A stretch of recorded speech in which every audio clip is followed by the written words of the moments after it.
Started here. If everyone can find their seat, we'll go ahead and get started. Okay, I'll call this Deerfield, New Hampshire School District Deliberative Session meeting to order at 9 a.m. Please note there's no smoking anywhere inside this building. Also note the location of the exits in this building in case of emergency. Good morning. My name is Dan Holdridge. I'm your new school district moderator for today's deliberative session. I follow in the footsteps of Mr. Eric Gross, who has done an incredible job as your school district moderator for several years, and you all now have Eric as your school district treasurer, for which you will greatly benefit from. Eric is a great friend of me and to our community, and I appreciate his support. So let's begin. In recognition of the labor and sacrifice of those who created, defended, and refined the privilege of a democratic government under which we assemble this morning, please rise and join in a pledge of allegiance, and please remain standing for a brief meditation. I pledge allegiance to the flag of the United States of America and to the republic for which it stands, one nation, under God, indivisible, with liberty and justice for all. Please remain standing. In the wise words of former moderator Joe Brown, I suggest that we open this meeting by standing in silent meditation, asking guidance in our conduct of this Deerfield School Board District meeting that may prove an effective self-government for us all. Guide us in our voting by a sense of purpose and human understanding. In our hands today lies the business affairs of the school district for the future. Grant us the sense of fairness to allow all citizens to participate regardless of experience. Help us to express ourselves with restraint and dignity, that we may work together harmoniously for the well-being of our school district in the coming year. So let it be. Please be seated. So introductions this morning. So we'll welcome all to our first session of the 2022 Deerfield School District meeting. Officials seated before you this morning are school board members, Zachary Langweiss, Nathan Oxnard, Gigi Klippa, and then absent are Jeff Kelly and Andrew Roden. Our school district clerk, Julie O'Brien. Also present are SAU Superintendent Patty Sherman, our Deerfield Community School Principal Kristen Ruithi. Is Brian here today? Okay, great. Our DCS Vice Principal, Brian Greek. And then we have our School District Business Manager, Amber Wheeler. We have our School District Attorney, Dean Eggert. Our wonderful supervisors of the checklist that welcome you in this morning are Joanna Waring, Christina Pretorius, and Maureen Quinn.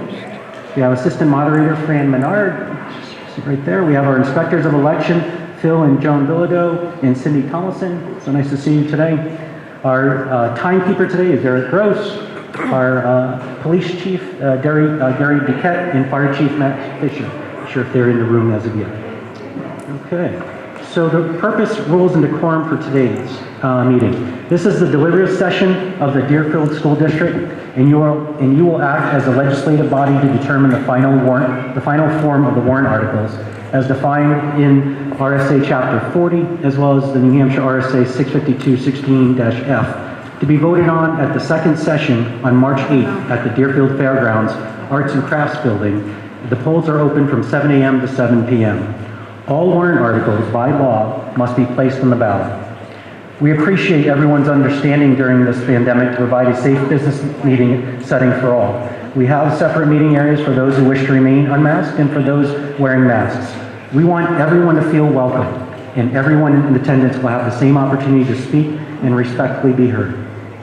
As your school district moderator, I appreciate your willingness to support our efforts to bring about a fair and smooth running business meeting. I appreciate your understanding for my efforts to get clarity and productivity throughout our session.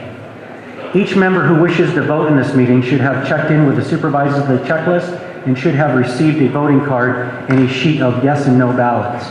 If you are a registered voter and have not yet checked in, please do so now. I will use the cards for voting, so please don't lose your card as we cannot issue another one. Please turn your cell phones off or onto vibrate mode. If you need to make a call, please go outside and do not interrupt the meeting. The exception would be fire and police personnel who are on the call. Any individuals present who are not registered voters of the town of Deerfield, although you are not permitted to vote, if there is no objection by the legislative body here today, by Deerfield tradition, you are permitted to participate in this session. The rules of the meeting are as follows. Our meeting today is for the transaction of all business other than voting by official ballot. This first session shall consist of explanation, discussion, and debate of each warrant article. As previously noted, our business today is to consider the warrant articles presented and, within the limits of the law, determine the details of the articles to be voted on at the second session. There is no need for motions to place articles on the ballots unless they are amended. Amendments to articles are in order and will be voted on at this meeting. At the conclusion of our deliberations, the chair will instruct the school district clerk to place the article on the official ballot as written or as amended. The chair will read the article and then recognize a representative to speak to the article. Then the floor will be open to all. If you wish to address the meeting, please approach the microphone. The chair will recognize members at the microphone in turn. When it is your turn to speak, please step up to the microphone and speak directly into it, announcing your name and street address clearly. The microphone is voice activated and your remarks are recorded so that the clerk may make an accurate record of the meeting. All remarks must be confined to the merits of the pending question or to questions of order or privilege, and all remarks must be addressed to the chair. When recognized, please state your name and address to begin addressing the chair. Each speaker, if not the author of the warrant article who is presenting the article's information, will be allowed 3 minutes to express his or her views. You may speak as many times as you wish, but all members who wish to speak will have a first turn before any has a second turn. The overriding principle in all cases is fairness. A speaker may address the current pending question, or they may move to close debate, but may not do so in the same turn. This means that if a speaker argues for or against a motion, he or she may not then conclude their remarks with, "And I move the previous question." We adopted this rules many years ago, and with the support of the Assembly, will follow in this meeting today. A secret ballot per RSA 40:4-A must be conducted when requested by 5 members in writing prior to a hand vote. Such request must be for a specific vote, not for all votes in this meeting or all amendments to this article. The 5 members must be present and stand when called to verify they are in attendance. The secret ballot provision exists to offer secrecy and is not intended to be used as a tactic of delay. If you wish to request a secret ballot, please approach a microphone and when recognized, kindly make the request. Then pass the written request to the moderator. Secret ballot forms are available on the tables right over next to the supervisor of the checklist where you enter. Otherwise, votes will be by a show of voting cards. If the chair cannot judge a clear majority, he will move to a division. Likewise, if a member is not satisfied that the result announced by the chair is correct, they should request a division. Division will be a count of the raised hands. 7 members who question any non-ballot vote immediately after it's announced may request a written ballot vote.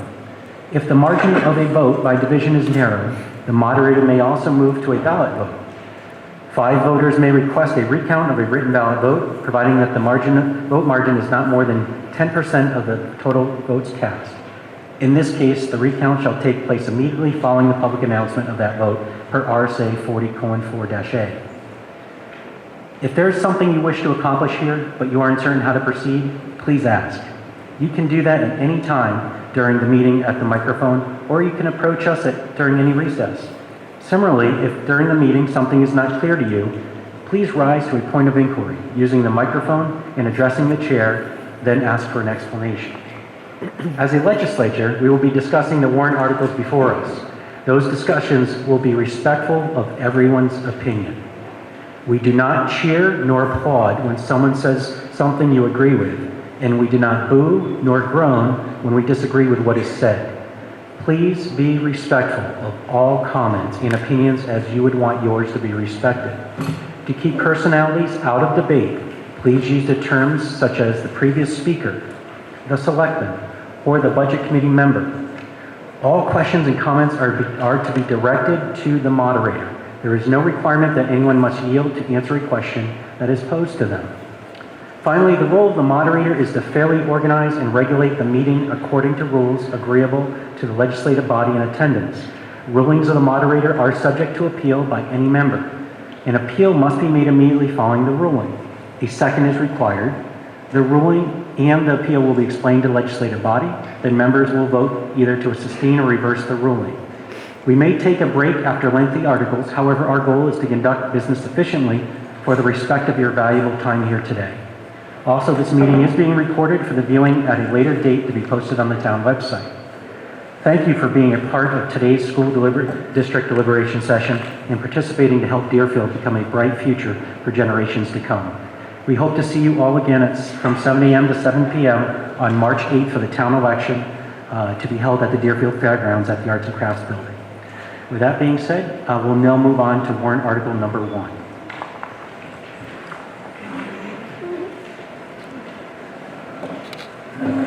To the inhabitants of the school district in the town of Deerfield, qualified to vote in district affairs, you are hereby notified to meet at the Deerfield Community School in said district on the 12th day of February 2022 at 9 o'clock in the forenoon to deliberate upon the warrant articles below. This session shall consist of explanation, discussion, and debate of each warrant article. Warrant articles may be amended subject to the following limitations.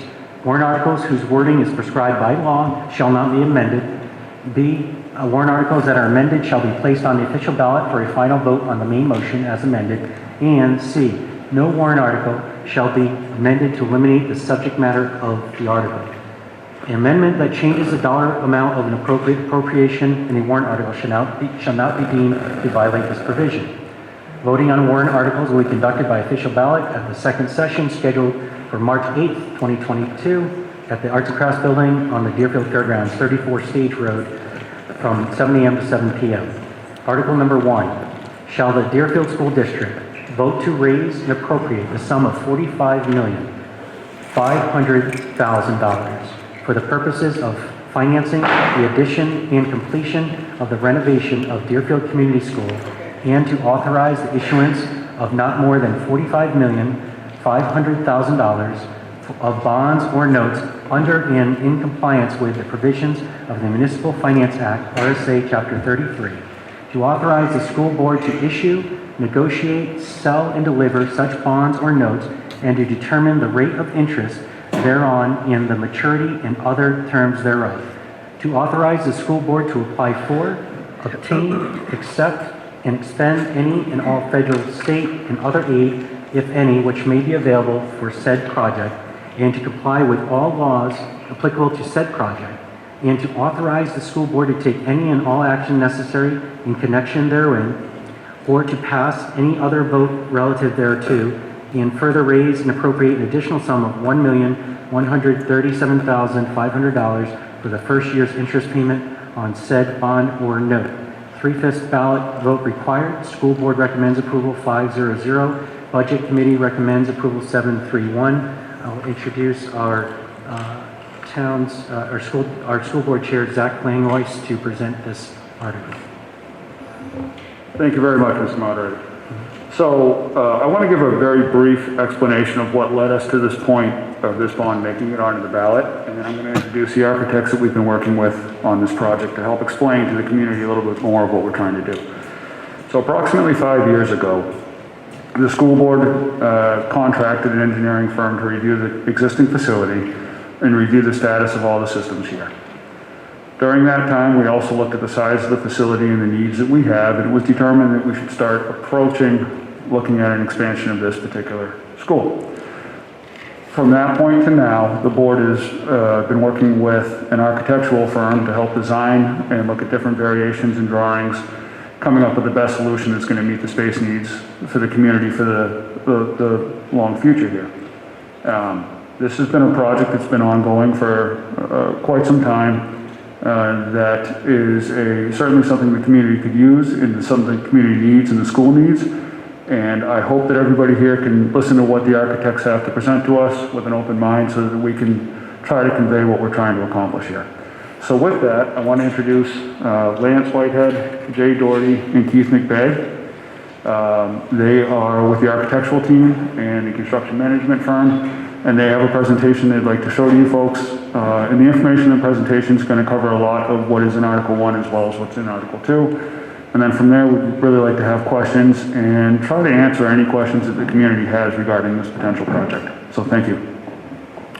All right, can you hear me okay? Perfect.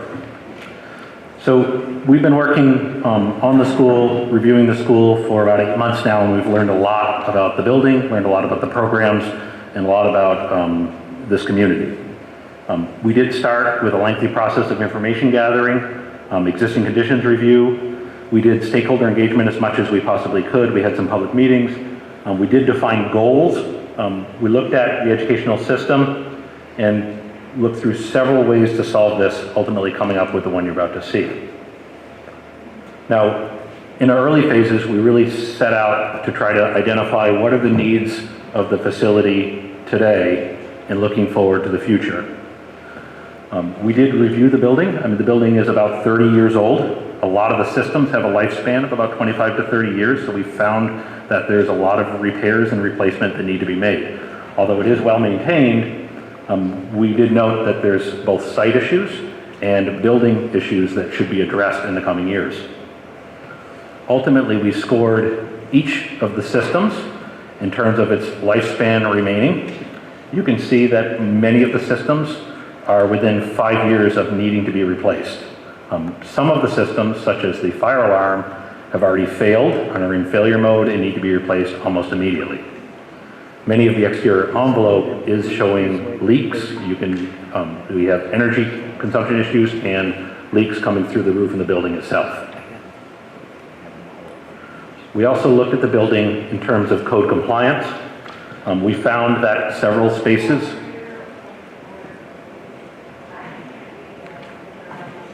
Okay. Do you have this presentation available in a paper form? I do not have the presentation in paper form with me today. We can provide that at a sooner Yes, time. I have the presentation I can provide. Okay.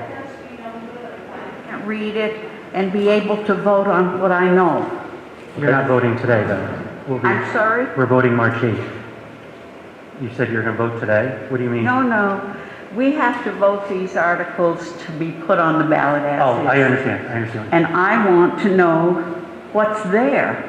I can't know what's there because I haven't got anything to read. Okay. I can't see that screen unless I go up there. They're going to print off a paper copy for you right now. Thank you. Please continue. Okay, so what we found on the first floor was we found several spaces that did not meet Department of Education requirements for size. We also found some spaces that are severely undersized, like the cafeteria for the student body. On the upper floor, we found several code violations, including spaces that are currently used by kindergarten and first grade and second grade students that, per the life safety code, should not be allowed to be on an upper floor. We found several ADA issues in terms of accessibility, and we found several missing spaces for support areas that are currently being housed in corridors and stairwells as part of the egress system.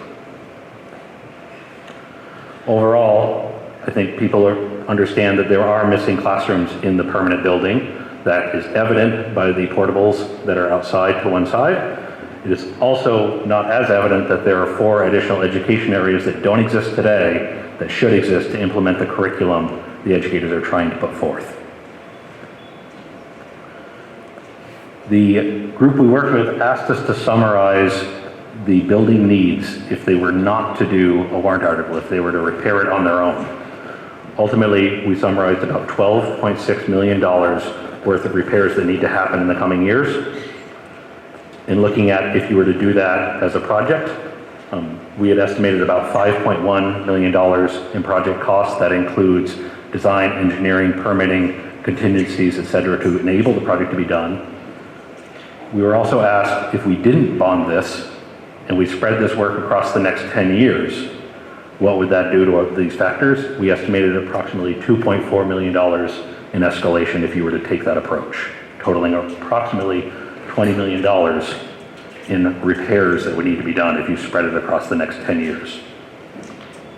Just to clarify what that is, that was replacing the mechanical, electrical, and plumbing systems that are at end of life, replacing the exterior envelope and making repairs to that, including replacing the roof, replacing the windows that are leaking, interior finishes that are in failure mode, and casework in the classrooms that doesn't meet ADA.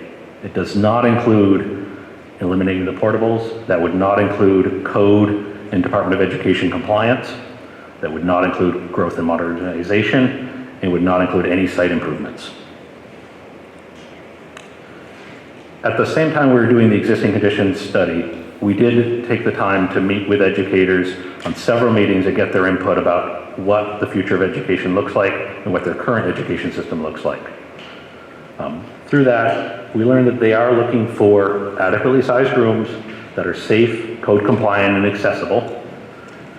The school is unique in that it has a nature-based connection. They are very child-focused, they are very inclusive and forward-thinking, and they want to continue on that route. At a middle school level, the 7th and 8th grade, they really would like to have family and consumer sciences and tech ed, which is appropriate to middle schools in New Hampshire that they currently do not have space to teach these programs. They would like to do project-based learning to allow students to do more hands-on learning. They would like collaboration areas for students and professional development areas for teachers, not big spaces. Ultimately, they said we want to continue to create critical thinkers with lots of definition of success, and we want to continue to be a community-based school system. So from there, we're able to assess several possibilities for solutions. The one that rose to the top is this one here. We're proposing to renovate and repair the existing school 100%. Replace any failing system, and for better term, kind of hit the reset button on this building. We are planning to do a classroom addition to meet those education needs and eliminate the need for portable classrooms, as well as meet the education needs for the middle school as we just outlined. We'd like to expand the cafeteria. And the next article is about the community center, allowing space for community center on the left-hand side. There are several site improvements that we'd like to make. One of the top things is paving the site, the parking lot now, and providing a fire access, emergency access road around the building. You can see here our site plan. We worked with a civil engineer to minimize our wetland impact. We did look to make improvements to the drop-off, safe drop-off, including buses and cars, separating those out, and pave those areas as noted, and provide code-compliant sidewalks. If you do look at our proposed plan, you can see the yellow dot there is a presentation gathering area that is a community and a school use space. That connects our new addition, which will include specialty classrooms and classrooms for middle school, all the missing classrooms. We are looking to renovate small pockets of the existing building to create common areas and some of the small meeting areas that don't exist in this building today. And we're looking at the community center on the left-hand side. This is a proposed floor plan. You can see much of this floor plan remains intact with small areas of renovation. Significant growth can be seen in administration areas, meeting areas, nurse areas, and special education areas. Programs that in the last 30 years have changed significantly since this building was built. On the right-hand side, you can see our specialty areas that will serve all grade levels. That allows us to bring kindergarten and first grade kids down from the upper floor and not have them on that upper floor at all, because we put all their specialty spaces on the first floor. So that's art rooms, music, library. Far on the right-hand side, you can see our middle school area that we're creating. So their middle school, one of the things we heard a lot about was the middle school kids really should have a space of their own in the building. They really don't have a lot in common with a first grader, and they should have kind of a graduated experience, much different student at 8th grade than you arrive here at kindergarten. On the upper floor, we now have grades 3 through 8 only, so no spaces used by kindergarten, first grade, or second grade. That allows the new building to have the middle school and the middle school specific areas, that's family consumer sciences and tech ed, and the renovated areas again in place to kind of create some of those small use groups, the one-on-one meeting spaces, the special education spaces, the group meeting areas, the collaborative areas that the teachers said would really help them deliver a good education here. I've had a lot of questions about what's existing versus what proposed. I don't expect you to read this slide. The short of this is that we are looking at about a $39,000 or 39,000 square foot increase. Predominantly, that increase is in right sizing in classrooms and the specialty classrooms that we're creating. Some question was asked previously about what is our building makeup when we're done. Ultimately, when this project is complete, about 21% of your growth, or 21% increase area will be classrooms, 7% increase area will be special education and intervention. You've got 6% of what we call common areas, those are those small group meeting areas, and 4% support spaces for the educators.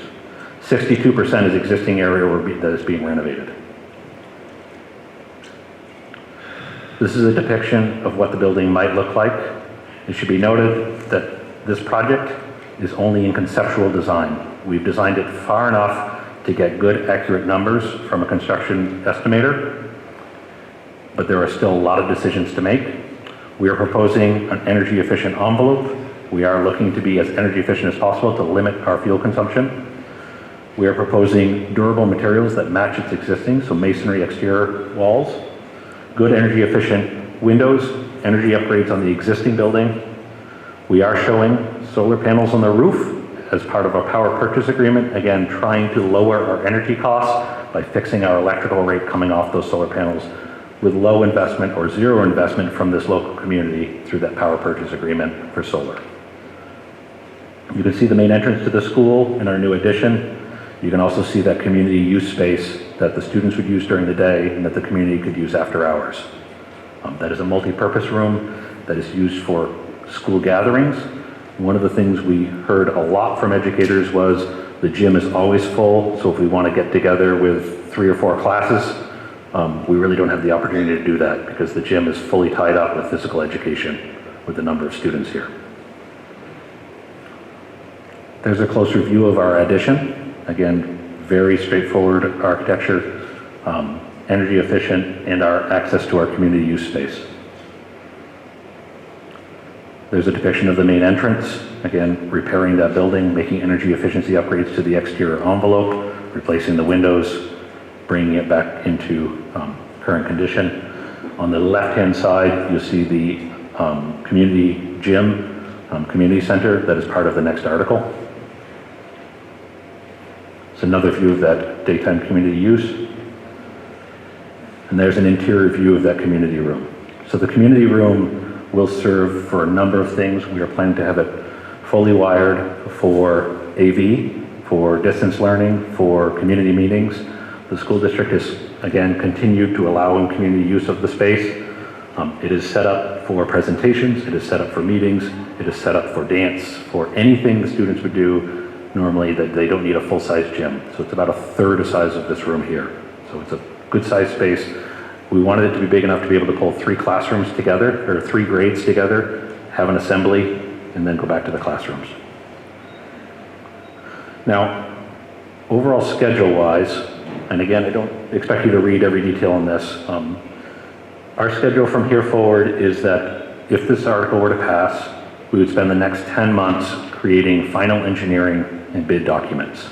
That would put us bidding this project 10 months from now in February.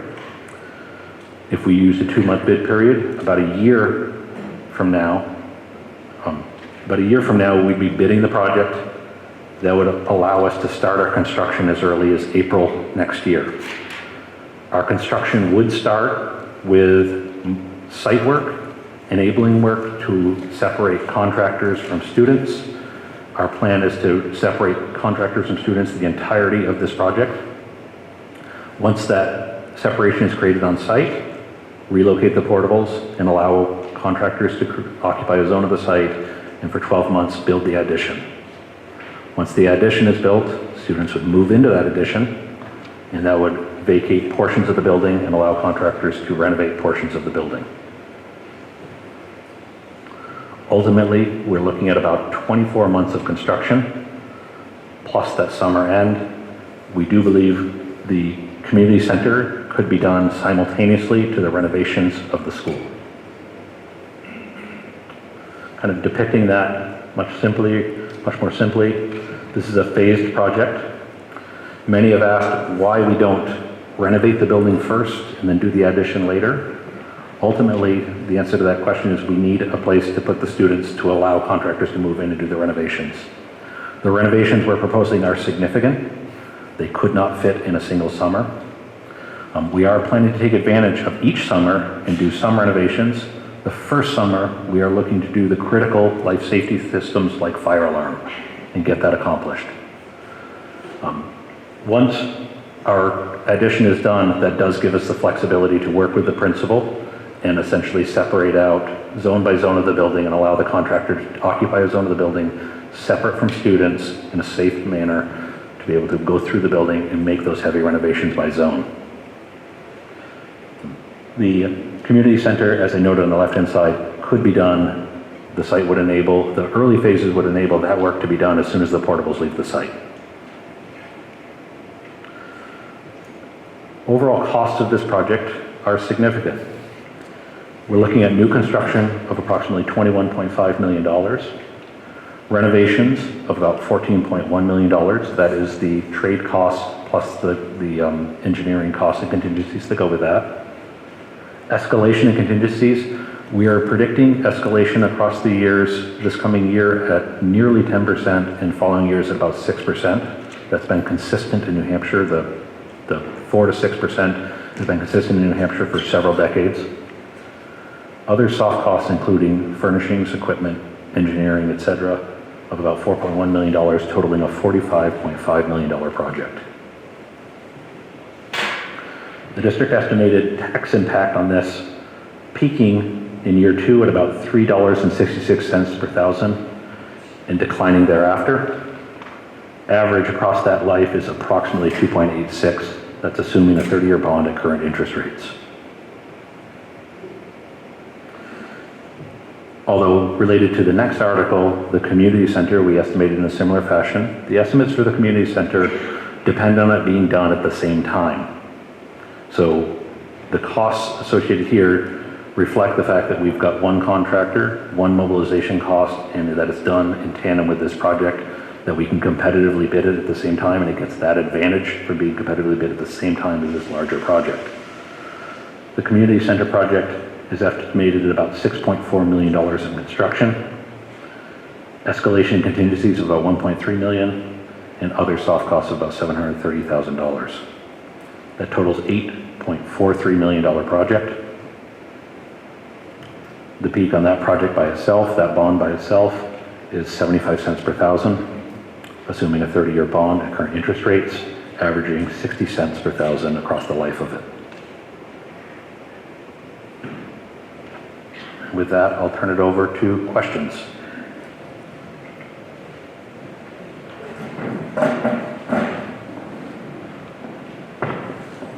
Okay, thank you. Thank you for your presentation. We'd like to open it up for the community for questions, amendments, discussion. Good morning. Good morning, Mr. Moderator. Fred McGarry, Old Center Road. If folks feel comfortable, because since you're socially distanced, if you're able to pull down your mask so we can hear you, that's up to you. It's whatever's safe, but you are socially distanced at the microphone so people can hear what you're saying. Fred McGarry, Old Center Road. What type of funding can we expect from the state? We used to receive 30% funding for new school construction, and where is the state now with regard to this?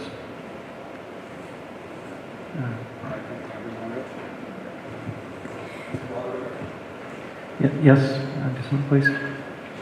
Kevin Verbo, McCarran Road, State Rep for Candia, Deerfield, and Nottingham. There was money put into the current budget for building aid. That money has all been expended on existing projects, and there won't be any further money from the state until the next budget cycle, which should be after the next election in November. Okay, thank you. Does that answer your question? Thank you, Okay. Mr. Moderator. If we can, Mr. Please. Moderator. What Mr. Verville just stated is true. Currently, the monies that have been utilized or voted into the current biennium budget have already been expended, so we would wait for another budget cycle to come through. Once that happens, and if that happens, there is a process that it needs to take place in which the school district would need to apply. And then what happens from there is every application that is submitted is then reviewed and then ranked. It's a pretty full process, but it would be a couple years before any funding would come through, should Deerfield School District be selected. Yes. As a follow-on, if the bond is voted and construction started, would state funding potentially come in after basically paying off the bond? It wouldn't come in after the bond is paid off, but it could potentially come in during the bond schedule, Okay. during the project. But what we could say pretty much for certainty that any funding would come in after this project has already begun. Okay. Our follow-up, architect?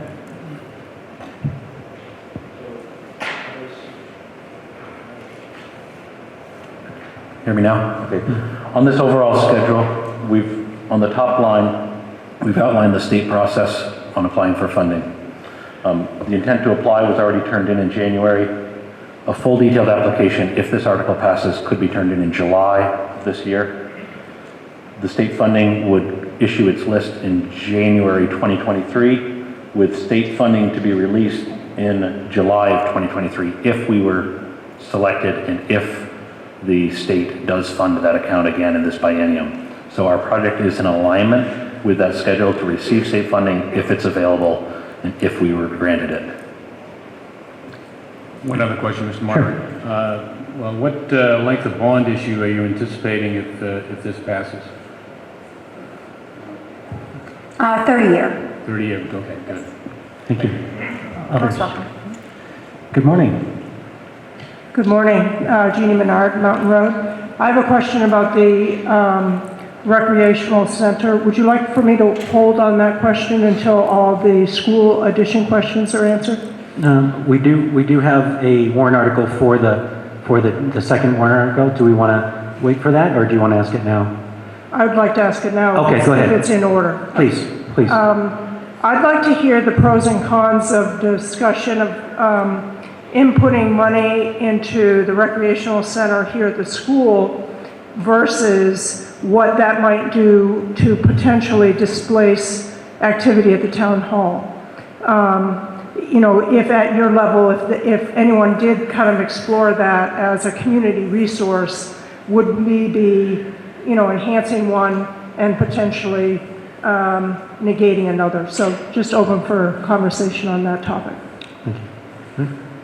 Thank you for your question. So if we can go back to the drawings, the overhead, just to kind of give a high-level view. So the recreation center is something that when we were reviewing plans and conceptuals for the various options that we had, when we settled in on the option that shows the addition on the right side of the facility, one of the other plans we had looked at actually showed an addition going off both sides of the building. And so in that, when we were talking about, you know, this being a community school and community usage, it created a pretty quick and easy understanding that there's a footprint there that could be utilized for the benefit of the community. Here at DCS, this particular room is used in normal operating years with a certain level of frequency. Parks and Rec holds all of its youth indoor athletics here. The school is always jockeying for usage with Parks and Rec and other groups. So there is certainly a need for an additional space for the community to use. There is a need for a space for the Parks and Rec department to have the after-school program. There is a need for space for summer camps to be held. And so it created an opportunity for us to at least put forward a presentation for that space for the community. We separated the two projects as two separate bonds because the need is for an addition to the school, but there is a benefit to the community for the additional space. So with that, if you look at the wording of Article 2, Article 1 has to pass for Article 2 to carry no matter what. Certainly, that's more of it's a want, it's a benefit, and it would be a huge positive impact on the community. How it affects some of the usages of other spaces in the town, a lot of the activities that are held elsewhere could be held there and organized inside that space. And again, it's a benefit, it can certainly be a positive, but the need for us right now, the imperative need is educational space, which is Article 1. Thank you.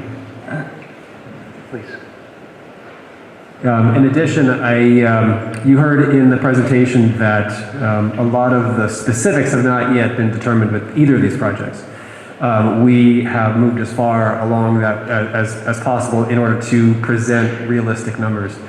The timeline for the second article would be similar, but it would not necessarily be as immediate as Article 1. And so in my mind, what that means is that we would have, if this passes, we would have time to increase our coordination with the community, talk with the town, talk with coordinating projects to be on the same foot on the same page to a greater extent than maybe currently we are. So that would be what I would be looking forward to in the near future. Thank you. Yes, ma'am. Joan Bilodeau, Nottingham Road. I was wondering what the current population of the school is, and do we have projected numbers? Like, do we expect it to continue? I'm assuming it's growing. So we've been tracking the student population for a number of years. Well, we've always tracked it, but this year we're currently sitting at 522 enrolled students as of October 1st, which is the state's official count date. There's been a slight decline during the pandemic. We expect those numbers to start rising again as we kind of progress beyond the pandemic phase. As far as our tracking and trending for the demographic study that we had ongoing, the state stopped reporting numbers in 2019, so it's very difficult for us to clarify certain data sets. We have seen growth in the community consistently, and we anticipate that to continue. What about staff? What's the staff at these days? We have 102 staff members. I can provide a breakdown if you give me 1 second. No, that's all right. I just was kind of curious overall. Yep. Thank you. Good morning. Good morning. My name is Sarah Sisko. I live at 64 North Road. I'm a professional project manager. I've been standing up data centers globally for the past 15 years. My question is, what are the contingency plans around the ongoing and continuing labor shortages, supply chain shortages, as well as inflation across the board? In the private sector and businesses, our projects are going 50 to 75% over cost because we have to either adjust our scope, throw more money at a problem, or wait longer. So how does the school plan to adjust this if we have a 10-month timeline in order to get this job done without significantly displacing our children and placing an additional tax burden on the citizens of Deerfield? Thank you. I can start off with the answer. We also have Keith McVeigh from Bonnet Page and Stone, who did our estimating and is a construction manager for the area. We have carried appropriate contingencies. We do have the 10 months, and I think there will be opportunities for us to do early bid packages through a construction management process, allowing us to shorten some of those lead times or to pre-purchase equipment that have long lead times. We're planning to use a construction manager early in the process to identify those long lead items and to limit the costs impact to the taxpayers. We will be working through the final design if we find, with a construction manager, if we find that some items that we're designing with have a particular inflation or lead time item, we have the ability to adjust the designs to reflect that and get the best price. As far as managing the site, I would turn that question over to our construction manager.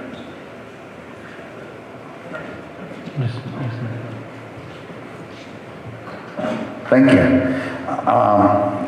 So good question. It is tough times to be an estimator and to build buildings.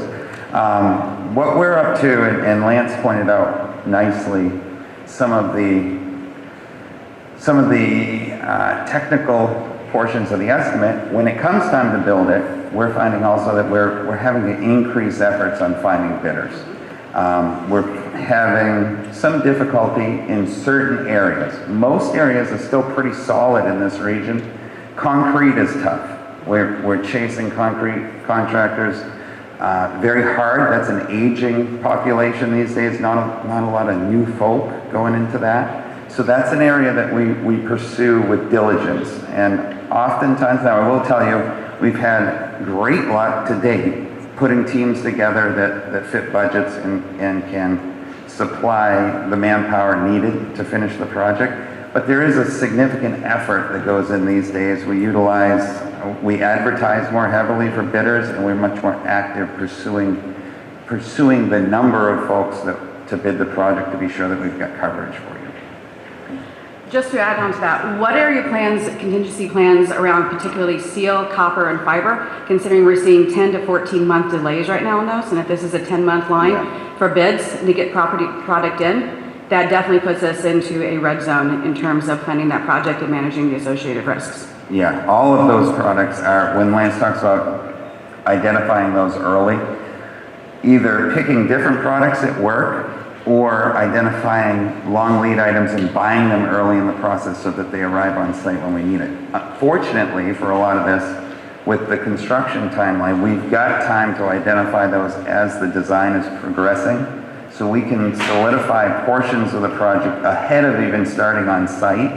Another one that we're watching closely is just items like these days, we're okay here, but elevators, they're a year out now. So items like that, mechanical equipment through manufacturers like Train, very difficult to track price-wise, but also very long leads. What used to be 8 weeks is now 24 weeks or 30 weeks. So we're having to identify those early through the process. The nice part of construction management is that we've got, not only with this project, a long timeline, but a significant 10-month design time where we can be picking through that and identifying problem areas. Thank you. We have folks behind you. Do you mind? One last question. Okay, this last one, yeah. All right, so my question is, from what I heard earlier, it sounds like this is mostly a firm fixed price contract. Is that what we're looking at? It is a guaranteed maximum price. So we've got, Lance mentioned that we've got that escalation number in there. That's anticipated. Now we are seeing, it's not all doom and gloom. We are seeing some things like structural steel kind of iron out a little bit here. I'd like to be optimistic that it drops, but we'll see. You're more optimistic than me. Yeah. It has served me well so far, but we try and be nimble and optimistic, realizing that things happen. For instance, on this project, if this happened 5-6 years ago, we would have joist and deck for floor systems and roof systems. On this project, we've got steel beams because we just can't get the product we need at all at this point. That doesn't seem to be lightening up on larger projects. So we've already, even early now, identified some of those problem areas to be sure that we're carrying appropriate budgets to handle that. Fixed price.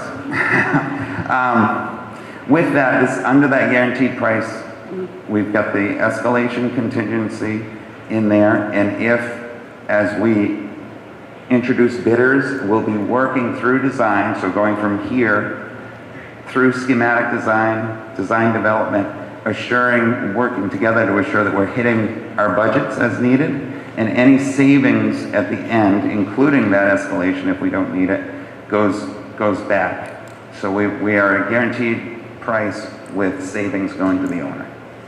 Thank you. Thank you. Good morning.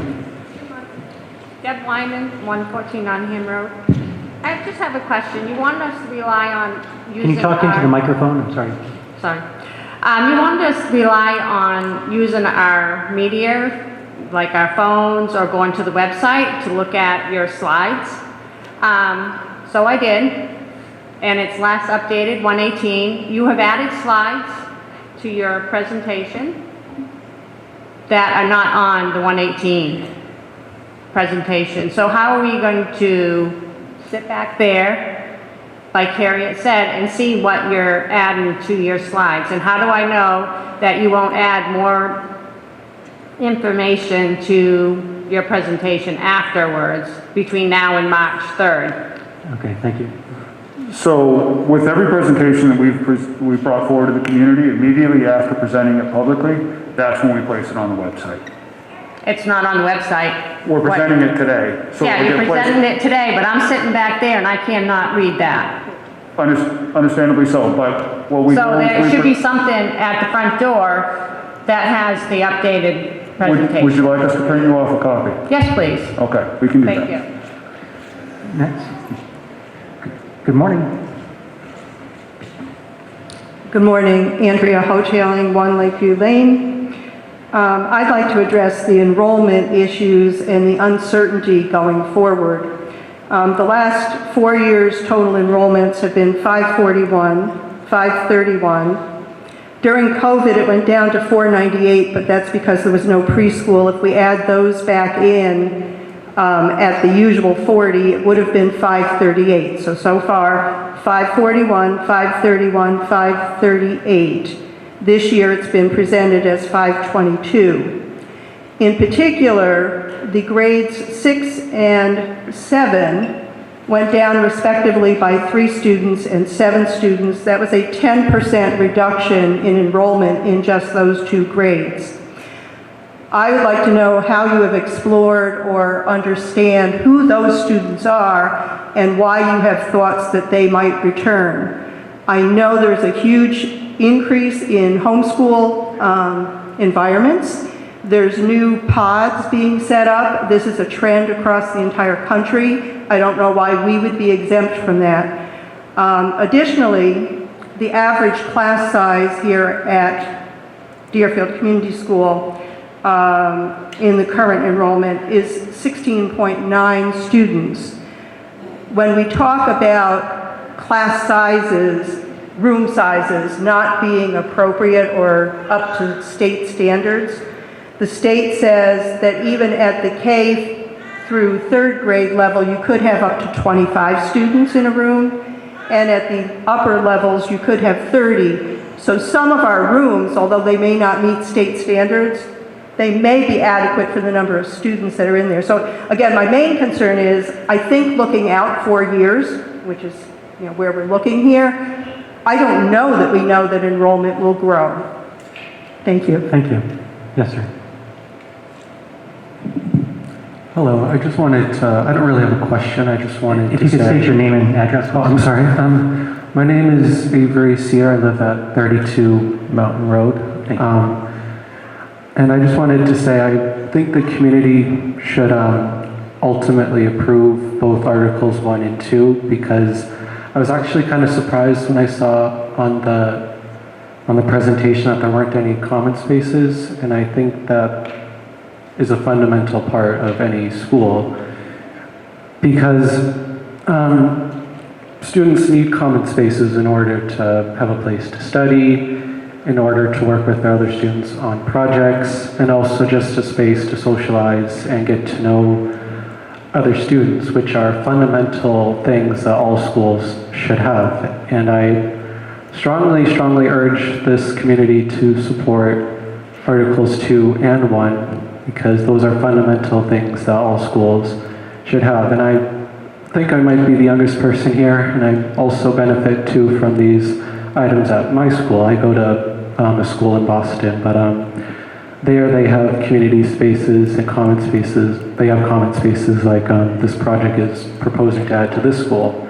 And I've benefited a lot, and my fellow students have as well. And that's why I think this community should move forward with this proposal, speaking from somebody who has actually benefited from these proposals. Thank you. Yes, sir. Mr. Wyman. Don Wyman, Nottingham Road. I've got a couple of questions here. One, I'm noticing the large building on the left-hand side is for community use, Parks and Rec. That should be something, in my opinion, that Park and Rec comes to the town for. Why are we including that in the school budget when it's not really the school budget? It's a Park and Rec. It's a community. So therefore, I think we're being kind of blindsided with that a little bit, with adding it to the school when it's really not part of the school. The second thing is, the price of the school is $70 million plus. We can all chuckle at that one because we know it's going to be different as the prices go up. How does that impact the teachers' salaries when we start filling up these grade classes with extra teachers? We're looking at what's going to impact our budget and our taxes for the school. The school board has come up with nothing with what the teachers are going to impact us, the special ed teachers, and so on and so forth. The people that are going to work in the Parks and Rec area, what's that going to cost us for a budget? The other thing I have is, when the gentleman spoke about displacing our students to build the other addition. So we have everybody in, we build a small addition. Now, supposedly, the school is too small for the children that we have. How are we going to take the children that are in 2 stories of this larger building and put them in the smaller building and not have that be inadequate? Okay, thank you. So, you want, I can, all right, so, there was a bunch of questions there, Don, and I don't want to lose track of any of them, so if I lose any of them, grab me Stand right back. here, remind you. All right, so, the community use space, the community center, that space would be used by the school and by Parks and Rec in the community. So it's multi-use space. Because it's attached to the school, it would be the school with Parks and Rec utilizing it. That being said, the bigger need is obviously educational space. If we circle to that, the last question you asked is the displacement of students. So once the addition is complete, we start phasing students into that area. We wouldn't be emptying this building for the renovation side of it. We would be phasing through the renovations of this side of the building. And we can certainly get a more clear explanation on that from the architectural team. But it wouldn't be 522 students in the addition. It would be certain parts of the building in the addition while this building was being renovated in phases. So that's how we handle that. And we would also maintain the modulars, relocate them during the addition, so we would maintain those 4 classrooms independent outside of the building envelope, for lack of a better term.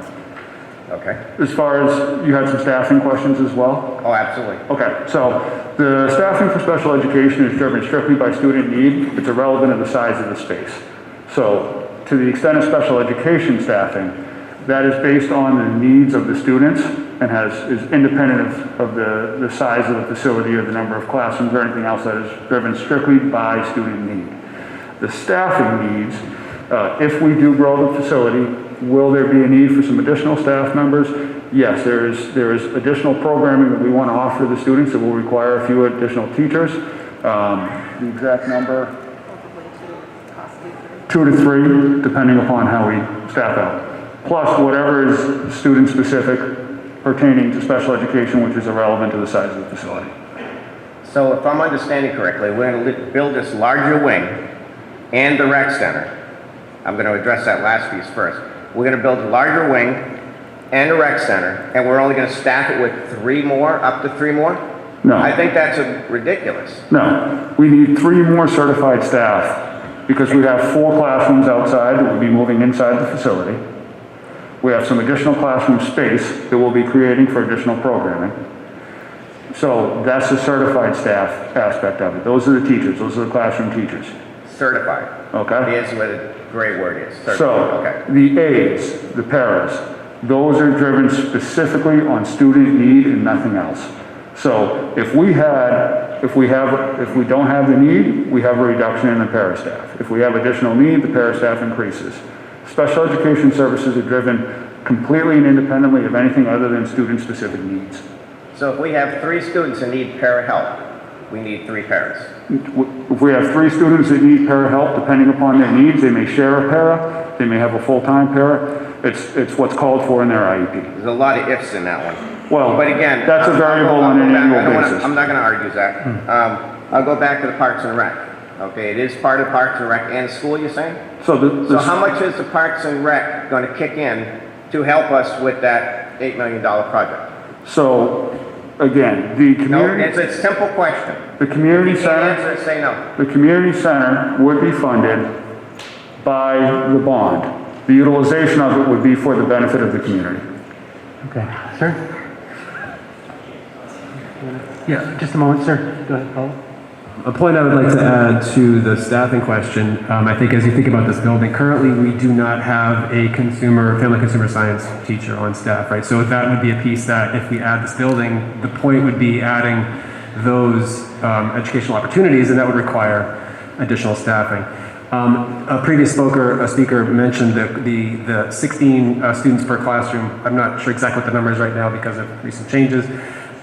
Just because we build new classrooms does not mean we would be filling them to lower that ratio, right? What we are also at the same time considering is how we provide the best education we can at the best cost that we can for our taxpayers.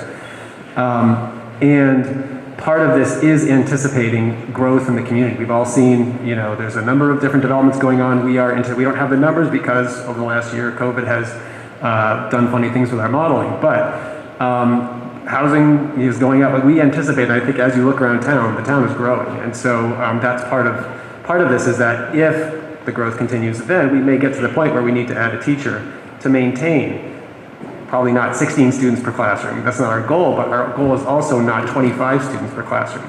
Just because the state allows us to do that, educationally, we don't necessarily think it's best for our students to be cramming 25 students per teacher. So again, our goal is to balance both of those, and this building would allow us to add teachers if necessary. We don't need to add anybody right now other than, or if this goes through, then a family consumer science, a tech ed kind of educator. Thank you. Thank you. Okay, sir, thank you. Greg Whitmore, North Road. So this article has lumped together expansion and renovation, and the cost for each seems to be about split. So my question is, if this article does not pass, and the renovations, some of them are very critical, particularly something like the fire panel, what's the plan to address the needed renovations if they're lumped together? Thank you. So the fire panel, we've already replaced. So the fire alarm system would be the devices and the wiring throughout the existing part of the building. That is the next project that we need to address. We have some money sitting in a trust fund for renovation or repair, facility repair and renovation in this building. The board has maintained a number of about 400K, I don't have the exact, I can pull it up if you need me to, but approximately 400K that's our emergency fund. For if a system fails entirely, we lose a boiler, we lose, the roof needs a significant level of repair. So there's an additional article placed on the warrant that would fund an additional 400K to that account for us to start making those repairs if Article 1 fails. If Article 1 passes, the article for the $400,000 to the repair fund wouldn't take effect if Article 1 passes, assuming that article was to pass. So we are trying to put a contingency in place so that we can address some of the more immediate needs. But in a renovation of this building, the most efficient and effective way to do it is to renovate it and refit it at once, as opposed to taking small chunks off over the course of a 5 or 10 year period. Because we're going to have to undo a lot of work every single time you go in to do one thing after another thing after another thing. You're going to be opening up things multiple times. So we're trying to do this one project, efficiently tackle everything as best we can, refit this building, add the addition, and then be in a situation where this town is set for generations. Thank you. Thank you. Next. Good morning. Yeah, hi, Harmon Pretorius, Bloomfield Road. I just want to piggyback on those questions, or that line of thinking. You have a couple, it seems like you have a couple small kind of drops in the bucket, 400K, a couple 100K in some savings account. That's a small fraction of what the renovation costs are. And so on the renovation details you had provided earlier, you said, we can't do this in the summer. It's only going to take, there's only 3 months in the summer, 4 months in the summer. Is a couple summers an option? Is it the quantity of work? Is it the time required to do a particular task? Because 400K is not going to keep up. It's the same road argument, right? So we argue about this at the deliberative session. We're slowly losing a race because we're not investing the right amount, right? And 400K is way too small if the budget is $12 million, right? Or whatever the number was. 400K is way too small. $12 million is maybe, appetizing, but there has to be some middle ground here, right? There has to be a better compromise because we aren't keeping up. And while we're arguing about these things or trying to combine them into huge projects, we're just continually losing this battle. So I guess my question is, can we split it over summers? Is it because to do electrical is going to take 6 months and so you can't do it in the summer? I'd like to understand more. Sure. So, we had outlined the $12.6 million in, this is replacing HVAC, replacing electrical panels, a lot of, replacing the windows that are in failure, replacing the roof. It could be accomplished summer by summer. It would take probably 5 to 6 summers of work. Our issue is packaging those and trying to prioritize them. So as an example, if we replace a mechanical system and we need to open the ceiling up to put the new ductwork in, once we've opened the ceiling up, it's cost effective to replace the lighting now, right? Because you've got the ceiling opened up. The question is, how do we package that? Even if we were to approach it over 5 to 6 summers, if lighting is a lower priority, we could put the lighting back up and then 2 years later take it back down and do it again, and we'd start spending extra costs for taking apart, putting it back together, taking apart, putting it back together.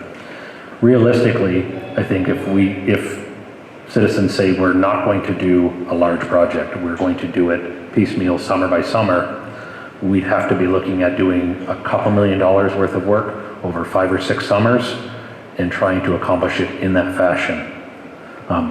Each summer, I think we'd be reworking what are our highest priorities, what has failed in the last year, which is why we were proposing, let's do this as a single bond article so we can do these systems efficiently together. So my general take on that, if I could provide feedback, is that those bundle packages are incredibly important, right? Because like I'm sure a lot of people in this community, saw the sticker price before we even saw plans for the school. And so the challenge that you guys have is an advertisement problem, right? You created and said, there's $45 million that we're asking for here, and very little insight into what that goes into. And it's a huge challenge, right? That's a huge pill for this community to swallow. And we all understand we have to keep up with renovations, but we don't understand that why they need to be bundled together, right? And the bundling, I think, is, like I said, I think it's really important for us to do that and address those things. A couple $1 million a year, because the 400K just isn't sufficient. And the $45 million is an incredible challenge, right? So, thank you for your time. Thank you. Can I respond? Yeah, so one of the other things I want to add, and this is something that as we've been reviewing through this process, so back in 2017 when we had the initial engineering survey done, one of the items that we knew was going to be coming up to be addressed was the roof. So at that point we had an estimate of about $300,000 to replace the roof on this building. The roof at that point was still functional, trying to get as many years as we can out of it. But as we've gone through the course of 5 years, now we find that the replacement of this roof is going to run to the magnitude of about $800K. So we're getting to the point now where delaying increases the cost, and because the costs have increased, the longer you delay, the more that the growth occurs. And so trying to bundle it, use the bond rates, which are remarkably low right now in our favor, and approach it this way, renovate the system, refit the building, fix everything, because the most efficient way to do it is to do it all at once. It is to open the walls and replace the electrical and replace all the control wiring. It is to open up the ceilings and replace the ceilings and replace everything that's inside the ceilings. The most efficient way to do it is to do it all in one big project, and as scary as it is, and it's a huge ask, and I understand what we're asking the community for. It's a gigantic ask, the potential $45.5 million. That is a monumental ask of this community, and I understand that. But I have spent years myself looking at ways to do this using other methods, and truly at this point, I don't see a better method than for us to just do it, rip the Band-Aid off, and make it generationally dealt with, so it's not something we're dealing with again for a very long time. So if I can retort to that, right? Just quickly, please. Yeah, you're basically, betting the house on black here, right? And you got to be very careful with that, because you're having a monumental ask and you're losing the battle incrementally at a time, right? To retort and to get data in front of us, I would like to know what the inefficiency is by not bundling this up. You say that it's much more efficient, and we can appreciate that ripping this building down and building it back up is more efficient. You reduce transportation costs or whatever those values are, right? But if we were to bundle the roof and the HVAC, and then next summer we bundle the electrical and the windows, are we talking like a $200K in efficiency cost? Because $200K over $12 million is nothing, right? So I agree that it's efficient, and that's a generally accurate statement, right? But I'd like to know what the inefficiency is to doing the bundling, because you can inefficiently still win the war, right? And right now, I think you're betting on black, and it's going to be tough. Thank you. Trying to understand the costs of the inefficiencies. When we looked at the $12.6 million, we estimated that it would cost $20 million to accomplish that in packages. We also noted that would depend on citizens supporting those packages. It would be incredibly inefficient, as you noted, to do 400K a year. We'd never get ahead. So we would have to come back next year and say, okay, of the 12 million, we're going to address 4 this year, and then wait 2 years and address 2. We started packaging that out. That $20 million cost, that difference when we do it as part of this project goes down to 15 million. So we're estimating about a $5 million savings to putting it all together at once versus how you're going.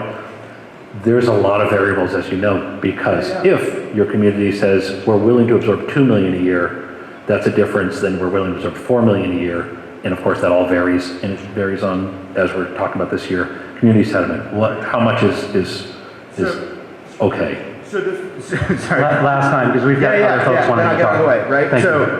so that $5 million a year of saving, right? How many years do we have to keep having this argument before the price of material and inflation and stuff like that starts to eat at that $5 million, right? So there is a time variable here that you have to account for your inefficiency as well. So, I'm Thank you. done. Thanks. Okay, thank you. Thanks for your patience. Good morning. Good morning, Mr. Moderator. Thank you. Kimberly Black, Meeting House Hill Road. I have 2 questions. I hope the first one's a little bit easy and then the second one might be a little more difficult. But my first question would be whether or not it has been budgeted for septic and DES EPA review. I have mentioned this before, but I'm just looking to know whether or not there's actually a budget item for that in this proposal. I'm going to turn that question over to my colleague Jay Doherty, who's one of our architects that's a little bit more knowledgeable about some of the specifics in that aspect. Hello? Simple answer, yes. Yes, we're going to go through that whole process. We have in our timeline to meet with the state, make sure all those pieces are in there. Yes, all those reviews will be done at the state level to make sure this meets everything it needs. Follow-up, so it is budgeted in this plan for any of those changes to be included with this renovation and addition. There would be no surprise, we've built the building and now we need to expand the septic tank budget? No, you're absolutely right. So we have included the leach field and the septic tank being replaced and expanded. So that is part of this budget, yes. Thank you. My second question, if I may? Please. I'm wondering specifically whether or not our hands are tied to our preschool and kindergarten programs via the state or federal guidelines, or if that is just a desirable thing we provide to the community. I see space efficiencies that we definitely need in this building, and I do feel that perhaps retaining those programs at this time may be constraining some of our older children educational opportunities. So I do want to know if those are programs that we could consider adjusting or potentially eliminating. Thank you. Thank you. Ms. Whitney? I'll address that question. Our preschool program includes our special ed, which is required. So it is required to keep that in the building. Otherwise, we would have to have off-site preschool programs for our special ed students. And kindergarten will be staying at DCS. Follow-up, if I may. I was just wondering if that is a state requirement or a desirable requirement, though. Special ed is a requirement. Of the state, you're saying? Yes. Okay. Thank you. Next, please. Good morning. Hi, I'm Bobby Ann Dosty. I live on Brown Road. I just wanted to kind of clarify that Article number 2 was voted not approved by our Deerfield Budget Committee. It was voted in an emergency school board meeting to keep it on the ballot so that we could get kind of voters' feedback, because they do admire hearing what the voters have to say. With that community building, because it's attached to the school, I have a question about safety for the children during the school day. You guys had talked, well, the rec center made it clear that if their name was on it, they wanted to use it during the day when the students are here. With the strict safety guidelines and security issues involved with that, if we have community members that are not tracked coming in and out of the school building, there are students that could be compromised. I'm not sure what the right word is by that, but there would need to be security systems in that building, so I don't feel like it's smart to let the rec center in and out during the day for their programs. In your budget, in the proposed budget for that, even though our Deerfield Budget Committee said it should not be approved, in your budget for the rec center, did you include the prices of security systems? Yes, we did. And who will be manning that building? Like, are you including the actual person that's going to have to man that building, and then, because it's not going to be a teacher, it's going to be like front desk associates. So in regards to Article 2 in the rec center, there's a lot of details still yet to be determined. And what the board felt it was important to do was put an option in front of the community. And if there's a lot of ongoing discussion that's going to occur with Parks and Rec and how we can utilize that rec center with them through a variety of means. So that process is fairly early in how it would get utilized and what the final form may be. But what we wanted to do is put an opportunity, if the community was going to make this investment, put an opportunity in for the community to make that additional investment as well. The details are still certainly, it's very far ahead in that, or it's very early in that process for us to kind of determine all the minute details. Obviously, student safety is the #1 concern, and that would be maintained always. But how that looks in the exact utilization of the space, the school will utilize the space as well as Parks and Rec, and where the splits and the differentiations occur is yet to be determined. Okay, and did the, yeah, I don't know if they're, okay, that's good. Thank you. Thank you. Good morning. Good morning. I would like to see the letter from our town fire chief, Matt Fisher, and/or the state fire marshal that our fire alarm doesn't work. That's #1. #2, the state law says that if you make 50% improvement to a building, then you must improve all updates. 3, the piecemeal of this all being done at once really will hurt many of our community taxpayers who are in a low income, such as myself. And I would rather see parts of it done in an orderly manner. But I would also point out that we built this building in '92. They had their first full year. And then we spent the money to build on the addition of, I believe, 6 classrooms and the cafeteria. The latest figure of students in attendance was 519. When we built the building, we built it for 500. With the additions, we could take another 25 students per class, 200 students, or I'm sorry, maybe 150. I better check my math.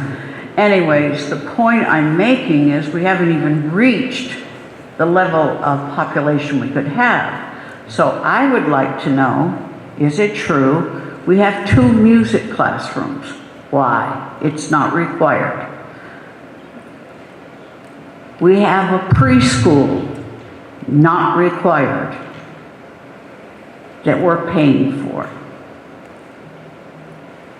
The way the school space is being used puts us in a position of having to build rather than looking at what is actual requirements and what are the nice to have. So for the taxpayers in my tax bracket, I prefer doing things in an orderly manner, a little at a time, unless we have received letters from the State Department of Education or our building inspectors saying that something is wrong. I certainly want a safe building for the students. I don't want the nice to have until it's something that will affect the education. Thank you. What's next? Hi, good morning, everyone. My name is Kendra Cohen. I live at 115 Mountain Road. I am a newcomer to the community, and I am very excited. I have a toddler who's going to be joining DCS in a few years. And I just wanted to thank you all for all of the time and effort you're putting into this. I feel very heartened to see that there's a group of people who really believe in investing in our children's future and the importance of doing that. And as far as the preschool option, I don't know if anyone has tried to find childcare or preschool around here, but it is very hard. So having that as an opportunity for families in Deerfield is so important. A lot of us will rely on sending our child to preschool here instead of driving a half hour each way to find a private preschool, since the Deerfield preschool that's open, the private one, only has a capacity for 16 students, I think. So anyway, I just wanted to say thank you to everyone. I really appreciate all the effort that's gone into this, and I think it's so important, and I hope that the townspeople agree how important this is and how much value this would really bring to the community. Thank you. Next, would you like to come? Just a moment, please. Yes, please. I just wanted to make a comment. There seemed to be a question about the preschool, and Kristen, you might be a little more suited to answer this question, but just some clarifications. The preschool per se isn't required, but services to the preschool special education students are required. And so if in fact we did not hold, we actually save money by holding the preschool in the four walls of the building. If in fact we did not, what we do is we contract services with occupational therapists, physical therapists, speech therapists. They all travel, oftentimes get paid per diem. There's a lot of costs associated with, and a special educator, case manager. So we would contract all of those people and send them out to people's homes or other preschools or things like that. And so, although per se preschool is not required, it made sense for us to actually have a preschool within our building, because then what we were doing is we were able to utilize staff members that we already had within the building to begin to deliver and assist some of those services at least. And also the benefit then of that, on top of that, is we were able to provide preschool spaces for other children as well, in addition to special education students. So I just kind of wanted to clarify that piece. Thank you. Thank you. Okay, sorry. I believe you're first, so go ahead. Leah Mchugh, Harvey Road. So one of the main concerns that we're clearly hearing is the original building has lacked maintenance updates for a very long time. I can remember back when I attended this school, the second level of the heat that would happen during the warm months, that has been a problem for many, many, many years. We've had an issue with updating these systems, updating what we need to do for many years, it seems. I don't know how we're going to maintain a budget year or guarantee a budget year after year for such an extended facility. A lot of what we're hearing too online is that we're looking for a more modern learning experience. None of the surrounding towns have anything of this magnitude. We do not have woodworking, home economics, none of that. You don't see that until you get into the high school into high school. So my question is, how as a rural town where we haven't been able to keep up with the cost of maintaining this current building, are we going to keep up with the cost of a high school magnitude? It's not something that we've been able to do in the past. This town is not commercialized like any of the surrounding towns. You know, they have the commercialization to offset the taxes. We do not here. We need to understand the implications of progression. We need to understand that with expansion comes expansion. I don't believe that the community center should be something that is attached. Space is clearly an issue. We put a 2-story unit out back that did not help us at all. They seem to be having Band-Aid methods put in place. We need to really focus on the safety concerns, the space concerns, and eliminate things that, while they may be completely necessary or nice to have, the community center should be something that goes back to the town, possibly not the school. Thank you.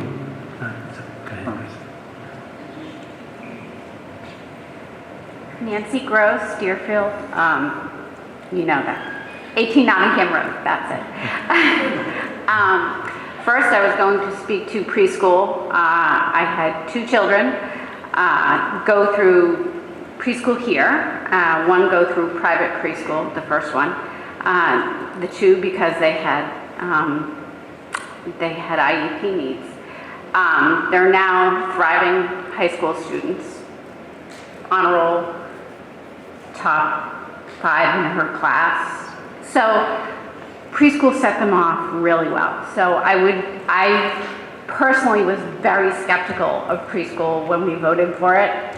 I'm not sure if I voted for it or not, but I can definitely attest to the value of having the integrated team approach of all the special educators in the preschool classroom for those 2 years, and getting those children really ready for kindergarten, because those 2 children were as ready as their sister was for kindergarten. That leads me to my second comment on special ed. They continued in special ed for a number of years, and I can remember sitting in a room that was probably 15 by 15 with 3 special educators and their charges, and they were separated by dividers, and they were trying to educate these children to their IEP needs, a lot of which included the fact that they had a hard time concentrating in a shared space, and they should have had a single space. So I would like to hear more about, and I know special ed is kind of the third rail of school, and maybe you haven't talked a lot about it, but I would like to hear how some of that awfulness is going to be addressed. And then my last question is the library, because my children all learned to love to read in the library upstairs, and I'm having a hard time placing a library on this floor plan that you see here. So that's, because you said the library is coming downstairs for at least K through 3, or K through 2. So those are my questions. Thank you. Do you want to respond? So the first item, the media center, would be located, if you look at the addition, the knuckle, as we're going to refer to it, I guess, for lack of a better term, but the knuckle on the addition, the new media center is proposed to be right behind the community meeting space, presentation area. So that's where the media center would be. It would bring it to the first floor, bring us in compliance with the state regulations on having all of those classes and spaces down on the first floor for our younger students. In regards to the special education spaces, that is something we do direly need here at DCS. Part of the issue with this building is that it wasn't designed for special education 30 years ago as special education exists today.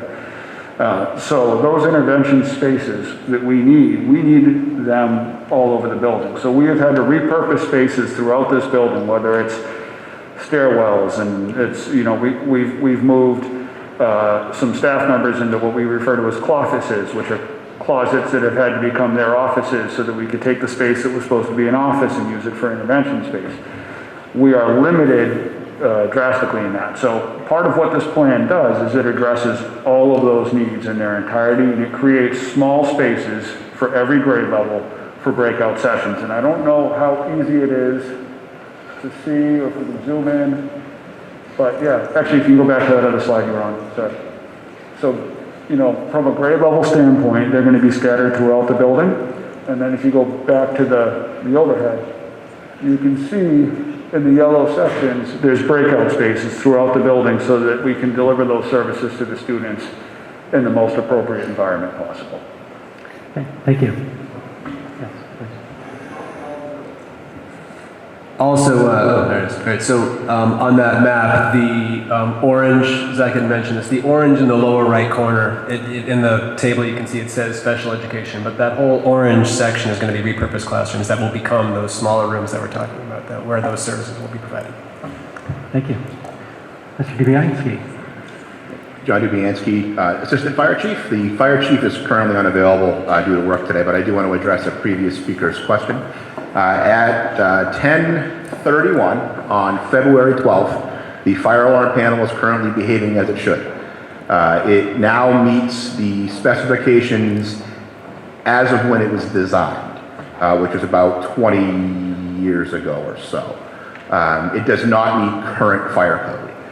That, however, is going to have to be addressed regardless of whether Article 1 or Article 2 pass. So the school board is going to be looking at, and we'll enter into a phased plan with them to bring the building up to full code. So just for example, the room we're sitting in right now is currently fully code compliant. So there's nowhere you can sit in this room where you can't see a device. If the fire alarm were to go off right now, the devices in this room would politely tell you that there's an emergency and you need to leave. All the strobes would be in sync, and I could go into the office and open up the bypass panel, and I could go on and say, hey, don't use door number 2, use the other doors, and it would quiet the alarm and allow me to make my announcement without you having to hear it over the background of the alarms going off. This is really the only space in the building that, in the cafeteria, that meet most of it. The cafeteria doesn't have voice evac.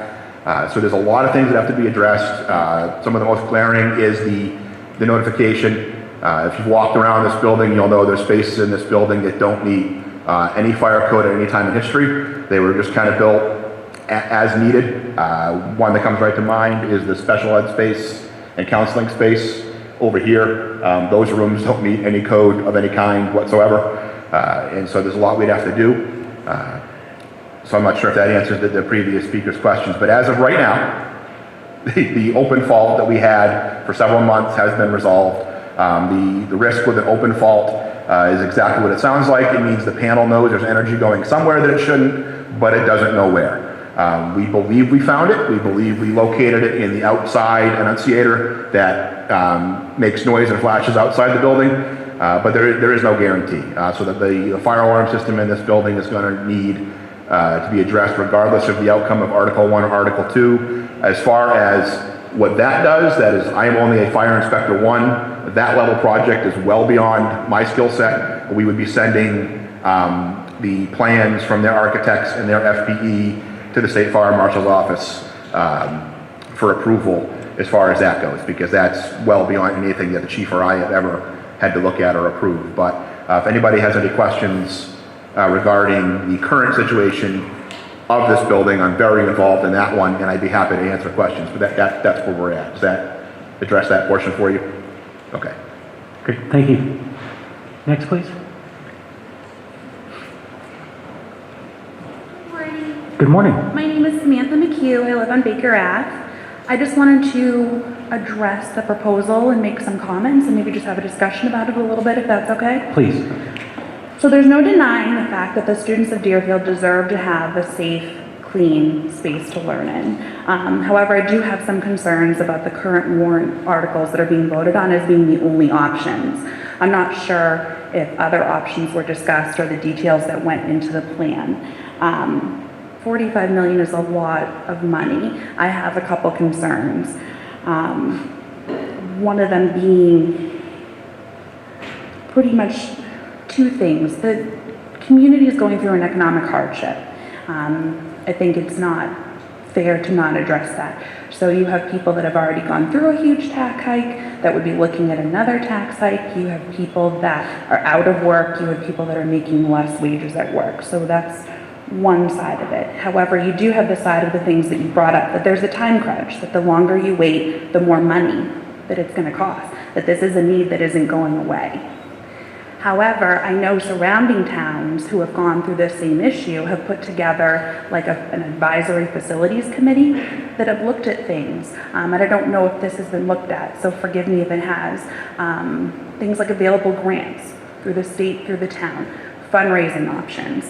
Other towns that have gone through the same situation have put together multiple plans for the town to vote on. Ones that would just address like the needs now, the needs in the future. Some would be a little bit more financially responsible, and some of them kind of look at this is what we really like moving forward, including, you know, upgrades for the school, upgrades for technology, upgrades for classes available. When you come with multiple options and you put that to a vote, or when you have an advisory committee that might consist of appointed towns member and appointed school board members, and you come up with multiple options, I think people they feel supported, they feel like there's more say, they feel like you're still addressing the needs, but you're looking at the costs are also a concern. Thank you. Thank you. Please. So I think it's important to recognize, or at least to kind of give you a little bit of background. So the board started with this process, as I mentioned earlier, and I don't know if you had arrived yet, but about 5 years ago, the board started really kind of assessing that we need more space. 2 years ago, I guess 2 years ago, March, we placed a question on the ballot for the creation of a fund. It was for $250,000 to allow us to bring us from basically the knowing that there was a need to where we are today. In that time frame, we put together a committee of a couple of school board members, community members, staff, to work on this project, I don't want to say independent, but separate from the school board so that they could focus solely on this task. So out of the gate, there was a number of designs that were considered and reviewed. Those designs were all presented to the community at a number of meetings, as well as to the subcommittee that was working on it. And ultimately, throughout that process, the design that you're seeing is the design that kind of came to the top as the one that was the most practical and appropriate and addressed the needs in the best fashion possible. We looked at designs that involved repurposing this space and changing it into, you can't use this space as classrooms, but you can use it for a media center and a couple of other things. We looked at designs that involved repurposing this space, putting an addition off the front of the building. It would have limited some other options. We looked at designs that were going in both directions off the sides of the buildings. There was discussion about going in one direction off the side of the building, but there was engineering concerns with that. So there has been a ton of work that has looked at every direction, up, down, left, right, in, out that we could think of to try to think of the most efficient and practical means to do this. Certainly, again, huge project, huge undertaking for the community, but certainly important for us to accomplish what we really need to do, which is create a generational fix for the community, update the systems, update this facility, create the space that we need currently today as well as for future growth. So part of that is we are already over capacity here. This building, we have information from the state. This building's designed in is it 450 or 460? I don't have the information from the state. We can certainly get it. Is what this current building is sized for. We have 4 classrooms outside in modulars that we've been paying for 20 years. It's evidence in itself. I mean, the moment you see modulars on a campus, it's evidence that the campus isn't big enough. So there has been a ton of work that's gone into that, and we have certainly addressed and looked at that. The board, a big concern for the board, and this was for the previous board as well as the current board and the way it's sitting, was bringing forward a project that wasn't going to sustain the community for a very long time. What I don't want to do is I don't want to ask the community for an amount of money. 10 years later, there's another board sitting here going, we need that amount of money again because we should have built, instead of we built 20,000 square feet, we needed 40,000 square feet. I don't want to put myself in a situation, and again, this is difficult to stomach, but I don't want to put myself in a situation where we come to the community and say we need a $20 million bond to renovate this building and not fix and address any of the other critical issues that we have. So doing it the way we're approaching it, as terrifying as this is as a taxpayer, is approaching the fix, the size, the renovation, and we are putting a huge window between the taxpayers and the next big expense for this community. My grandkids will be able to attend this building if we do this project, and it will be correct and sound and proper for them, which is what we're trying to do, is create a long-term solution, so we're not doing this every 10 years. Okay, thank you for those follow-up comments. I did have some questions. Have we looked at additional funding to see if Deerfield is available for any federal or state grants? So the state does offer building aid. It's tied to their annual or biannual budget. So the building aid in the current budget has been exhausted. We pre-applied to the state in January, which is the first step in that process. Final applications are due to the state, is it June or July? Sorry, on July 1st. So the final application would be submitted for July 1st. If the state, there's a couple of variables that tie into this. The first one is this legislature needs to fund building aid again. If the state funds building aid, our application gets ranked, and there's a series of metrics that the state reviews. They look at, there's a whole laundry list of things, and they basically give you, our project, a score. Based on where we score, if the state provides building aid, if we score at the top of the pile, we're very likely to get funded. If we score at the bottom of the file, depending upon how many projects are presented and what the scoring looks like, will dictate if or any level of aid we get from the state. The process with the state partially is you really need a shovel-ready project, and you have to have something ready to go for that process to work. So the goal, the hope, optimistically, is that the state continues to fund the building aid and that we are able to receive some of those funds to help offset the cost of this project.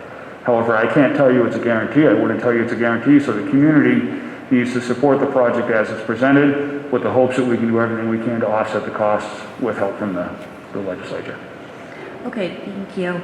I do want to just comment on some of the things you said. I do understand that it's a polarizing issue. I mean, you talked about how this has been in discussion for 5 years. We had one warrant article, I remember that article, for $250,000 that didn't pass. I mean, there's just a huge discrepancy between $250,000 and $45 million. And so I know other towns that have had this issue, ongoing discussions, have looked at voting on multiple things. And so I know you talked about, you looked at multiple plans, and this is the one that was the best. Is it possible to maybe reinvestigate the previous plans and see if any of those would be more agreeable to taxpayers? So when we looked at, the first thing is the $250,000 2 years ago did pass. That's the money that's got us here. So we presented the other plans to the community. The community actually supported, absent the community center, so if we take that portion off, the plan that was overwhelmingly supported by the community was this plan that you're going to see before you, with a couple of minor tunes and tweaks to it. When we looked at, when we discussed kind of costing of it, they all fell into similar aspects, but there was some components to the other plans that were limiting down the road. So the benefit to the existing plan, or one of the benefits to the existing plan, is, we have the option of a community center now, down the road, maybe never. But it leaves that portion of the site untouched. So if we pass the community center, obviously we would utilize that space. If we don't pass the community center, we're leaving a portion of the site untouched. So heaven forbid, 35 years from now, this town is at 8,000 people and we need more space. We have yet another means to address it. I don't think the town will grow to that extent, but it will continue to grow. It's inevitable. So, the other plans that we looked at, we certainly presented them to the community in a number of opportunities. And really, looking at all those plans, where we are right now is what truly seems like the most suitable option. Every other direction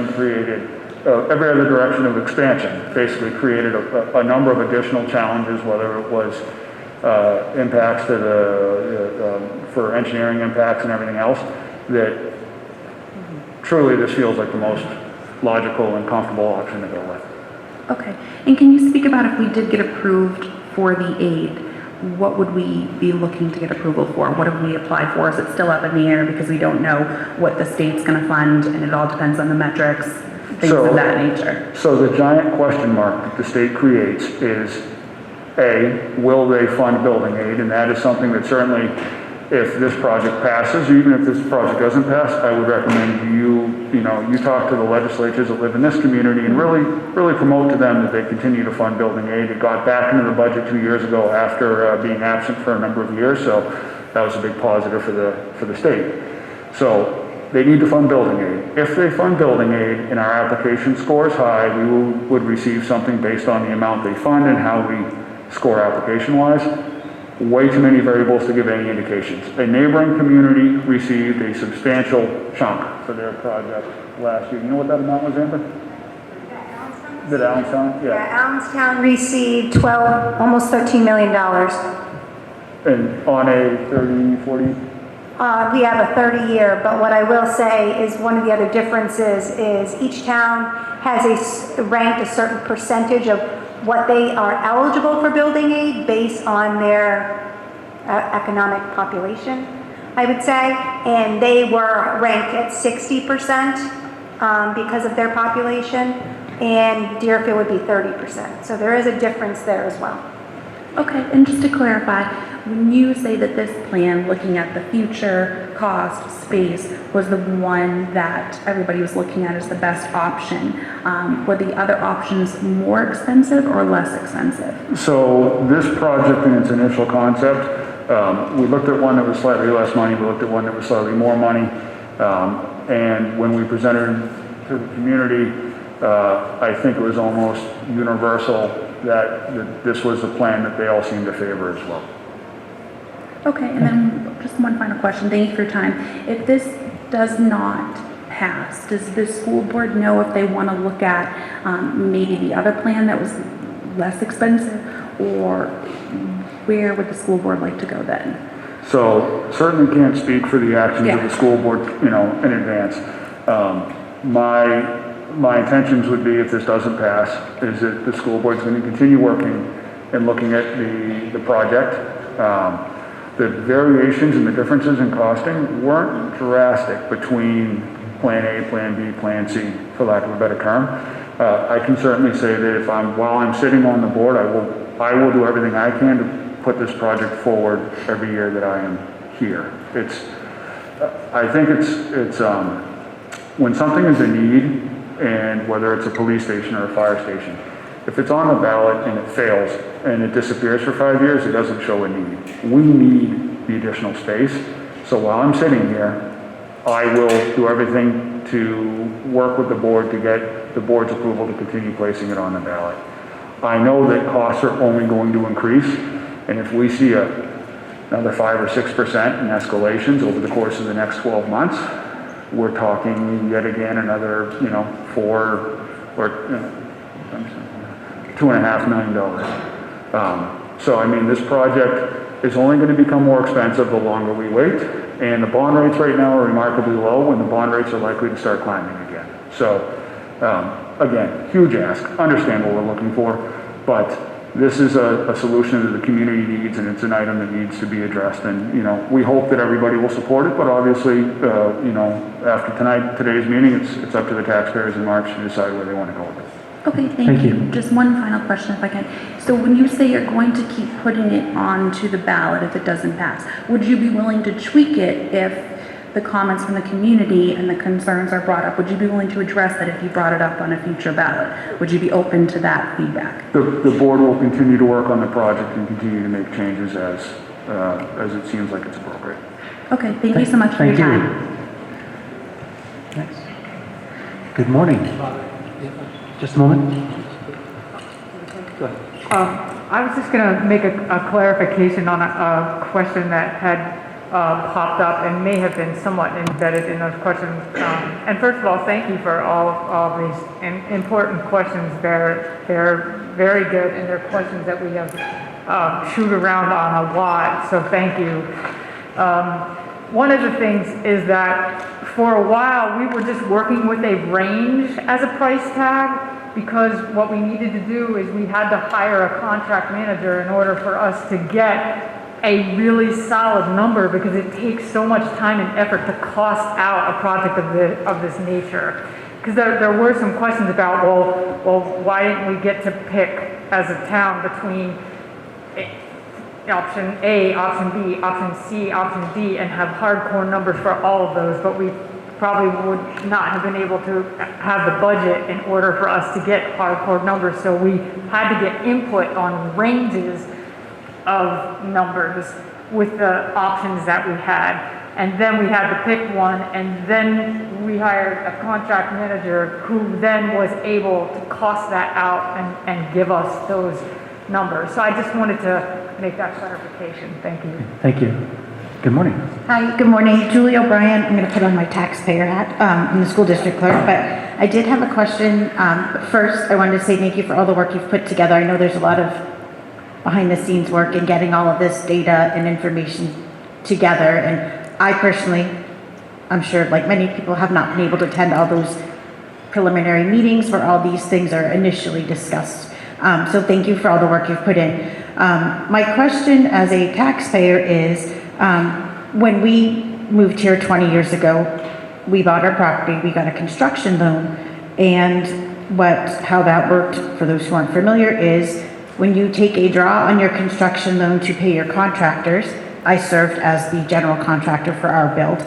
You take a draw from the bank from the secured amount of funding, and then you only pay interest on the amount that's been drawn.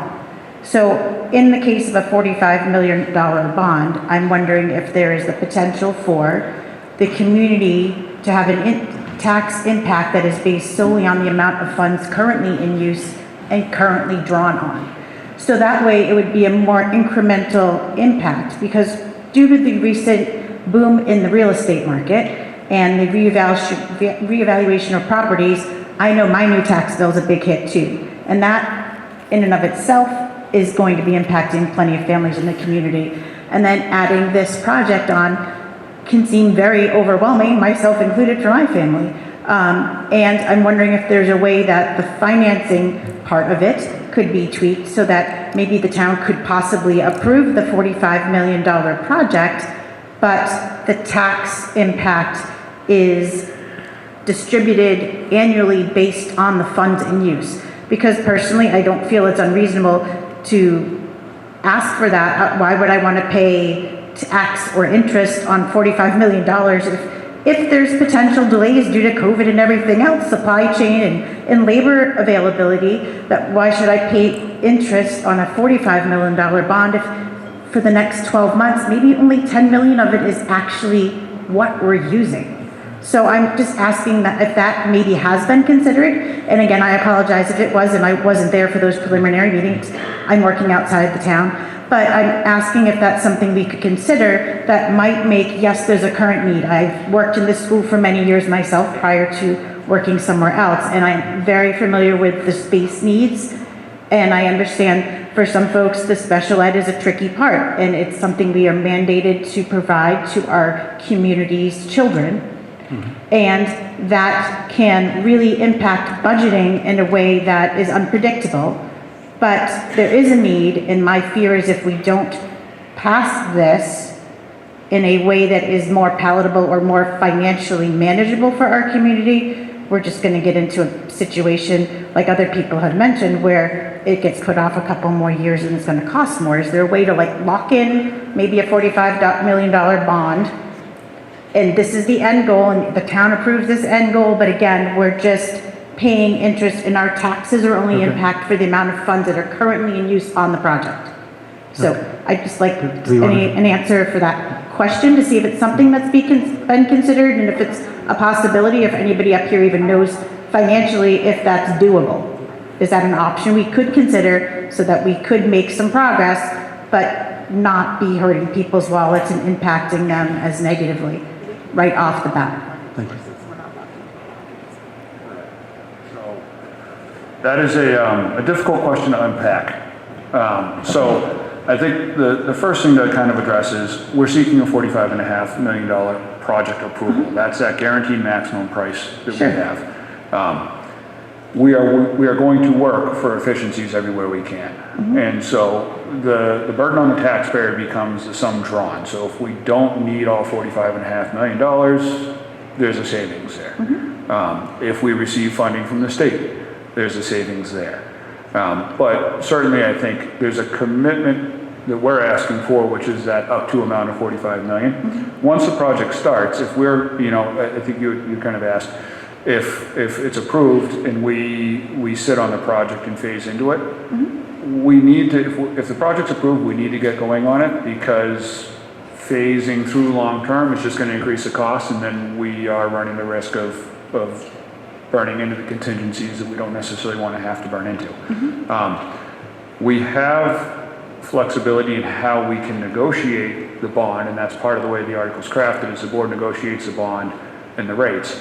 But to the extent that it escalates in, I think to the way you're referencing, I don't know that it escalates in, it would escalate in quite to that extent. The first year's payment would always be the lowest because it's an interest-only payment.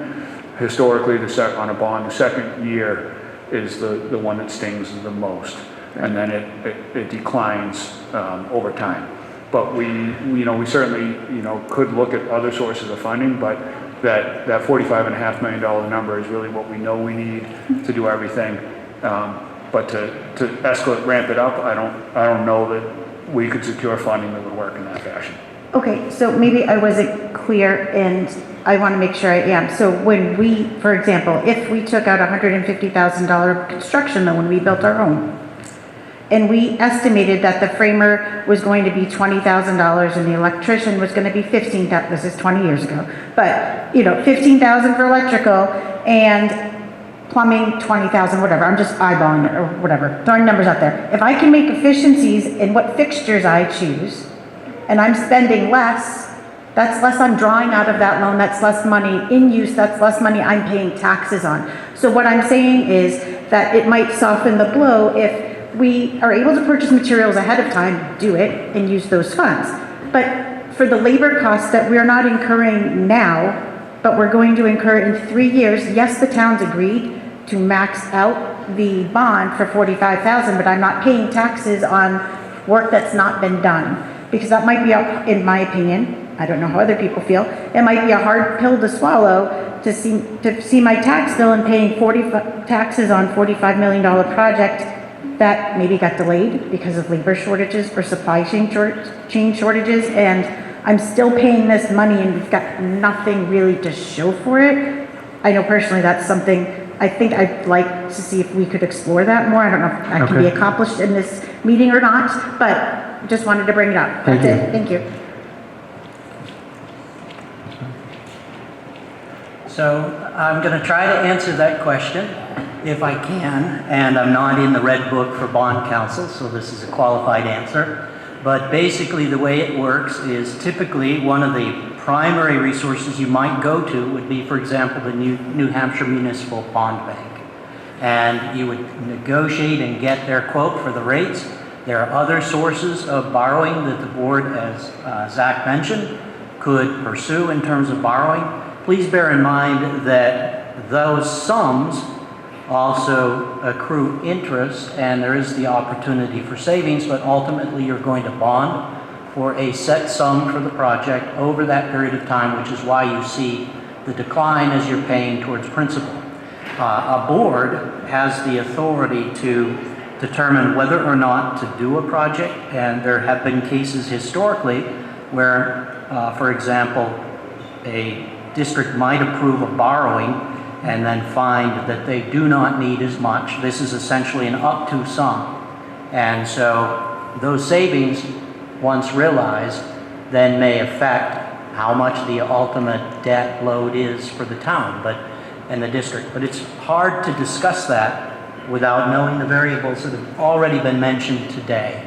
And so that's all part of this process, which is why you funded that process of getting that good faith cost estimate, so you would know what you needed to borrow.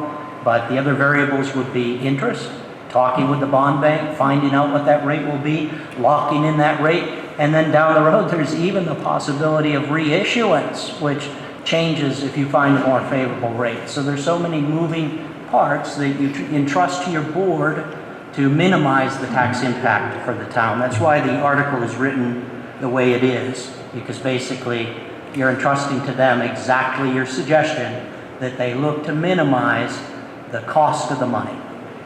Okay, thank you. I exited a little prematurely, but yes.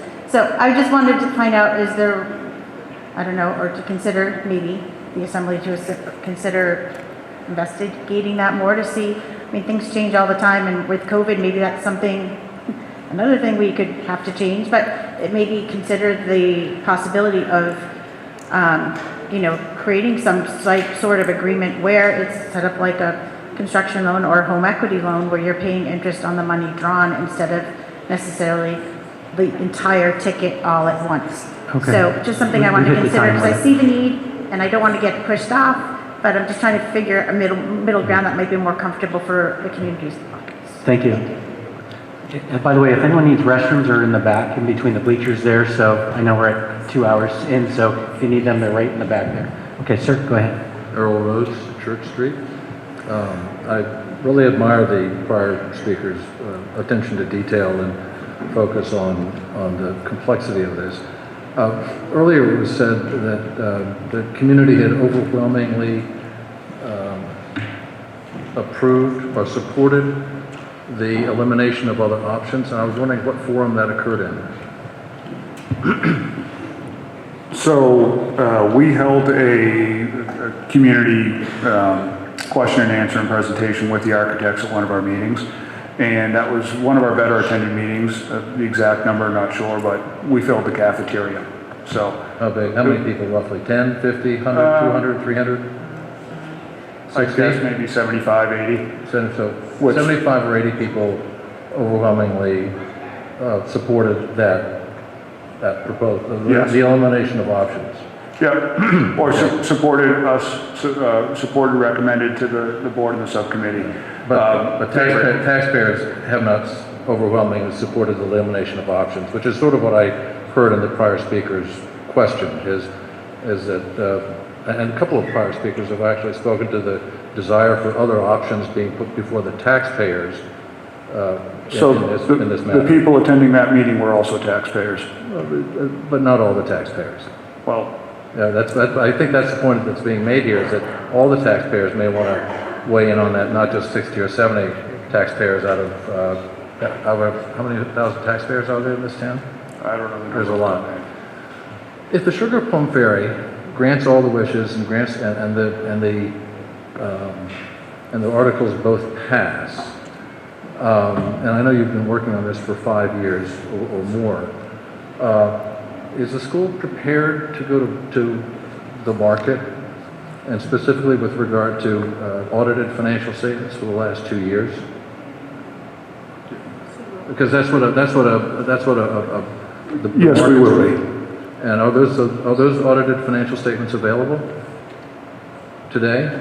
They are currently in the process of being completed with our auditor. Okay, because I know the Department of Revenue Administration doesn't have 2019 or 2020's audited financial statements. They are currently being worked on. And when do you think, that's a long process, how long do you think that would take? My guess is that it will be done by the end of the summer. End of the summer. So if this passes, there would be a delay before going to the bond markets for this. No, we will ensure that what the bond whatever needed to be financed, we will have financials in place. Audited financials. Is this going to be a private placement or a public debt issuance? I'm sorry, I didn't hear the question. Is this going to be, do you envision this as a private placement or as a public offering where you get a rating and go to the bond markets broadly? Or is the New Hampshire Municipal Bond Bank going to buy it in entirely? Well, we would have to, as we've mentioned a couple of times, we will need to go out and take a look at what our options are. I think that it would be prudent to look at all options. I do think it does limit us a little bit because of the dollar value, but I would not recommend strictly doing the bond bank. I think we need to look at all options. Okay, so they would be one of a number of places you would go. Yes, and I'm currently working with them as well as Bond Council on another project, so I have resources available to me. A financial advisor involved in this at all? We use somebody from a bond council, and she has directed me in multitude of fashions to secure a different bond. So that's legal advice, not financial advice? Correct. Okay, so you don't have an independent financial advisor separate from a legal advisor? Currently, we do not. Okay, thank you very much. Thank you. Okay, Mr. River. Good morning. Good morning, Mr. Moderator. Kevin Verville, McCarran Road. I want to go back and talk about a couple of things we've already discussed first, and then I'll get to the reason why I'm really here. Special ed services absolutely have to be delivered by law. There is no doubt about that. The question is, do they have to be provided in-house, or can they be contracted out? Deerfield currently chooses to provide those services in-house. Historically, we contracted those out. There were some comments made by previous speakers that there's a very large savings for the Deerfield School District to provide those services in-house instead of contracting them out. Believe it or not, I follow the budgeting process each year fairly closely. It's something that interests me. And I don't recall the last time I saw a detailed analysis, which probably should be conducted yearly, that demonstrates that providing those services in-house saves our district money versus contracting them out. We're one of the few school districts in the area, if not the only one, that chooses to provide those services in-house. So I'm on the budget, back on the budget committee this year. I didn't see any presentation of those types of numbers. I certainly didn't hear that discussion during school board meetings, although perhaps I missed it. So yeah, you have to provide services. How you provide them, is a bit of a question mark. Another previous member spoke about, the space and, well, there's this many rooms for this, that, and the other thing, and just because you build it doesn't mean you use it. Well, I don't know much, but I know that nature abhors a vacuum, and empty rooms don't stay empty. They simply don't. So if you build it, it'll get filled with something or another. Let's not try to think it won't. I'm curious as to why we keep hearing about storage space as being an ongoing issue. So we built a quote-unquote shed, the size of the average home, I would guess, in Deerfield, a 2-story structure, plus we rented pods to put more material in, and yet we still say that we have storage space issues. And perhaps we're clinging on to materials that we're no longer utilizing in such a way that it makes sense to hang on to them. I don't know. But I would think by now our space needs for storage would be fairly well met. I believe in the next 2 years, we're going to have the pleasure of dealing with teacher contracts, para contracts, and a high school contract.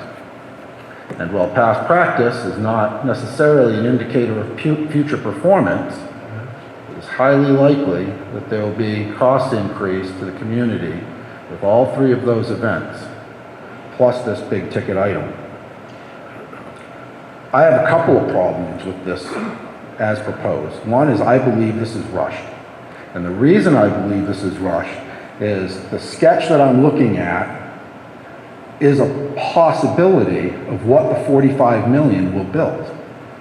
But nobody will say that is what we're going to build. In fact, we could build something completely unrecognizable to what we are seeing today.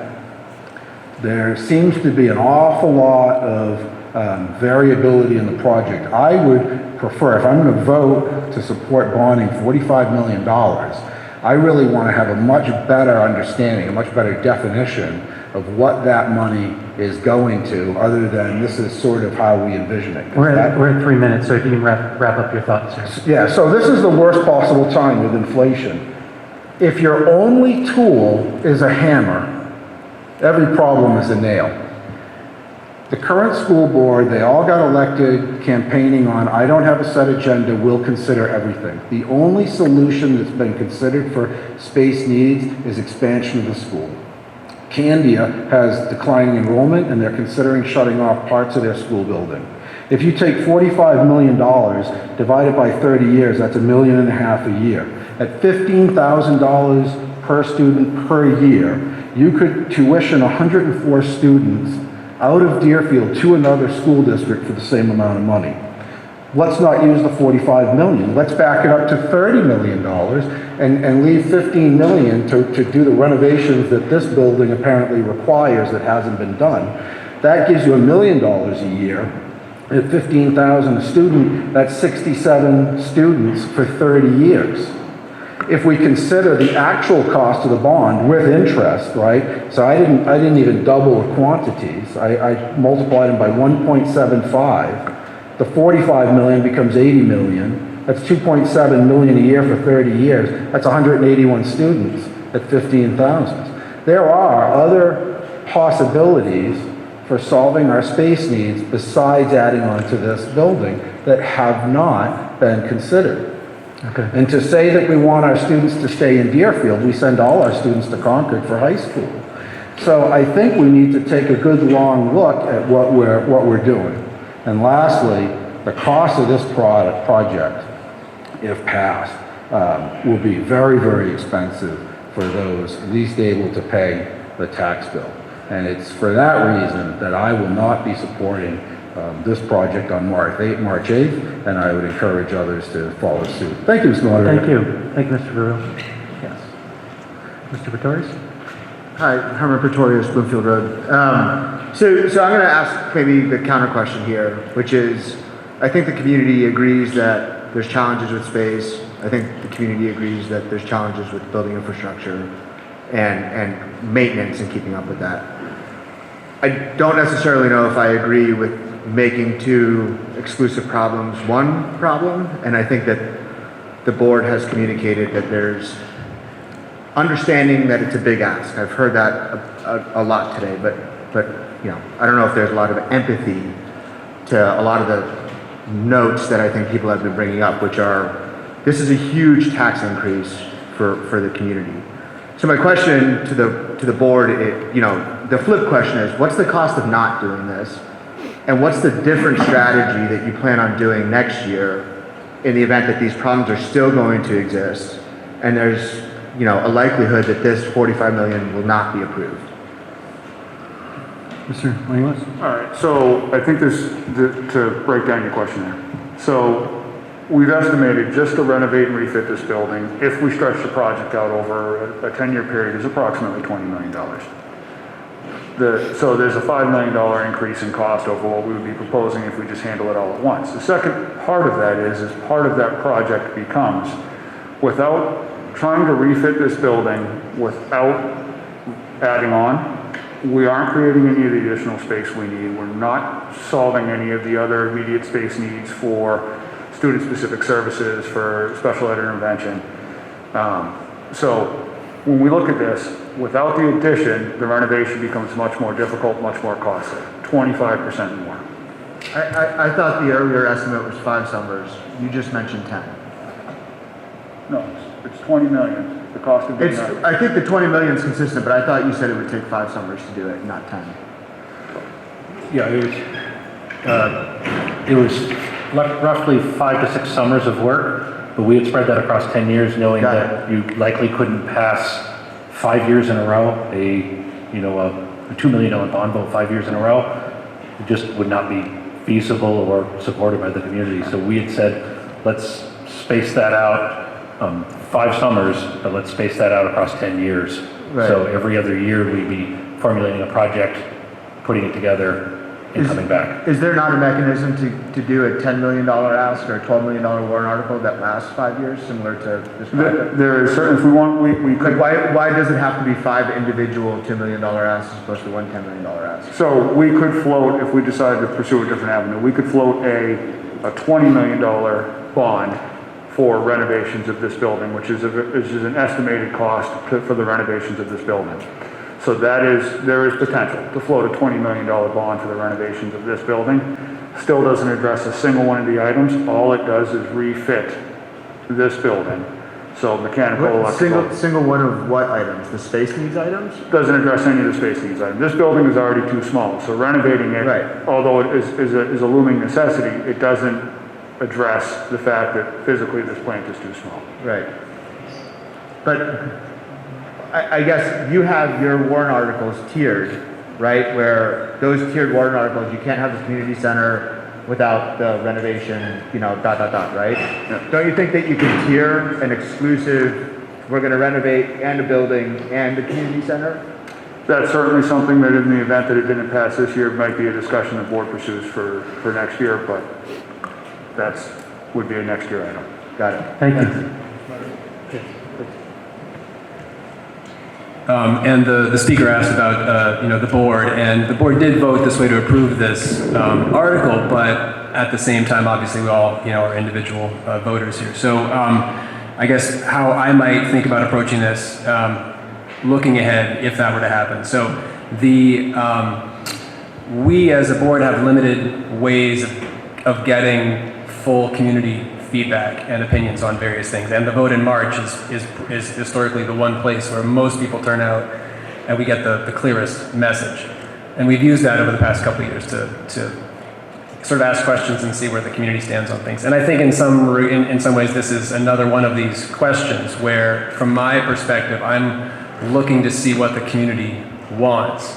And if we are doing as a board, due diligence to propose this, argue it, defend it, make a strong case as best we can, and the community doesn't want this, then I think there is a message there, and we, as a board, need to consider that. And so, as an individual, I might think that, we've had previous conversations about what is the bottom line in terms of state code and things like that. And DCS has made it this long for 30 years without an industrial arts and a family consumer science program here, and that's because as a K through 8 school, we are not mandated by the state to provide that. So if the town doesn't want that, that would be a way. There are ways of reducing this project, and if that's the message, that our town doesn't want to offer that to our middle school students, then that might be something we need to consider.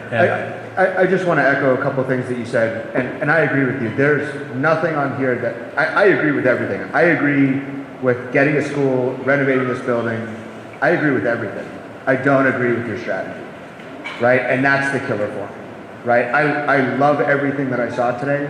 Maybe not the community center, but I don't appreciate the strategy that you're trying to go about doing this, because I think it's a huge ask and it's a tough pill for a lot of people to swallow. So I think this is a lack of knowing your audience is what I think this is. So, Thank you. Yes, good morning. Number one, and first of all, I'm asking, where are the minutes of this building committees for the last 5 years? And I request to be able to read them Monday morning. The minutes are on the website, Harriet. I'm sorry? The minutes are on the SAU 53 website under the Deerfield tab. The article passed back in the 1980s. It's only an ordinance, but that article passed at both town and school meetings to say that all committees and board meetings would be posted in the post office. The school has not posted the committee meetings, and not even some of the school board meetings. So you're in violation of an ordinance. Secondly, Harriet, all the board's meetings and the subcommittee meetings are posted in accordance with law. no, they weren't posted in the post office. I go there and I read what posted. And I didn't take you to court on it, but I'm going to start. Okay, let's stay to the warrant article, please. Secondly, this school built, renovated the heating system, $220,000 taken out of the leftover monies. This school was renovated 3 or 4 times during this past it was voted in 1990, it was started construction in 91, built in so that we had a full first year in 92. It was added on to 2004. But anyways, none of it is illegal. Nothing that has been done is illegal. At least there's nothing to show it in any of the school board minutes. The 30 years tells me a bond will be no good for 30 years. from what past history has shown in this community. The community center, in my opinion, should have been a discussion of the full community. That community might have come up with what I'm going to say. Should we ask the Deerfield Fair people, would they rent to our recreation department buildings that could be used for recreation during all the year except the month it's taken them to set up for the fair? That idea never bothered to be thought of or brought up to community. The community center should have been a discussion of maybe school and town meeting last year to allow us to see what community really thought. But I do believe a 30-year bond is absolutely stupid in plain language, because we've had to redo this building at least 5 times with leftover funds, and the fact that we voted a 15-year bond to build on the addition. Thank you. Good morning. John Wyman, Nottingham Road. One question. Just speak right into the microphone. Sorry about that. I've got a couple of questions. One goes back further to the maintenance of this building. From what I understood back there, in 2017, we realized the roof on this building was leaking. Somewhere around the same time, we realized the windows were failing. As a town member, we elect a school board to take charge and take care of this building, meaning the students in the building and the building itself, maintenance-wise. So my concern is, if we knew in 2017 the roof was leaking and the windows were bad subsequently, why have we not replaced those? So if we cannot, and the school board cannot maintain this building as we have now, what in the world makes the people in this town think that that school board can maintain a larger building? If they don't have the capacity to maintain what we have, how can we maintain something larger? Second part, we're looking at $70 million, so 3.6%, let's just say. That's going to go on our taxes. Myself, we're looking at 30 years. I'm only 56 years old. I may not be here by the time this is paid. So my grandchildren and their children are going to be paying for something that we are voting in today. I'm never going to see the fruits of my taxes, my labor. So have we taken into consideration that not only are we paying for this school, an absorbent amount of money, for something I personally feel we don't need right now, what happens in 2 years if a fire apparatus breaks down and we have to buy a brand new fire engine? That's going on our taxes. What happens if we pass in 3 years a new facility for that fire department or a new police station for that fire department? We're paying over 3% now per thousand. What are we going to pay then? I think the school is taking advantage of this town by putting this much. You're draining any bond issue, any oxygen out of anything that we need to do to further this community for a school. That seems kind of ludicrous that we're going to put all our banking in a school when we have a fire department, we have a police department, we possibly could need an ambulance. I just think that a lot of this money is going into school that doesn't need to be. And I know it's a pet project for some. I don't really care. But I don't think the school board and the people that are thinking about these budgets are looking deep enough into the town. They're doing what they want. They're not doing what they need. They're doing what they want. And I don't think it's fair for the rest of us. Thank you. Moderator. Yes. Quick response to that. Over the last, since the speaker pointed out 2017, we realized there were some issues with the building. In a similar vein, the upper parking lot, those of you who have parked up there, especially during mud season, recognize there are some issues with the parking lots, right? These are a series of things that at the time, in 2017, over the last 5 years, we've been becoming aware more and more that something serious needs to happen. Similar to how the presentation went, the argument for doing this now at once is that we do it all at once. So over the last couple of years, paving the parking lot 3 or 4 years ago, or replacing the windows, as you pointed out, 4 or 5 years ago, when we are trying to redo the whole thing all at once, sort of, we realized at that time that if we could get a couple more years out of the building and then do it all at once, we wouldn't have to pave the parking lot, rip it up, repave the parking lot. In the end, it would save money for taxpayers was our goal as part of the conversation over the last few years. Thank you. Thank you. Priscilla Watts, I move the question. Okay. The question's been probably moved. Is there a second? Second. Second. Is there any discussion? Yeah, please. Okay, real quick, we moved here last summer. We came, we saw the portables, and that was kind of a red flag to us, just seeing the school kind of... You need to speak on the motion that's out there. There's discussion on move the question. There's a second. Is there discussion on that? Is there an all in favor? Please.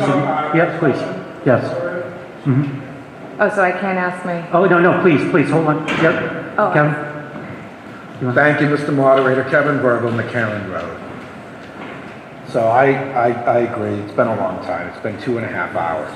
This is the biggest project this community has considered in decades. We have a new community member that has questions on this still.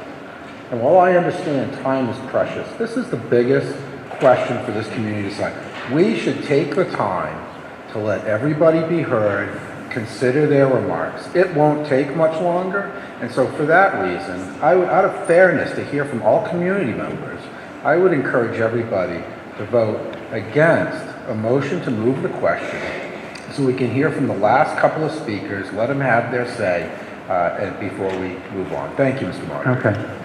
All in favor of moving the question, please raise your card. All opposed?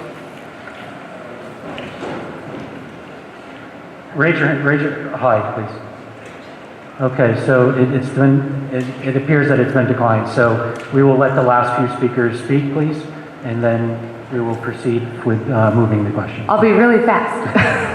Okay, I'm Valerie Brody, Raymond Road. We moved here, saw the portables. We have a 3rd grader there. Cool, he likes it, but we have a safety concern. I think it's inevitable that this needs to become part of the building, just for pure safety. Hopefully the community can see that there is a risk, and that's just not prudent.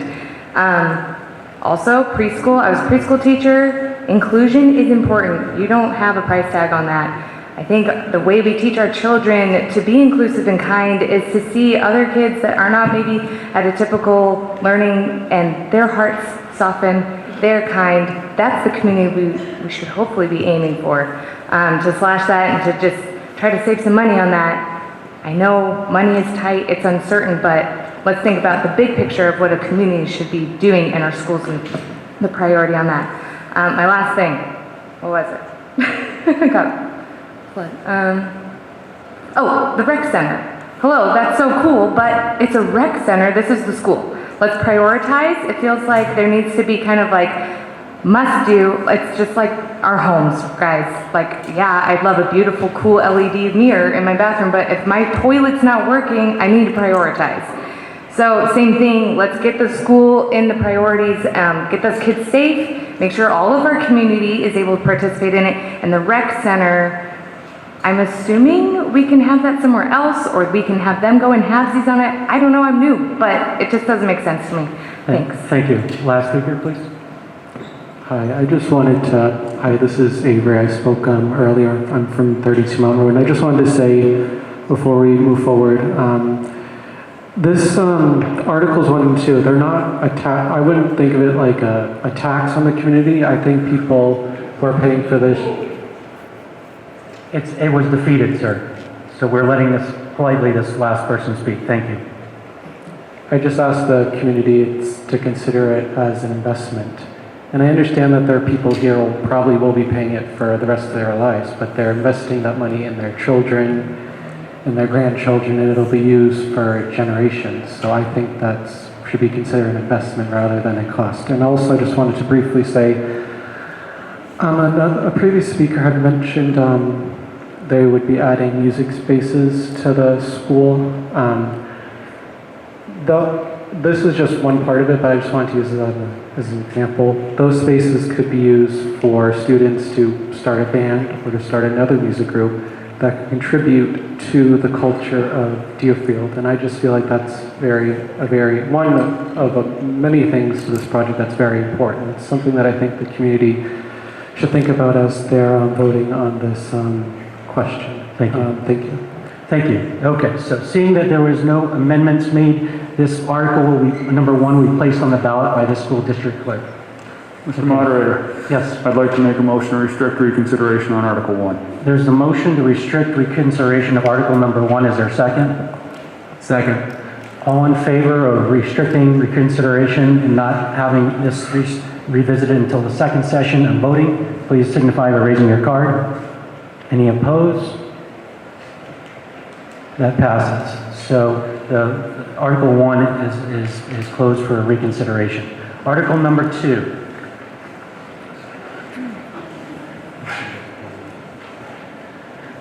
Shall the Deerfield School District, if Article 1 passes, vote to raise and appropriate the sum of $8,430,000 for the purpose of adding a community recreation center to Deerfield Community School and authorize the issuance of not more than $8,430,000 of bonds or notes under and in compliance with the provisions of the Municipal Finance Act, RSA Chapter 33, to authorize the school board to issue, negotiate, sell, and deliver such bonds or notes and determine the rate of interest thereon and the maturity and other terms thereof, and authorize the school board to apply for, obtain, and accept and expend any all federal, state, and other aid, if any, which may be available for said project, and to comply with all laws applicable to said project, and to authorize the school board to take any and all action necessary in connection therewith, or to pass any other vote relative thereto,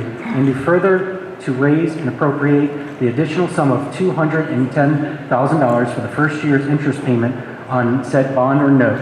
3/5 ballot vote required. School board recommends 5-0-0. Budget committee does not recommend approval 5-6-0. Mr. Langlois, do you want to introduce? So we've discussed this part of the project as well over the last period of time, but this would be a bond for the community center off the left side of the building. Again, this is addressing what could be a positive need for the community and provide additional space for Parks and Rec to operate out of, for the school to use. But certainly, again, Article 1 is what we need. Article 2 is a potential benefit from this project, additional benefit for the community. I don't have that. Okay. I was just given a later version of this. For some reason, I was given an older version. I apologize. I'm going to read what you folks have in front of you. I'm going to reread this article. My apologies for that. It should read, Article number 2, passage of this article shall override the 10% limitation imposed on this appropriation due to the non-recommendation of the Budget Committee.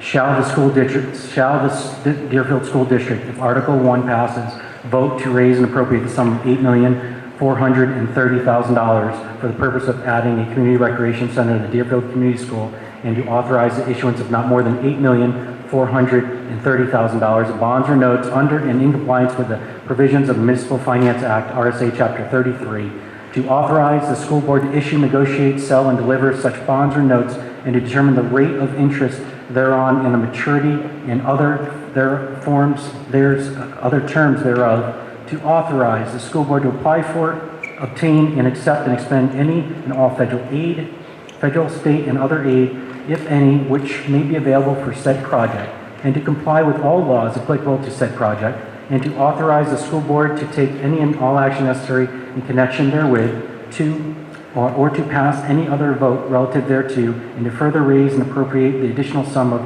$210,000 for the first year's interest payment on said bond or note. 3/5 ballot vote required. School board recommends 3-1-0. Board Budget Committee does not recommend 5-6-0. I apologize for that oversight. So is there anything else you wanted to add? Okay, is the architect going to do anything? I believe we discussed this at length during the last presentation, so if there's questions, obviously, we'd love to hear. Okay, so no additional from there. Okay, open it up. Yes, Ms. Katie, please.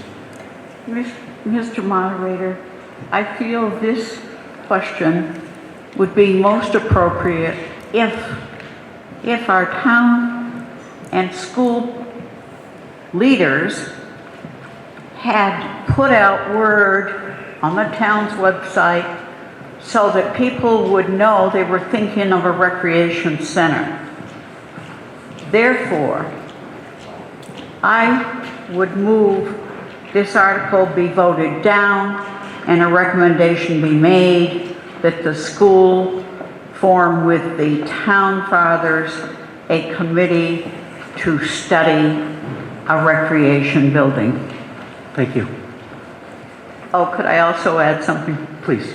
I also would like to know if they ever contacted the Deerfield Fair Association to see if the large buildings there could be rented or leased to be used for recreation programs. Great idea. Do you want to answer? We have not spoken to the Fair Association about their space in regards to this. Okay, thank you. Mr. Verville, please. Thank you, Mr. Moderator. Kevin Verville, McCarran Road.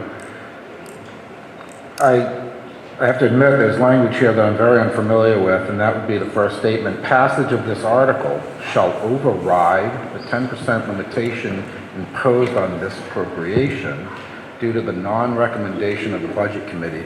Can somebody please provide me the legal background of what that's trying to tell me as a voter? That sounds to me like a legal question. Thank you very much. Dean Eggert, I'd like to try to earn my keep. And so what you're obligated to do when you bring forward a town warrant is in a municipal budget setting, you have your school board recommendation, you have your budget committee recommendation. The law simply says that if the budget committee does not recommend an article, and the article itself would exceed 10% of the balance of the appropriations recommended by the Budget Committee, that you need to inform the citizens that voting in favor of that article would constitute an override. In other words, the sentence by statute goes in the front to let them know that a yes vote by the citizens would be more than 10% above what the Budget Committee had recommended. Follow-up? Yeah, if I may. So now I think I understand it, and I think I have a follow-up just to educate my friends and neighbors that are with us today. So it's my understanding at this deliberative session that any money article can be dropped down to as small as probably $0, but definitely as small as $1. But a motion to increase an article is capped at a 10% increase. Is that correct? Unless this sentence is added to the article. And so the board added that sentence so the citizens would know that if it were to pass, it would exceed the 10% cap. Because you are correct that absent this statement in the article, even were it to have passed, the DRA would have said, well, you exceeded the 10% that had been recommended by the Budget Committee. And so that's the reason why the sentence is there, because you're correct that there is a 10% cap on how much you can increase your gross warrant, essentially. Thank you. I appreciate the answer as always. Well, I understand that this building, and particularly this space... Can you speak right into it? I'm sorry, I can't hear you. Yeah, sorry. Got that in. Well, I certainly appreciate that this facility in general, and this space in particular, gets very, very high, heavy use.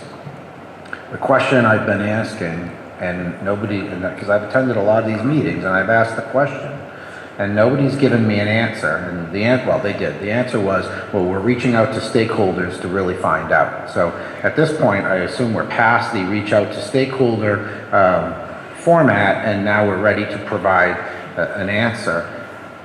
because my question is, what are the unmet space needs of the community, other than a desire for additional parks and rec space, right? That's the one I get and I hear, but it's supposed to be a community space for all these different activities.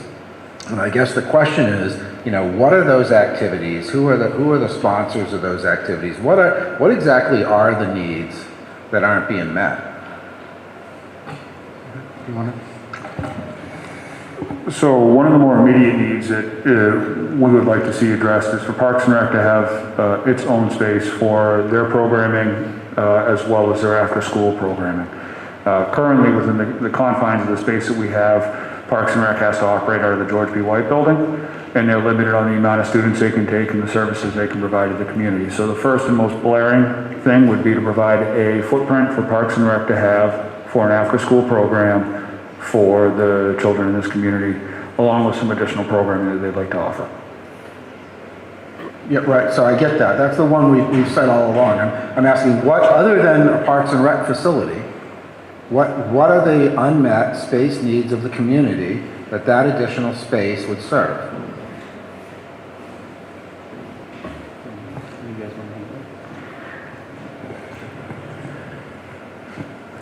I would say that you would be hard pressed in this town to find a sizable meeting space.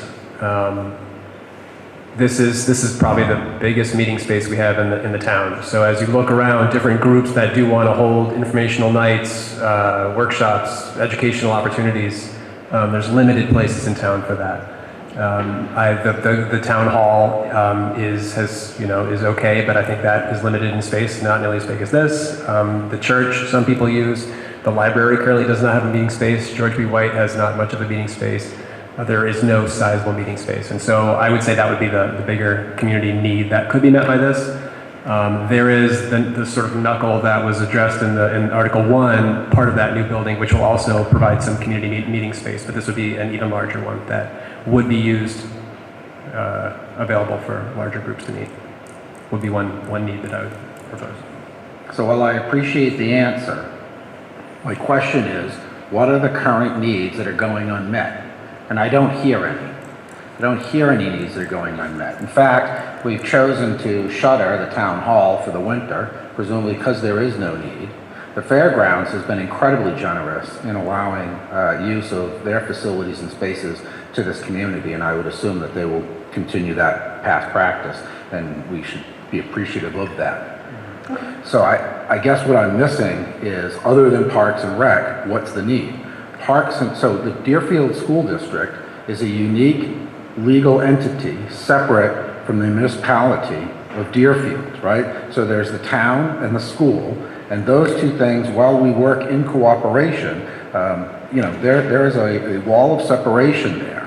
And so to propose a community center that's essentially being pitched as largely being used for parks and recreation, it's my opinion that need should be met on the municipal side, because the municipal side is what funds that department, what regulates that department. Parks and Rec is answerable to the Board of Selectmen. Parks and Rec is not answerable to the school board.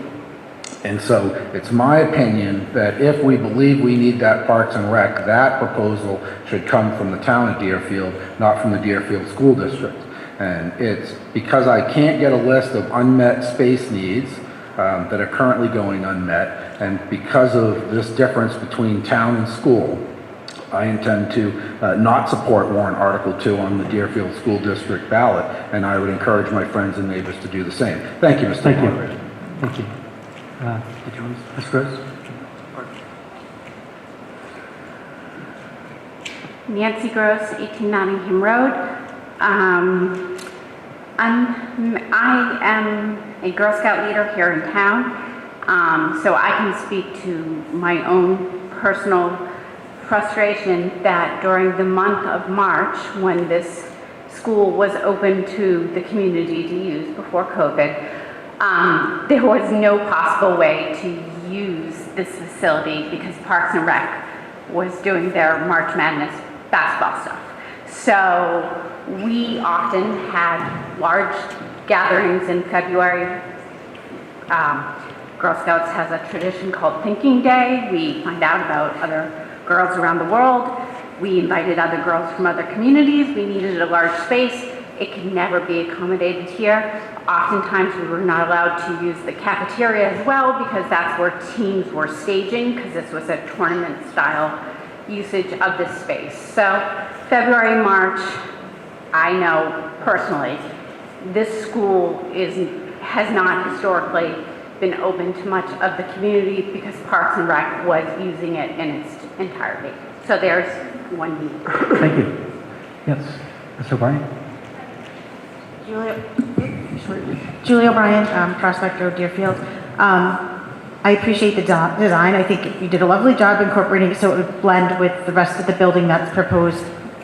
My concern is the cost being absorbed or put on the shoulders of taxpayers via the school budget. As I was previously aware, the town at one point paid to plow and maintain the parking lot and the driveway in the school, and several years ago, I'm not sure the exact number of years, it was put back on the school's budget as a cost for the school to incur, yet the Parks and Rec Department continues to use this facility, and I'm wondering when was the last time the Parks and Rec Department contributed to those expenses. And it's kind of a rhetorical question, and my concern, I'd like to offer sort of an analogy. You know, if I have an adult child living at home and he wants to build another garage for his car and he makes more money than I do, he's going to pay for the garage and he's going to pay for the increased taxes on my tax bill, right?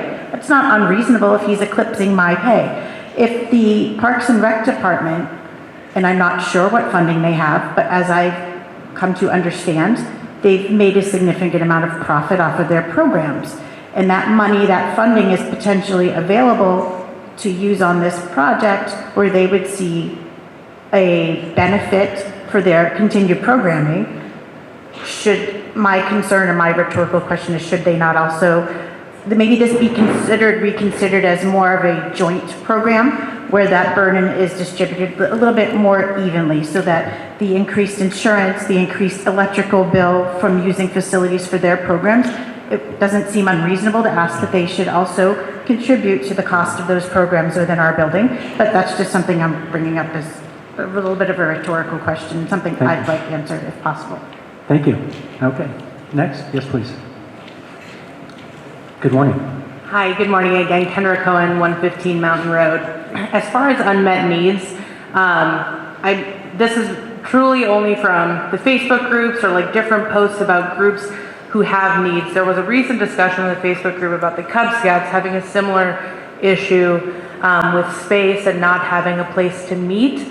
There have been a few different groups like that. I think there's a need for young children's music classes, dance classes, things like that. There's sort of nothing in our community right now for families who want to do activities outside of going to other towns. So I do go to other towns to do music class for my daughter, in dance class, in gymnastics and things like that. But it would be so nice as a resource in town if there was a space and an organization to safely and reliably have a space to host these things. Thank you. Okay. Sir? Hello, my name is Avery C. I live on 32 Mountain Road. And I just wanted to say, this space I think would be very beneficial to the town in ways that maybe people haven't thought about. Myself, I'm a travel agent, and myself and other travel agents in northern New England, we don't have a space to like meet and like do annual meetings and to get-togethers, general trade events. We actually have to like go down to Boston to meet up with the other travel agents in New England. So if Deerfield had a space like this, I could definitely see it as a possibility that we could use the space as well to meet for travel agents in New Hampshire, because we don't have a space. Thank you. And I'm just saying that's one example. And they will come and they'll go to restaurants, they'll use all the services that Deerfield has to offer, which will put more money into the community. And then also if we have to pay some sort of rent or some sort of money to use the space, that's also money that can go towards the cost of building the structures. So just something to think about. Thank you. Okay, sir, please. Good morning. Good morning. Jeff Shute, Pleasant Hill Road, Parks and Rec Commission. First, I'd like to answer Julie's question about the money. There's a revolving account through Parks and Rec, which is funded through programs. That account and fund helps fund programs that don't make money. So there is money there that we offset that pays for all of our staffing for after school, pays for all of their taxes and Medicare, everything. The only town money that's spent on Parks and Rec is the recreation director's salary and half of the assistant's salary. Everything else is paid for through that revolving account. To answer Kevin's, what are we not doing? Well, what is not coming? What programs could we do? We don't know. This could open up a whole nice door for us. A little history, we've been talking about a recreation center for a while, especially after George B. White closed and we couldn't do our after-school program or our summer program. We had no place to do it, we couldn't do it. So there were a number of families that were, unfortunately they didn't have that opportunity. So we got thinking, well, maybe we could use a space. And I, as a member, had initiated doing a warrant article to start a fund to raise money for the community center. I think the school board, Zach, approached us as a commission and said, hey, how about we combine and do this? That would put the after-school program right here. We wouldn't have to bus kids back and forth to get them there. You have field space, you have all sorts of opportunity. The design that they have is the community center would be locked off from the school during the day. You could hold, classes there for people who aren't in school, for preschool, for young kids, for older adults like me, you may want to do something. It's a big nut, and I understand, and it's coming quick. And to be honest with you, I'm not sure it's the right time for it, but I see a need in this town for a community center. I think some of you have seen the ice rink in town. That's kind of been washed out lately, unfortunately, but that's something that a lot of interest is coming. And there's a lot we can do in this town for recreation if we can come together and do it. But I want to make it clear that Parks and Rec is basically self-funded.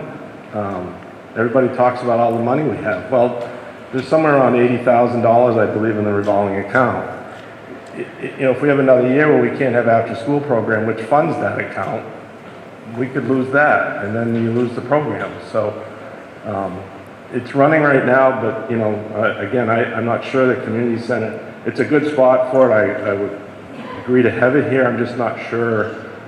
Sorry, Zach, but I'm not sure it's the right time this year to do it. And there's a lot of questions. So. Okay. But I just want to clarify some stuff on Parks and Rec side. So, thank you. Thank you. Thanks for all your volunteer work, too. Yes, ma'am. Thank you, Kimberly Black, Meeting House Hill. My question is whether or not the board has considered if there would be an additional policy coverage for that recreational building separate from what they've currently voted in for the school, where they're not allowing outside activities except for the ones they've already done exceptions for Parks and Rec to use this facility for sports and such. It is my understanding that clubs shouldn't be meeting within this school building right now due to the pandemic. So in the event that the pandemic lasts the next 15 years, would that policy still apply to the community trying to use a facility that we've built for community use? Thank you. So again, we're very early in the process of full utilization. Obviously, there's changes we've had to make operational during the pandemic. Optimistically, this has to come to an end at some point, or things will change and whatnot.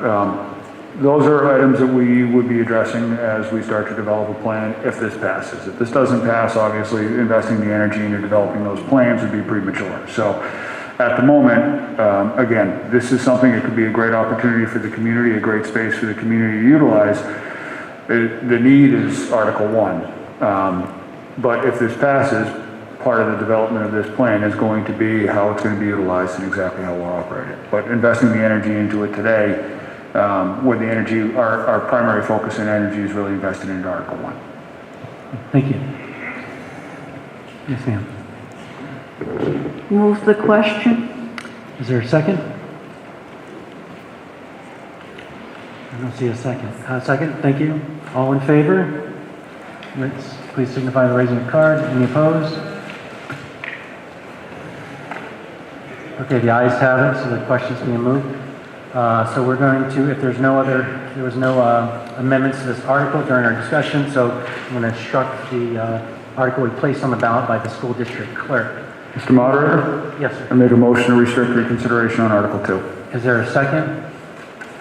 There's a second. It's properly moved in second to restrict Article 2 for any further discussion. All in favor signify by saying aye. Aye. Maybe raise your...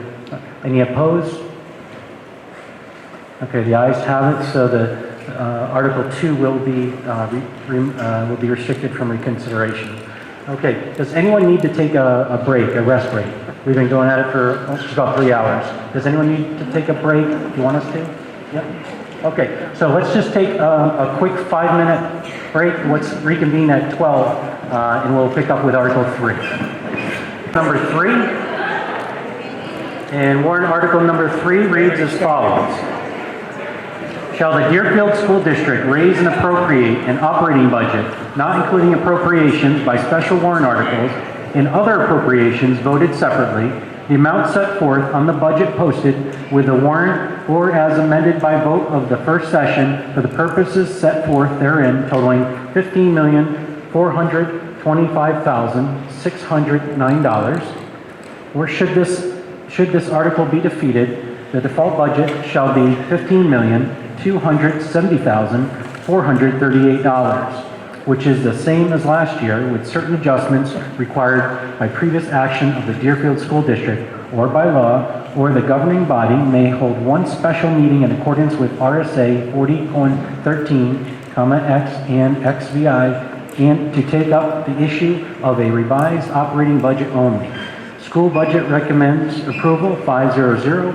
Budget committee recommends approval 740.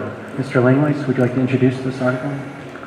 Thank you very much. So, understanding that we've spent quite a bit of time here today, I'm going to shorten what I would typically present and just kind of quickly highlight it so we can get to questions.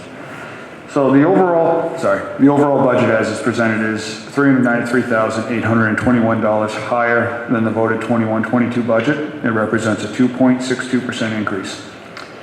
So the administration and school board's goal is to provide the community and the MBC at that time a reasonable budget they believe can provide a suitable education to the students in the Deerfield community. Within the increase of $393,821, it includes $138,683 for the voted and approved CBA from fiscal 1920, $34,497 from the voted CBA for the paras from 2021, $140,339 in special education increases, $120,523 in high school tuition increases, and a transportation increase of $160,335. If you tally all that up, you're looking at an increase of $594,377. The budget being up $393,821, what that means is that the district found efficiencies and reduced the other items in the budget by an amount of $200,556. Every effort's made when we produce a budget to try to keep as much of it in check as possible. And the increases that we're seeing here are contract driven, and then efficiencies throughout the rest of the budget were looked for and applied where possible. Okay, thank you. Okay, we'd like to open up for questions, discussion. Mr. Verba. Hey, good afternoon, Mr. Moderator. Kevin Verbal, McCarran Road. And I appreciate the elocution from the chair of the school board. Most of the items that he listed, of course, also appear in the default budget. Because they are contractual items, they also appear in the default budget. There's less than $150,000 difference between the proposed budget and the default budget. It's interesting because if you flip ahead to Article 4, they're proposing taking $400,000 from any fund balance, often referred to as a surplus, to fund some other issues. You would only put an article like that on the warrant if you suspected that you would actually have that money come the end of the year. And if you look at the fund balance year on year for the last 10, 15 years, they average around $400,000. An unusually small fund balance would be around $150,000, and a somewhat less unusual large amount would be about $800,000. And so, given the inflation pressures, the economic pressures that the citizens at Deerfield are feeling, and the very small difference between the proposed budget and the default budget, I would encourage my friends and neighbors to vote against Article 3 so that the default budget is the ruling budget. Thank you, Mr. Moderator. Thank you. Good afternoon. Is it afternoon? Yeah, it is. No. Andrea Hoteling, 1 Lakeview Lane. I'm going to address this from the change in the overall tax burden. One of the documents that doesn't get presented today but was part of the budget package that's online from the school district is something called the Estimated Deerfield Tax Rate Forecast. In last year's rate, I don't know if this happened with everyone, but my second bill actually went down a little bit, which was a nice surprise. But the reason for that was there was $1 million returned to the tax rate, to reduce the tax rate because of surplus in the school budget. That surplus was primarily attributed, I believe, to things having to do with COVID, less transportation, so on. So I don't think we can count on that happening again. Last year's tax rate, the one that you just paid in January or December, would have been about $1.25 per thousand higher than it was because of this excess surplus. If we assume that there's usually a surplus, which there has been going forward or going backwards, and as Kevin mentioned, maybe in the neighborhood of $400,000 or $500,000. Let's say we even have some surplus next year or this current year. Maybe, your tax rate would only go up by 75 cents per thousand already before these new warrant articles get acted on. So although the operating budget itself, is not the biggest piece of what we're looking at here, if we incorporate the first two warrant articles, if those go through, your tax rate is going to go up by 21.6%. And I don't know how many people in town can afford over a 20% increase in their taxes. So I agree, there are things that need addressing here, but any place that you can save a few dollars might be good. So although I hate default budgets, the fact that most of the budget is still there, even with the default budget, I might vote in that direction. Thank you very much. Thank you. Is there any additional comments for warrant article number 3? Discussion? Yes, yes, please. Your microphone. Hello, there we go. And I don't know if Amber might want to comment on just the clarity of the fund balance. Like, oftentimes where the fund balance comes from, I don't know, is Amber, sorry, I can't see you. Oh, I'm sorry. Amber, are you down there? Fund balance and the surplus at the end? Yeah, it places where it often comes from, because a lot of times it seems that it doesn't come from things that we directly budget and can control. Sure, yeah. So at the end of the year, we take a look at all lines that have been what were budgeted and what was actually expended. And a lot of times, what ends up happening is we may have some unanticipated revenue that plays a role in that. So, for instance, we may have estimated that we were going to get X amount of dollars in Medicaid, but we got more than anticipated. That's one example. Another example is we may have changes in plan changes for healthcare. Someone may have had a family plan but moved down to a two-person plan. Or we are budgeting 14 months in advance. So if we've had any change in personnel, there could be some slight changes in dollars there. There could be slight changes in whatever plans that were previously selected and are now selected. Typically, we try to expend the dollars of what we are anticipated spending on supplies, equipment, maintenance, and things like that. They are estimated at the time the budget is created, so we always try to find as much efficiencies throughout the year as we can. So while we can't, it's very challenging to get an exact number. We try to do the best that we can. But most of the surpluses are not typically in lines that are for educating the students. It could also be in lines of special education. When we create the budget, we have to look at the students that we currently have, and we also take a look at any information that we have of any students that might be coming into our school. We take a look at what services are currently needed and what possibly are needed. Now, those could change in that 14-month time period. So that could also be one of the reasons why there is some surplus in those lines.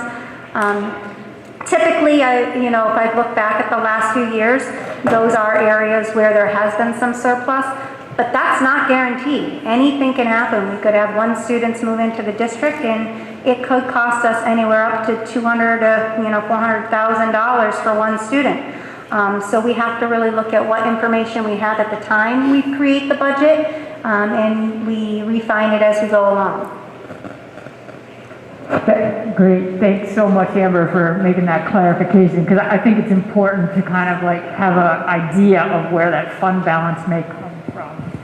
Thank you. Ms. Key? Most welcome. There are two things I do, and one is to ask for the number of students. So I called up and I was told 519. Then I take that 519 elementary students and I divide it into the portion of the budget that isn't used for high school. And it came to over $25,000 to educate each elementary student. Then I took and asked how many tuitioned high school students. And I asked the cost for the high school from the budget, and I subtracted that from the total budget and came up with an average of $12,000 to educate the high school student. Back when I served on a high school building committee and I was on a budget committee, it always used to be the elementary student cost less than the high school student because high school students had such things as shop and home ec and all these other things that weren't provided in elementary school.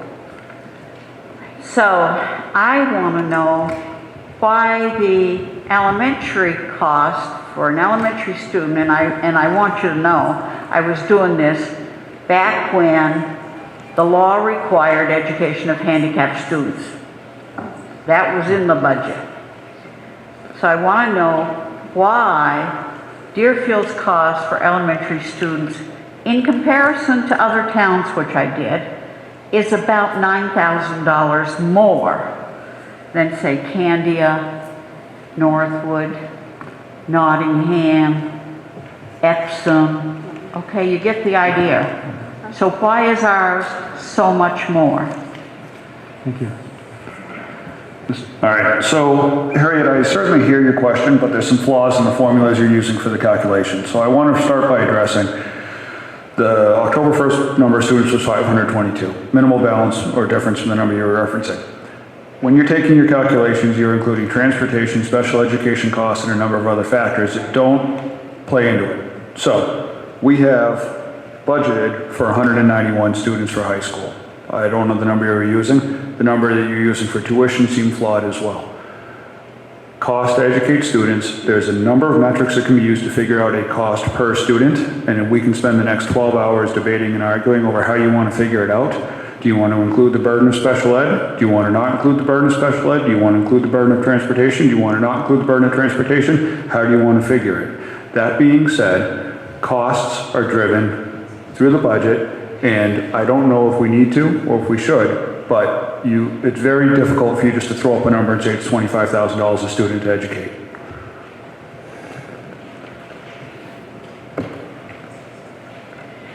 Please. As you know, Zach, by now, I always call the Department of Education. Their figures are 1 year behind yours. But I called and I got the student population in this school from the principal. I used last year's figures, not this year's budget, but it isn't that much difference in number of students or high school students in the budget. So, Harriet, maybe to change the way and to answer your question differently, the state of New Hampshire provides their metric for determining the cost per student, and the state of New Hampshire says it's $17,250 for cost for an education for an elementary school student. Here, the state average is $17,188. Excuse me, Zach, you've taken it another direction. I specifically asked how many elementary students, how many tuitioned high school students, what their budgets were for elementary, what their budgets were for high school. Simple. I didn't try to take some particular one number. I took the number of whole in every school and found out how many high school, how many elementary. High school always was the highest priced pupil in the past. Now it's our elementary students. One more thing.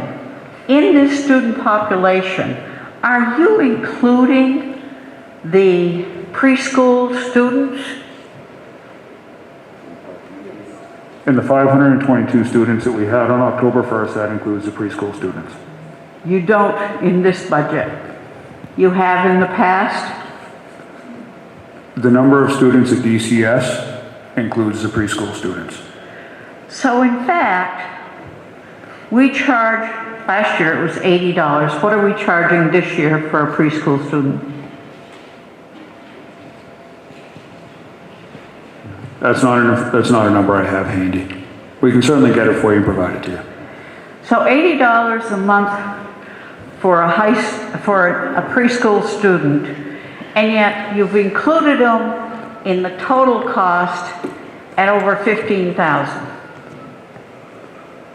When you give me the student population figure, you've included them as part of the student population figure. 522 students is the enrollment at DCS as of October 1st. And you're including those preschool students. Preschool students are included in the 522 students that we had on October 1st. And how much do we charge for that? That's a number we'll get back to you. I don't have it in front of me. And when I asked, it was $80. It's a number I don't have in front of me.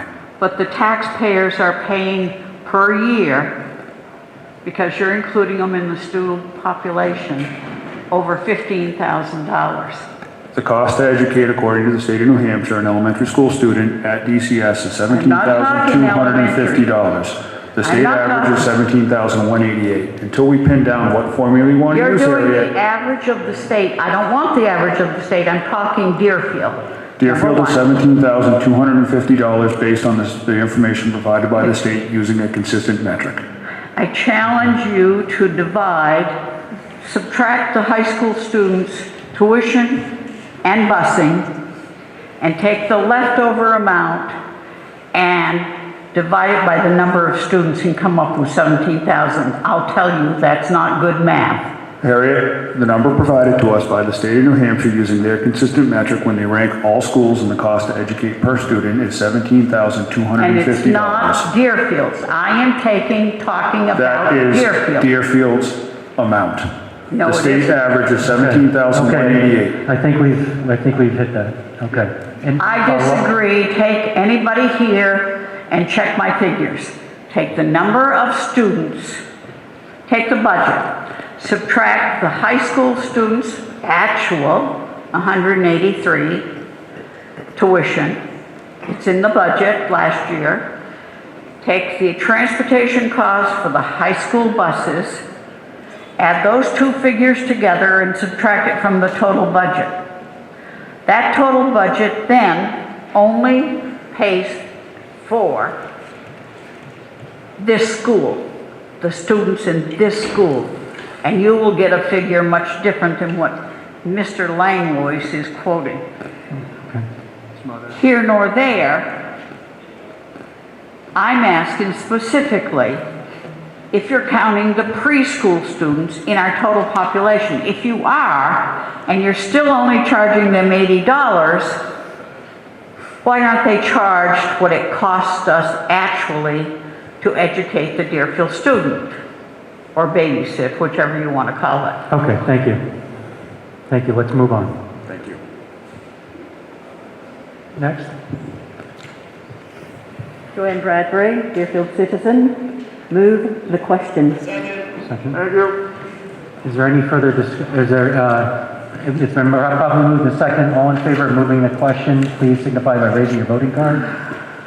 Any opposed? The ayes have it, so the question's being moved. There's no amendments to this Article 3, so it will be placed on the ballot by the school district clerk. Mr. Moderator? Yes. I'd like to make a motion to restrict reconsideration on Article 3. Is there a second? Second. It's been properly moved and second to restrict reconsideration, which removes the ability to edit this warrant article until the second session, which is the voting day. All those signify by restricting reconsideration, raise your voting card, please. Any opposed? The ayes have it, so the warrant article number 3 is removed from reconsideration. Warrant article number 4. Shall the Deerfield School District, if Article 1 fails, vote to raise and appropriate the sum of $400,000 from the June 30th, 2022 unassigned fund balance available for transfer on July 1st, 2022 to be added to the School Facilities Repair Expendable Trust Fund for the purpose of school building repair at Deerfield Community School. No amount will be raised from fiscal year 2022-2023 taxation. This article is contingent upon the failure of Article number 1. If Article 1 passes, this warrant article shall not take effect. Majority vote required. School Board recommends approval 500. Budget Committee recommends approval 1100. School Board member Oxford? Yeah. Please. All right, thank you. So this article was alluded to by a previous speaker, and we're not. We are on a default budget this year, per the town's vote last was it June? And so there's no guarantee that there will be $400,000 left in the fund, as pointed out. But what this article tries to do is asks that if there is, as much as there is left over after this default budget year, can we, and this is again contingent on Article 1 failing. So if Article 1 fails, we've spent a lot of time talking about how this building needs work, and we are not in a position to postpone things like the fire alarm system, right? And so here is our request that if we do not get the support of the voters for the bond for Article 1, then we will still be able to move forward with doing some of the repairs that we've been talking about a lot this morning. Thank you. Thank you. I'm actually going to point out one more thing, that currently in that fund there is $343,000, and we're looking at roofs, we're looking at fire alarm systems, et cetera, et cetera. We anticipate as a board withdrawing $27,000 because we did just replace the fire panel for that cost, and so we need to take that from that fund once we have a hearing. But that's currently where that fund sits. So if this passes and there is a default and number 1 fails, then we would be up to closer to $750,000, which we could use to make a dent in something. Okay, thank you. We'll open it up for discussion now. Ms. Gates, please. I have asked the town to remove the statement, "No amount to be raised from taxes." And the reason I've asked the town to remove that is because we raise the money from taxes, it's leftover funds, and it is tax money paying for it. I will ask my legislators to put a bill in to specifically state that statement cannot be used in an article, because I feel it's a deception on the taxpayers in town. They're saying it won't be raised, but in fact it was raised, and if it went back to reduce taxes, we would have a reduction in our tax bill. We as a board agree with that, and we discussed how we could change that language. We did add, you'll notice, from fiscal year 2022-23 as a way of trying to clarify that very point area. Thank you. Okay, thanks, sir. Mr. Moderator, Fred McGarry.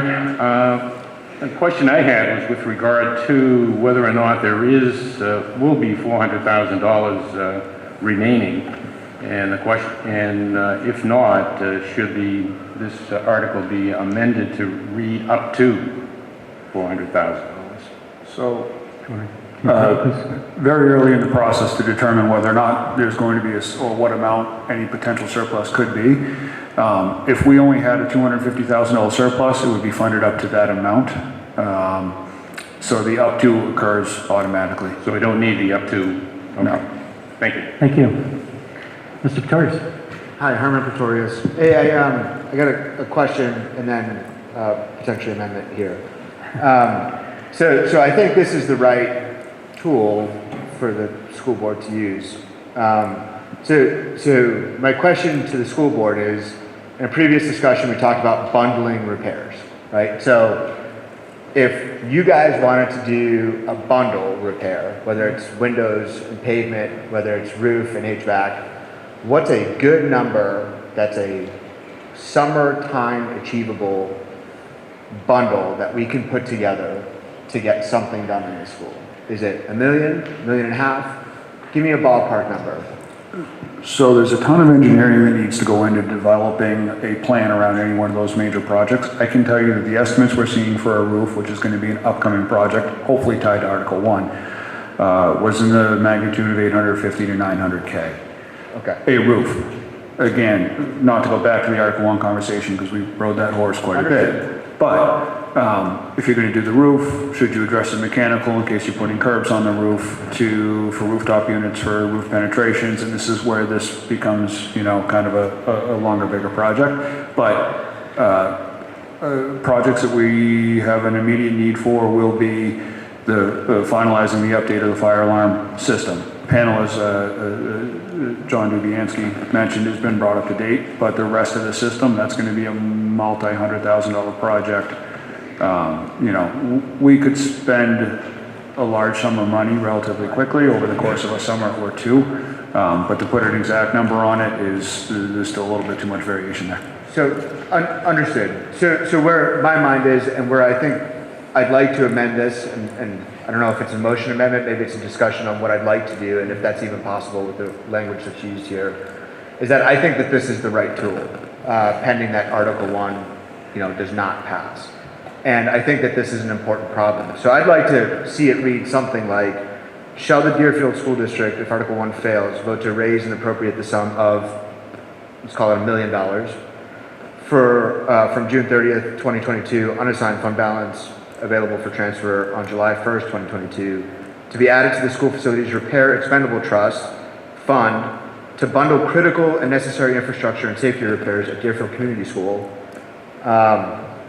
The next part is up to debate because obviously we don't have $1 million, and so this would have to be raised by taxes, right? But I think that this is a tax hike that's much more tolerable than Article 1. So I don't know if we can change it. That's my question. Can we change that value? Can we change those things in the parentheses such that we can put this amendment through and then, keep the rest of the amendment the same?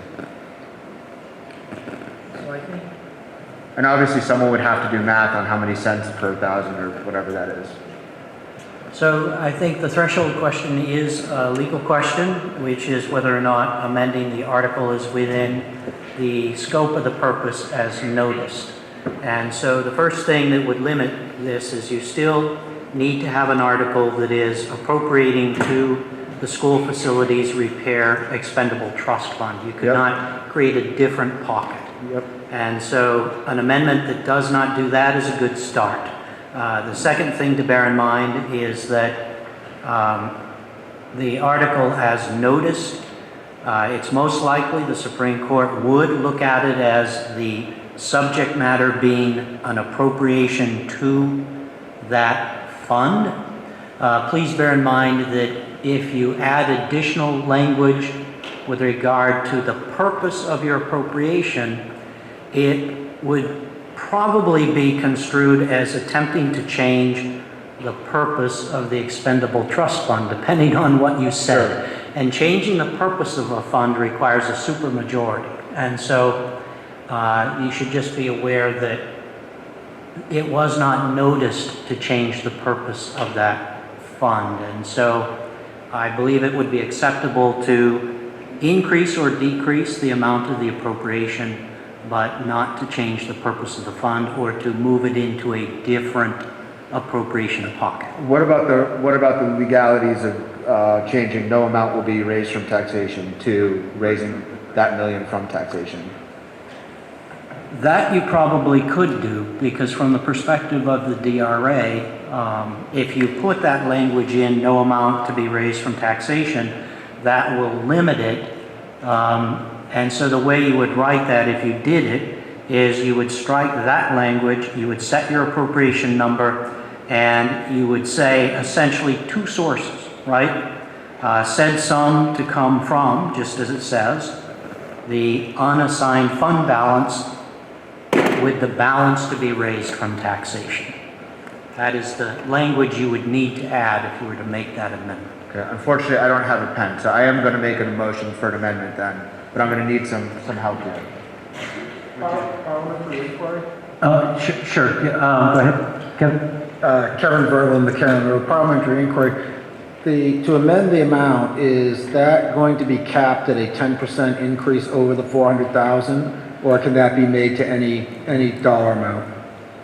Thank you for that question, because I had to go through those mental gymnastics myself, and I reached the conclusion that it is not capped, and the reason it is not capped is that article is recommended by the Budget Committee. Had they not recommended this appropriation at all to that reserve, then you would need that override language added as well to the amendment. Thank you. Good question. So you're writing up the amendment now? Yeah, let me, do I have to make a motion? Why don't you go ahead and write the amendment up and come back up, and then, if that's okay? And then we'll have Joanna here visit. Okay, I'm Joanna Waring from South Road. I am making a motion to make a slight amendment on the correction of the name of the trust fund.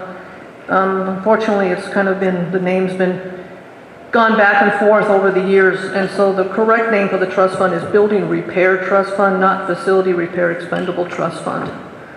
And that's putting on my trustee of the trust fund hat. Great. Can you say that one more time, please? The correct name of the fund is Building Repair Trust Fund. Building Repair Trust Fund.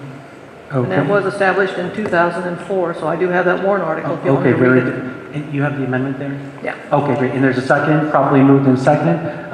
Discussion on this? Any discussion?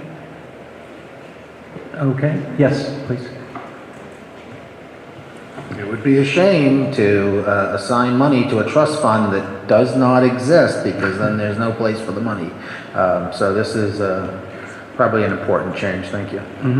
Okay. Any further discussion? I'll just make a quick comment. When I became trustee 3 years ago, I did a lot of research on the trust funds. And as you know, trustees are volunteers, they're not paid. And over the years, things kind of got tweaked, and there's been several accounts that the names get abbreviated, they got changed, there's some odd things, I've had things corrected. So this is one in my research that I found that just over time, there was a warrant article in 2011 that tried to change the purpose and change the name. That failed, but somehow the name kind of caught on. So that's kind of the history of, in going back, this is the correct name of the trust fund. Terrific, okay. All those in favor, oh, is there any additional, did you have additional comments on that? Joy Bradbury. I have a question. Is the exact language of the fund the school building repair trust fund or just the building repair trust fund? The official name, according to the Warren article, is Building Repair Trust Fund, but in our records for the trustees, we do throw school on the front of it so that we make sure it's separated in case the town ever has any kind of building refunds. So I don't mind the word school in the front because it does segregate it from the town capital reserve accounts, and that's kind of how we do track it, but the official name is Building Repair Trust Fund. Okay. Yes. Ms. Bradbury?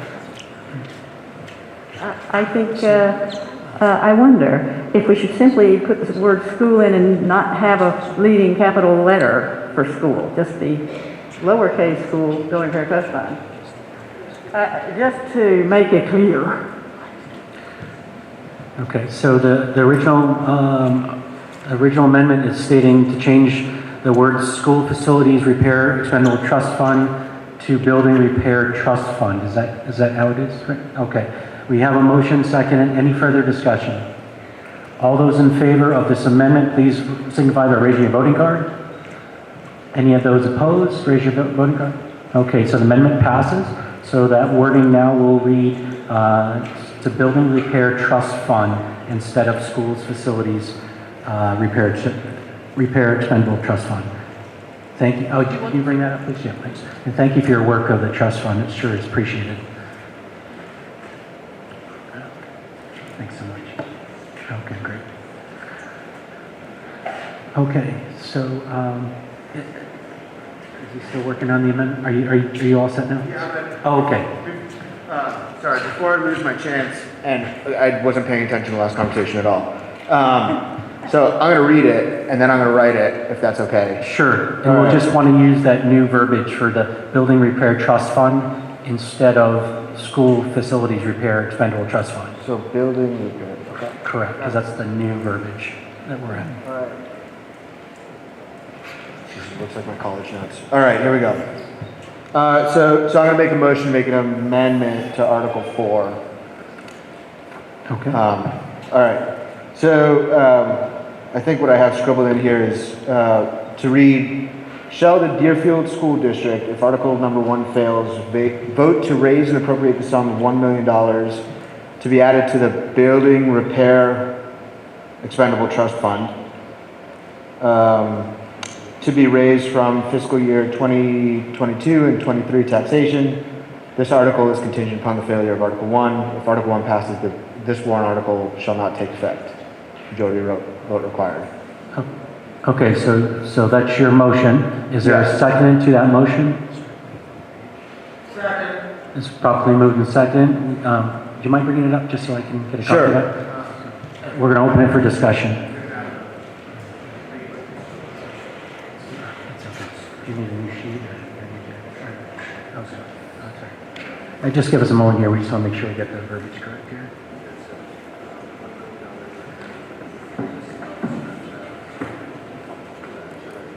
Do you mind just so we want to make sure we get it perfectly? Okay.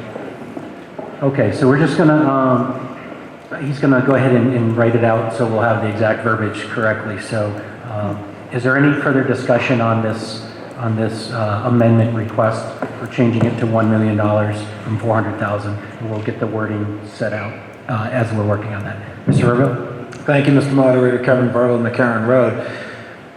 So I'll be frank, I don't have much confidence in Articles 1, 2, or 3 for that matter, passing on March 8th. This building is in desperate need of repair, and despite opinions to the contrary, I believe it's because we've been neglecting the upkeep of this building. There currently is no contingency plan for funding that required maintenance should Article 1 fail.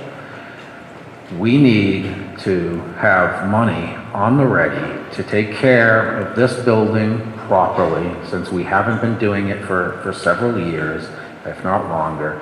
And this is a good faith effort to move us forward in that direction. And for that reason, I support the amendment, and I hope my friends and neighbors will do the same. Thank you, Mr. Moderator. Okay, thank you. Sir? Could you just clarify for me what the amendment's changing to this article? He's going to finish writing it, so if you don't mind just hanging on a minute, I'll go ahead and read it out as soon as he's done. But essentially, it's changing from $400,000 to $1 million is the amount to raise and appropriate for this fix. Okay, thank you. Mr. Wyman? Don Wyman, Nottingham Road. I guess my question on this one here is, even if we do go to the million, which maintenance we all know is common sense, that needs to be done every single year. This is a big building, it's no different than a farm that's in Deerfield. It needs maintenance constantly, monthly.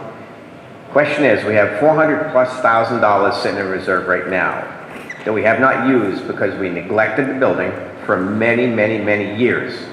So what is the guarantee as a taxpayer when my taxes go up that we're going to maintain this building? Regardless of the new building, if that goes. What's the guarantee that we're going to get from the school board that they're going to do due diligence and maintain the building better than they have in the past? See, I'm sitting here just baffled that we have money in reserve, which is great. That's an awesome thing. But we have a building that is in decline because of the neglect. I don't care if it's from the past maintenance person that was here or the people that oversee him. But I want some kind of a guarantee that we're going to use that money appropriately and not say, well, hey, our roof leaks today, but we're not going to fix that until our kitchen floods.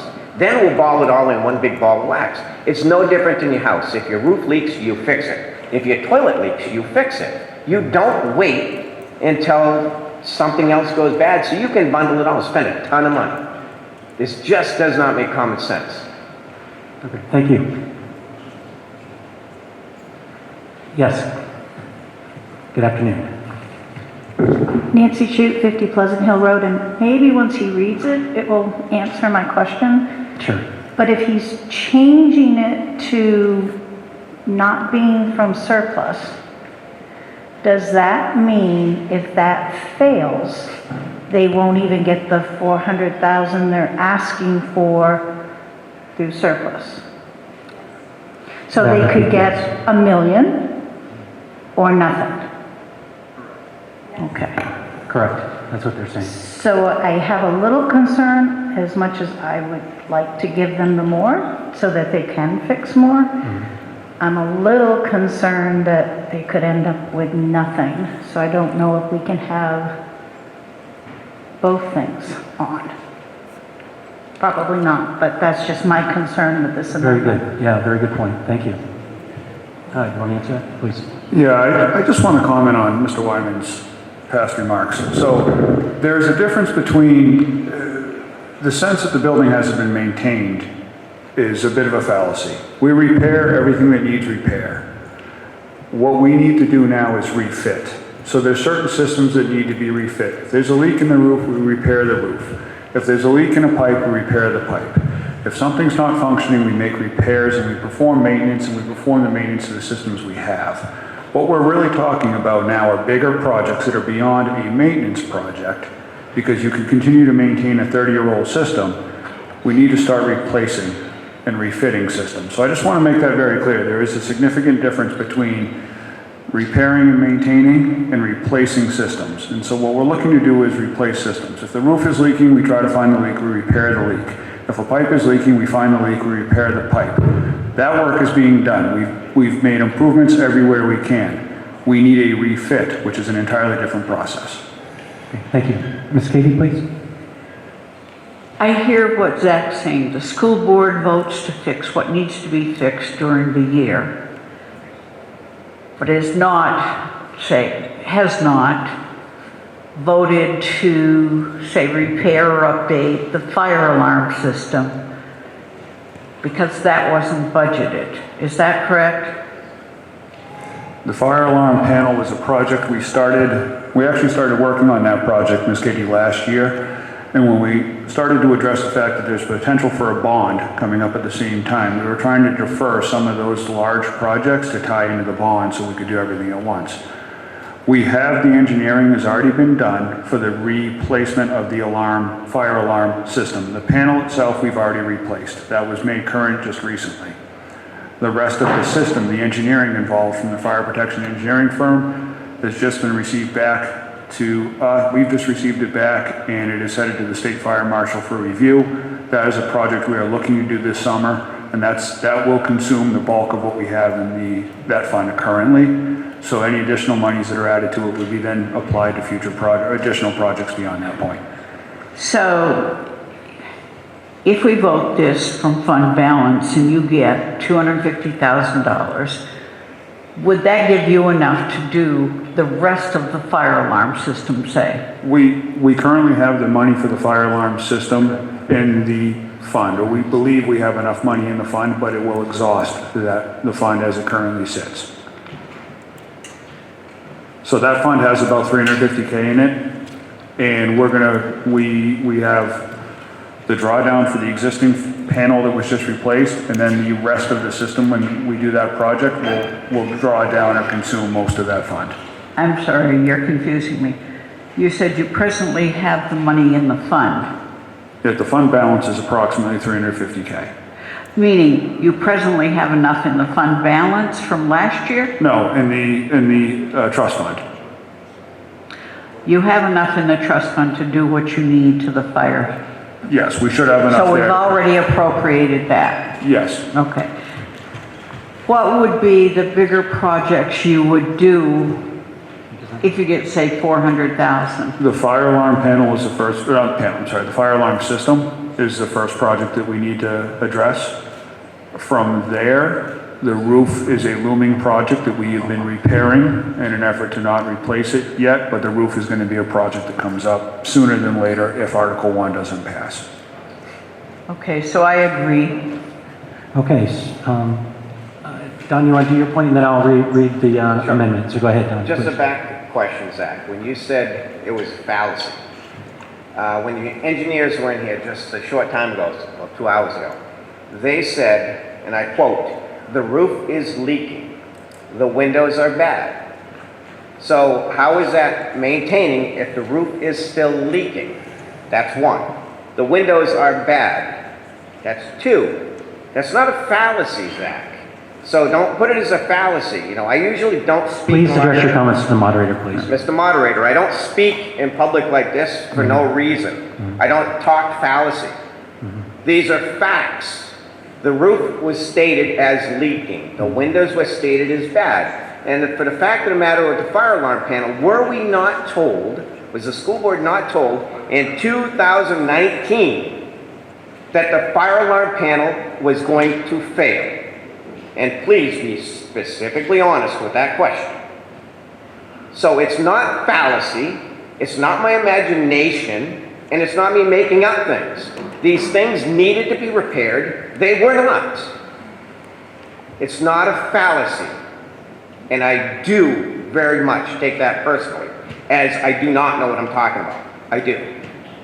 Thank you. So, if I may, Mr. Lyman. Sure. In regards to this building has a ballasted roof on it.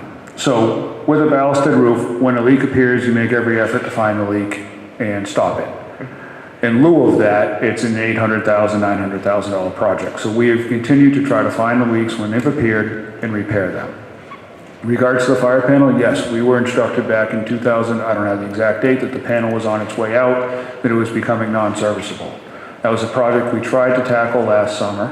Unfortunately, getting the language right for the bid proposal, because we were looking initially at doing it as an entire project and taking care of everything all at once, as opposed to sectioning it off, which is what we've ended up doing. The panel does get inspected on an annual basis. So the panel, we were told the panel had failed inspection, we immediately took action and replaced it. We were trying to nurse that panel along until the bigger project that could be done so that we could tie that system together in the event that a bond does pass. As far as the glazing goes, if you talk about windows and you talk about commercial window installation, when you say the windows have failed, the windows are there, they're present, and they're accounted for. The glazing has failed in the sense that the argon that lays in between the layers has started to leak out, they've started to fog over and gloss over. Do they stop the weather? Yes. Are they clear? No. So they are present and accounted for, but to reglaze the window, or to reglaze the building is a fairly sizable project that again involves removing drywall, opening up the walls, removing the windows, opening up the masonry.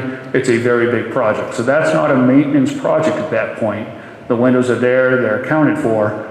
We need to reglaze the building. In reglazing the building, it's a much larger project than a maintenance project. If there was a broken piece of glass and a window had failed because it was broken, we would replace it. But to reglaze the entire building is a very large project. Okay, so to my point, again, that's called maintenance. Maintenance would be replacing the window if it's broken. No. Misconception. If I have a house and I have a sliding window and it starts to fog in the middle, you replace it. That's maintenance. You maintain your home. No different than you maintain here, okay? So how many times do you continue to look for a roof or continue to wait for another window to fail to wait for a larger project? To me, all you do is you put a $5 million project budget out there that could get shot down when, if you say this roof, and I'm just throwing a number out there, if you say this roof could be put out, and I know I'm going to get shut off soon, if you put this roof out there, $800,000, that's better to replace it than continue to pay $20,000 to repair this hole, $20,000 to repair this one, $5,000 for this one. It's just not making sense. And it's called maintenance. You maintain. You don't allow things to fail and continue to put Band-Aids on them, as I heard that word in here too. It's not the way you do it. If the roof is leaking and you can't find it in the second or third try, replace the thing. Right. Okay, thank you. Okay, so we're going to go back to the amendment that was originally introduced by Mr. Pretorius. His amendment reads, and if I get it wrong, please correct me here, but let's see. Shall the Deerfield School District, if Article 1 fails, vote to raise and appropriate $1 million from the June 3rd, 2022 unassigned fund balance available for transfer on July 1st, 2022 to be added to the, in a small s, school and then building repair trust fund with the balance to be raised from taxation. This article is contingent upon the failure of Article number 1. If Article 1 passes, this warrant article shall not take effect. Majority vote required. Did I get that correct? Yes. Okay, so that is the motion. So may I get an updated second? Mr. Virgo? Okay. All right. Let's open it up for discussion, please. Did you want to speak on your behalf, please? I guess I'll introduce it. So once again, this is a risk mitigation plan that I think is really critical for the town to have. I think that school maintenance and school update is a very important problem for the community to solve. I think bundling it with school expansion is a very big challenge for the community to absorb. And so this provides, I think, enough money, hopefully, I don't know, TBD, hopefully to continue repairs, progress down the path of maintenance and upkeep of our school, rather than just solving the smaller problems, give you guys the tools required to address some of the more critical problems that we've discussed. And that's part of Article 1. Thank you. Mr. River? Thank you, Mr. Moderator. Kevin Verville, McCarran Road. I'd like to thank my friend from the northern part of Deerfield for her comments earlier. So it's an interesting question though, isn't it? Right? So where do we feel more comfortable?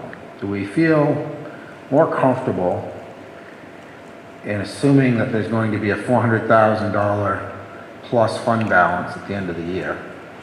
I'm perfectly comfortable with that.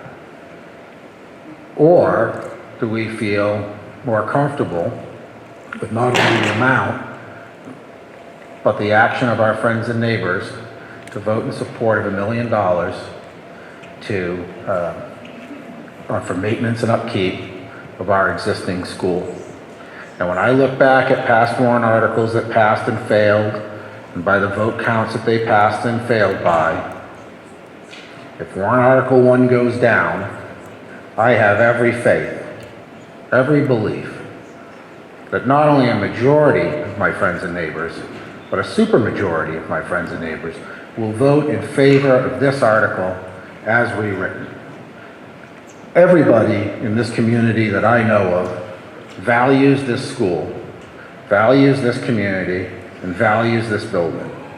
And I can't imagine that $1 million article for maintenance and upkeep on this facility would not pass at the ballot box come March 8th. And it's that confidence that leads me to support this amendment. And I would ask that my friends and my neighbors also support this amendment. There is no contingency plan if warrant Article 1 goes down, except for $400,000 from fund balance. And it's not enough. It's not enough.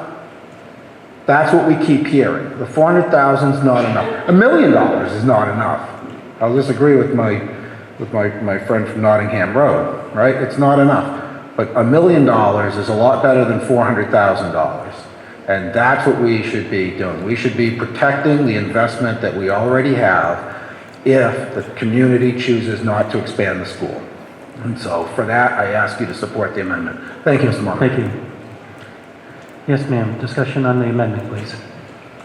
Jeannie Menard, just a point of clarification, please. Yes, please. Mm-hmm. When you were reading the amendment, was the line following the repair trust fund, did it include for the purpose of school building repair at Deerfield Community School?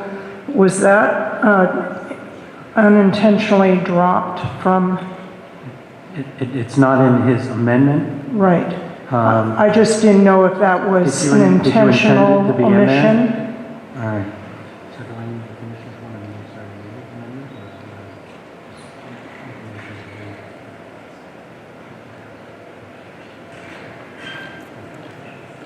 so was that a drafting error and omission? That was a drafting. That was intended to be in there. Yes, to Okay. support the school building repair. Yes. Okay, and Kevin, are you still okay with seconding with that? Now it's going to be we're adding the words for the purposes. Sorry, I was having a sidebar. Sorry, so he had an omission that he wanted to add the words for the purpose of school building repair at Deerfield Community School into this. He didn't put it in his original amendment. Oh, yes, absolutely. So Thank you. seconded, okay. All right, any further discussion on that? Seeing none? Okay, so I'm just going to add this real quick. You just give me a moment.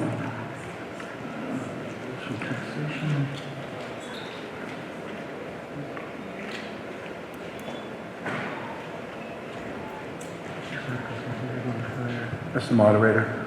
Yes, please. Just a quick personal indulgence, if you may. I misconstrued the remarks of my friend from Nottingham Road, and apparently we are in complete agreement, and I misunderstood his remarks, and I'd like to apologize to the gentleman from Nottingham Road. All right, so noted, thank you. All right, recent taxation, okay. I just want to make sure I get that. Where that. So, great. So we're going to add it. So no. And then we're going to add this to where?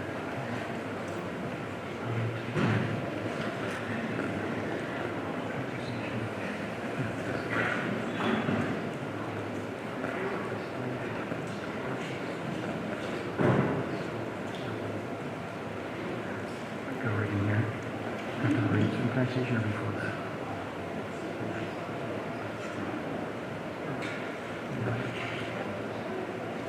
Rates and taxation right here. Okay, got it. Okay. Okay, so I'm going to read this, and I just want to make sure we're all in the same agreement. This is how it's now going to read as an amendment to be voted on. Shall the Deerfield School District, if Article 1 fails, vote to raise and appropriate $1 million from the June 3rd, 2022 unassigned fund balance available for transfer on July 1st, 2022 to be added to the School Building Repair Trust Fund with the balance to be raised from taxation for the purpose of school building repair at Deerfield Community School. This article is contingent upon the failure of Article 1. If Article 1 passes, this warrant article shall not take effect. Majority vote required. Yeah, Mr. Holdridge, I think that the only, it's June 30th. That might have been just a scribble as well on my behalf, so I apologize about that. But other than that, That's correct. Yep, I got you. I understood what you meant. June 30th, yep. June 30th, 2022. Okay, very good. So any further discussion on this? Yes, please.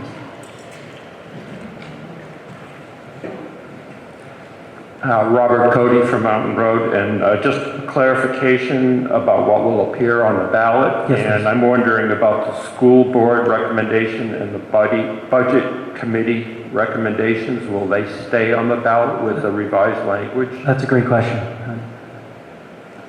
So the legislators anticipated the possibility that the citizens might exercise their franchise at a meeting like this and amend an article. And so upon completion of an amendment, if this amendment passes, then both the school board and the budget committee have the opportunity to vote once more on their recommendation, and the recommendation could remain the same or it could change. And it would go on the ballot as they vote again. Okay, great question. Any other discussion? All those in favor of this amendment as just read, please signify by raising your card up high. Okay, thank you. Any opposed? Raise your card high. 3. Okay, so this amendment passes. So Article number 4 shall now read, shall the Deerfield School District, if Article 1 fails, vote to raise and appropriate $1 million from the June 30th, 2022 unassigned fund balance available for transfer on July 1st, 2022 to be added to the school building repair trust fund, with the balance to be raised from taxation for the purpose of the school building repair at Deerfield Community School. This article is contingent upon the failure of Article 1. If Article 1 passes, this warrant article shall not take effect. Majority vote required. So that amendment number 2, it passed. Okay, is there any other additional amendments to this, please? Yes? I don't have an amendment, but I have a question. Yes, please. Okay. If we vote this as amended and it's voted down, do they not have any right to spend the fund balance on the repairs? It's a great question. I believe that, do you want to answer that? From a legal perspective, the only funds that can be expended from an expendable trust fund are funds that have been deposited into that fund. And so the unassigned fund balance could potentially, if an emergency arose, it would just mean that the fund balance would decline because they would have encumbered the funds prior to the end of the fiscal year. But whatever is the unassigned fund balance, if not appropriated in an article such as this, goes back to the general fund and ultimately taxation, unless you have a percentage retention, which you may have a percentage retention. Okay, so further question. Please. Our school board, having known their whole budget is going to have a leftover amount by, say, June 1st, could personally vote to expend the money to do the repairs or whatever is needed in the school without this.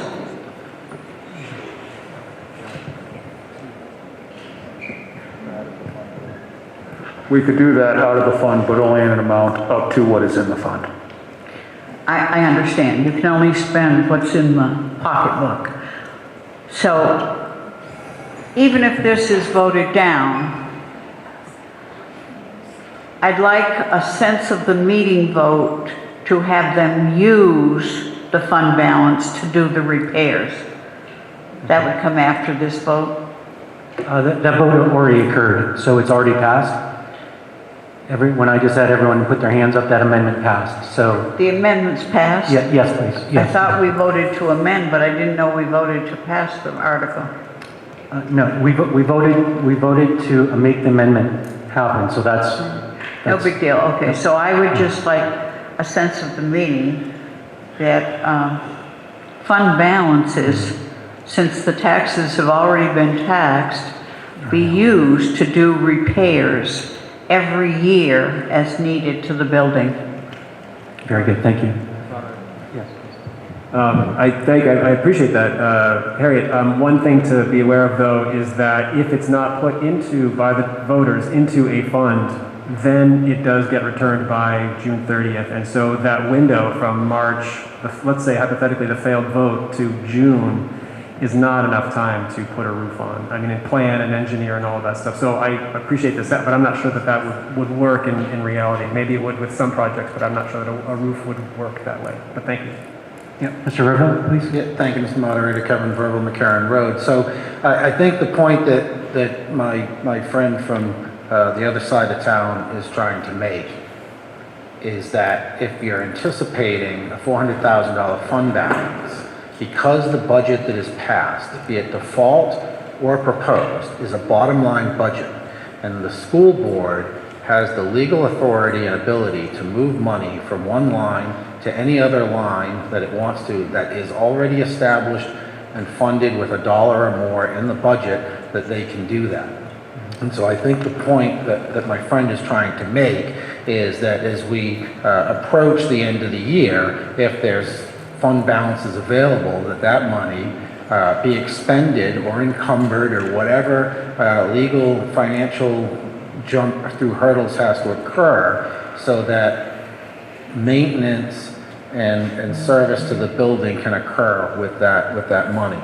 You would almost think that sort of approach would be obvious, but apparently it hasn't. And so it's not to necessarily put it into a trust fund, but to say, hey, if you're staring down a $500,000 fund balance, how about dumping a significant amount of that in maintenance and upkeep of the building? Thank you, Mr. Mother. Thank you. Okay, if there's no further other amendments, discussions, Article number 4, as amended, will be placed on the school district clerks, on the ballots by the school district clerk. Article number 5. Warrant article number 5 reads, shall the Deerfield School District, if Article 1 passes, vote to discontinue the facility paving plan expendable trust fund created in March 2014. Said funds with accumulated interest to the date of withdrawal are to be transferred to the district's general fund. This article is contingent upon the passage of Article 1. If Article 1 fails, this warrant article shall not take effect. Majority vote required. School board recommends 5-0-0. Budget committee recommends approval 6-4-1. Note that the funds from the facility paving plan expendable trust fund will be returned to the citizens to offset taxes. School board member Gigi, would you like to take the lead on that, please? Thank you. Simply, if Article 1 passed, it would include paving of the parking lot with a complete engineering study of what would need to happen in order to have a paved parking lot with a wetlands and a beautiful pond so close by. And so this would simply just dissolve that particular trust fund because it wouldn't be needed anymore if we were to do that. Obviously, the maintenance and things, those types of things for the parking lot are still within the general operating budget, but this particular fund was created for the actual paving of the parking lot. Okay, thank you. Yep. Hi. Hi, Joan Bradbury. Question for Ms. Waring. Is that the exact legal name of the trust fund? Thank you. Does anyone want to Joanne, are you able to answer that question? That is the correct name per our trustee of the trust funds. Thank you. Mr. Verville, please. Thank you, Mr. Moderator. Kevin Verville, McCarran Road, member of the Budget Committee. I voted to not recommend this article. And the reason I voted not to recommend this article is because even if Article 1 passes and that parking lot or whatever resulting parking lot is paved, do you know what's going to happen over the years? I do. That pavement is going to decay and it's going to need maintenance. It's going to need work, and it's going to be expensive work, and it's going to be expensive work that we didn't budget for. Oh, but wait, we did budget for it. We budgeted for it when we started this trust fund. There's no need to dissolve this trust fund. We will always have paved parking lots. This money should remain in that trust fund or be moved into a trust fund with a slightly different purpose, perhaps. But it should not just be dumped into the general fund If it's dumped into the general fund, then it's either going to be expended for something that the taxpayers that voted it in intended, or it's going to come back to offset taxes, which means we escrowed money for years and years for no purpose. We will have paved parking lots. They are going to need maintenance. This fund, if anything, we should simply repurpose this fund, if required, to be for already paved parking lots. To put this money in the general fund is a mistake. And for that reason, I will not be supporting this article on Tuesday, March 8th, and I would encourage my friends and neighbors to also vote in opposition to this article. Thank you, Mr. Moderator. Okay, thank you. Zach? So just a point of clarification for everybody here, that fund, when it was originally set up, had 3 phases to the paving projects. And the first 2 phases were completed. The third phase had additional language inserted at a town deliberative session a number of years ago, the years beyond me, that involved, when we paved the upper parking lot, currently the gravel lot, that the Conservation Commission would be consulted with engineers, and that a specific, a recommendation was for something along the lines of a permeable asphalt was used. So there is that clause tied to these funds. Now, if Article 1 passes and we proceed with the project, there's going to be engineering done on the full site. Everything's going to be engineered to the T's. And so that money, there's a clause attached to that money that would make it very difficult for us to expend for future use. So what the board is trying to do is return that money to the taxpayers. The bond is going to cover the paving and the engineering of the upper lot. And yes, at some point, 15, 20 years from now, we have to resurface that lot potentially, but holding this money with the language that's attached to it makes it very difficult for us to be able to do anything with it, because that work's already going to be done and there's language attached to that article. Thank you. Mr. Revo, please. Yeah, thank you, Mr. Moderator. So with all due respect, perhaps my comments weren't fully appreciated, and that's fine, so I'll reiterate. If there's language in the current trust fund that would make it difficult for this to be paving maintenance money, then we should wait till next year and have a warrant article to transfer the money from the problematic trust fund into a trust fund suited to the maintenance of pavement. This building is 30 years old. We're looking at $45 million because it's 30 years old and needs all this work plus an expansion. So when we pay off the bond, all the new stuff will be 30 years old plus the stuff in here that we replaced, which means we're going to be looking for another large chunk of money. I don't think parking lots last 20 years, the pavement on parking lots. I believe that maintenance will probably come up sooner rather than later. The voters put this money aside for parking lots and other paved surfaces at the Deerfield Community School. That is the purpose that the voters intended it for. That's, in my opinion, that's the purpose that the money should remain. And so if there's a problem with the current trust fund, then next year we should come back and move the money into a trust fund that's more appropriate to the purpose. Again, I would vote against this warrant article. Thank you, Mr. Moderator. Thank you.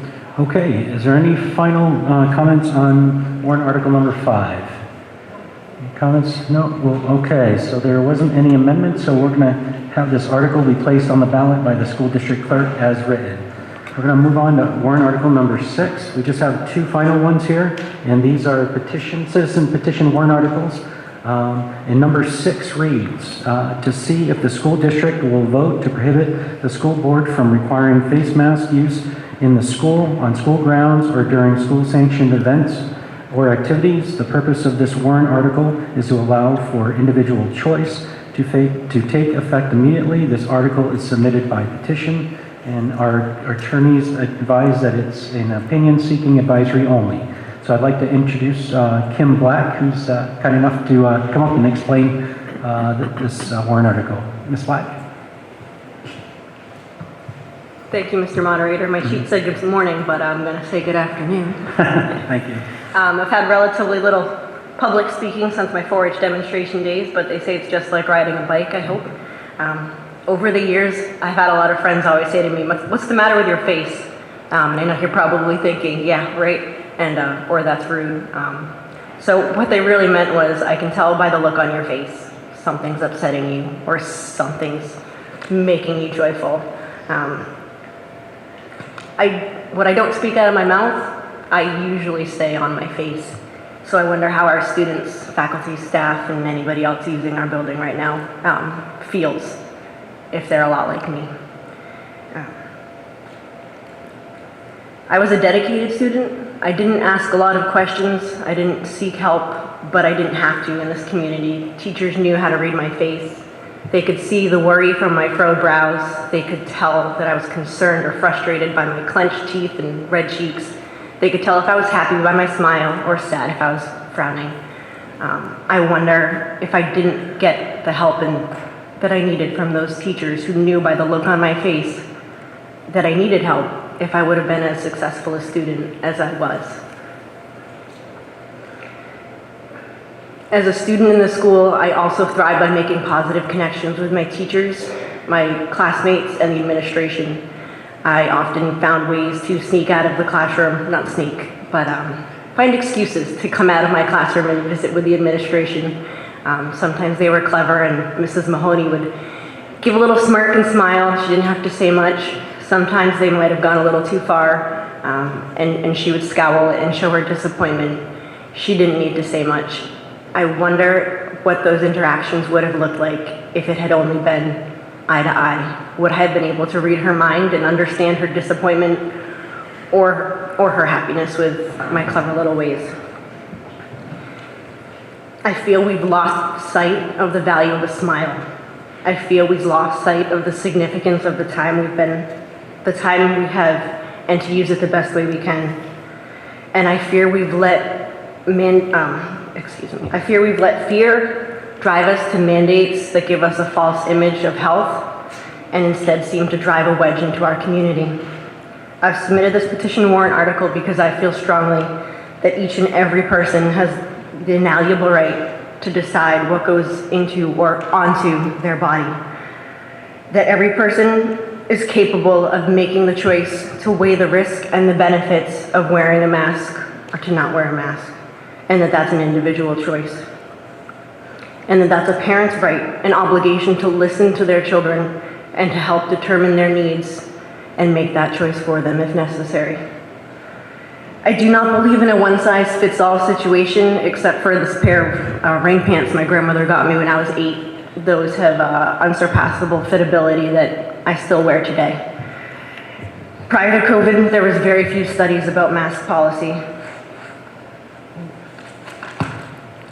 Most of the studies on masking concluded that there was little effectiveness to prevent viral spread due to particle size and improper use. And those studies were conducted in medical fields using surgical and N95 masks. It is likely to be that there are many masks in this room that were taken out of a pocket or plucked off of a rearview mirror, and that is where it will return once we leave this meeting. And how many times have those masks been in the restroom, susceptible to contamination from aerosolized bacterial particulate or bodily excrement, unknowingly to be worn throughout the day? Wearing a mask during strenuous physical activity like baseball games is not advised by the CDC and the WHO, along with countless other articles and studies I've read, due to the adverse effects of on the wearer's body and the mask's ineffectiveness after it's become moisture-laden. A mask mandate in this setting isn't a health initiative, it's a compliance measure, and it doesn't belong in our community. This petition warrant article's intent is to give the choice to wear a mask in our community school to the individual, or in the case of the student, to the youths or parents. Thank you. Thank you. Okay, I'd like to welcome the community to discuss this warrant article. And good afternoon, sir. Thanks for joining us. Greg Whitmore, North Road. You stated that legal counsel said that this should be considered advisory. Can you be more specific on that and state a specific RSA for me? Sure. I'm going to turn over to the legal guy. Good afternoon. So the question that's before this body is the impact of a petitioned article of this nature. It's clear from the legislature that this body is known as the legislative body for the purpose of appropriation and approval of long-term contracts. The board that you see seated before you is known in the legislative parlance as the governing body. And so the challenge that the judge recently faced is, for example, he considered whether it was proper for the school board to decline to put the petition forward for the special meeting was a question of which body is responsible, the governing body or the legislative body, with regard to setting day-to-day health policy within the schools. Judge Ruoff, in his decision of January 31st, indicated that the role and authority of each body is prescribed by statute. While the legislative body's authority is generally limited to financial and budgetary decisions, the governing body is granted the authority to, in effect, make and enforce policies about the day-to-day operations and functioning of the school system. And the judge goes on to say, if the electorate is not satisfied with any policies or how the schools are being run, the remedy is to elect a new school board. In this case, the day-to-day health and safety of the students and employees of the school lies soundly within the purview of the governing body. And so the issue that, and you're not the only district that's faced this issue, has been how did the legislature divvy up the allocation of responsibility? And the legislature, according to Judge Ruoff and a number of other judges on this question of masking policy, have indicated that the responsibility to make the decision lies on the shoulders of the school board, not the legislative body. So, if that's the case, then what I'm understanding is that regardless of what the town votes, I mean, what would be the point of having it on, having it up for a vote, I guess, at this point? If, the school board can just say, well, whatever majority said, okay, we want to vote to, give choice back to the parents, we don't care and we can do what we want with that issue, which is incredibly unfortunate if that turns out to be the case. But I'll leave that for the town folks to decide. And I really hope that everyone votes to support warrant Articles 6 and 7. Thank you. Just a moment. Just a moment, please. Just a moment, please. Oh, yeah. To the question just posed there, as I made commented at a previous point this morning, we as a board have very limited means to gauge the full community's opinion about a number of things, anything. And the March vote is one of those very few opportunities for us to get a large sample size, a large turnout. That is the largest turnout. And so to get a sense of how the town feels about this, I personally, even if this is not a binding article, then if the town overwhelmingly votes to support this idea, even if it's not binding, I would be in favor of taking into consideration what the town is telling us. And this is, again, how we get a clear message from the town. Thank you. Thank you. Okay. Yes, ma'am, please. Hi, I'm Bobby Ann Dosty. I live on Brown Road, and I'm so sorry, but you didn't really answer his question. He did ask if there's an RSA stating that this needs to be advisory. He just kind of went around about and mentioned a lawsuit that happened, which has nothing to do with the article here. I do want to point out that we did not, he only mentioned the bottom part of that judge's note to us. The reason why the case was dismissed is because it is now a moot point. Because we were not going to wait any longer for the judge to have you back in court. So we decided as your community members that we weren't going to wait for our special meeting, which by law, by that RSA 1972, you needed to have a special meeting, which would have been free. It wouldn't have cost you anything to have a special meeting, to have your community vote on this article. But instead, you took your time and made sure that we had to go through hoops and get this article on the ballot, which is why the judge on that notice said, now that it's a moot point, because we got it on as an official article for the March election, and he actually said he respected us for doing so and for pushing forward. So I just want to make it clear that it would have been free to have a special meeting, but instead we did have to go to court, and that's unfortunate. So I want to make it clear as also that your article number 2 is also advisory. I mean, at this point, right? Because the town budget committee voted that it's not really smart to have on there, but you had an emergency emergency meeting, your school board had an emergency meeting, to make sure that it was still on there because the town's vote matters. So any kind of advisory nonsense, it should just be dropped at this point. Because if you're gonna put advisory on anything that your community is asking to do with a petition, it should be also advisory that you do other things that your community has said, that's not so smart right now. Thank you. Thank you. Is there any additional comments or amendments, please? Mr. Verville. Thank you, Mr. Moderator. Kevin Verville, McCarran Road. I'd like to thank the member from the north side of town for his remarks on this issue.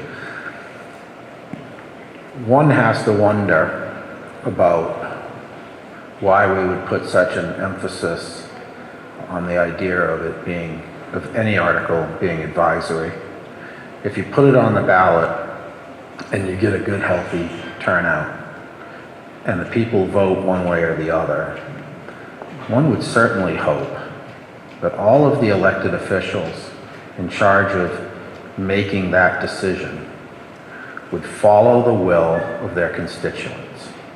I agree with the member from the north side of town. It's often very difficult to really know, to really divine what the will of this community or any community is. But the March ballot is that time. That is the time that we decide. And I would think, I would hope that any elected representative from this community or any, when they get a strong message from their constituents to act one way or the other, would follow the advice of their constituents.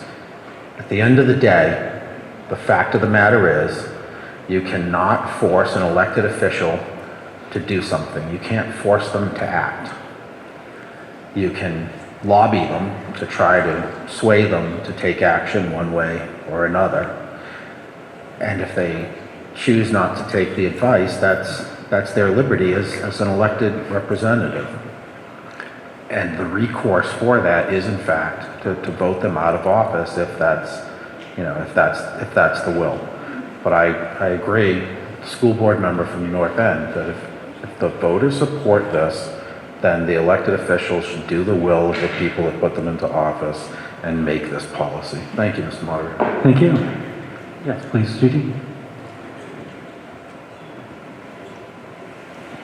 I just wanted to take the time to say that I agree with Nate, and it is important to find the will of the people, and it's been very challenging to know and understand what people want. I think what makes this issue so complex is that we're not talking, not necessarily about advice or opinions. We're talking about health risks, and that's what made it so difficult. And this body has kind of been put in a bizarre situation of being arbiters of science and health and so on and so forth. So I just, although it sounds very easy, like, okay, well, we'll just take a vote, we'll get the will of the people, and we should just do that. I wanted to just clarify that, at least in my own mind, and I'm not necessarily speaking for the whole board perhaps, but speaking that it's been a very complex and very challenging journey to be put in a position to navigate health risks.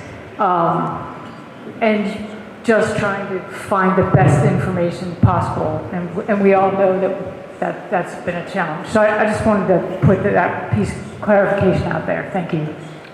Okay, I don't see any others for comments on warrant Article 6, so that's going to be placed on the ballot by the school district clerk as written.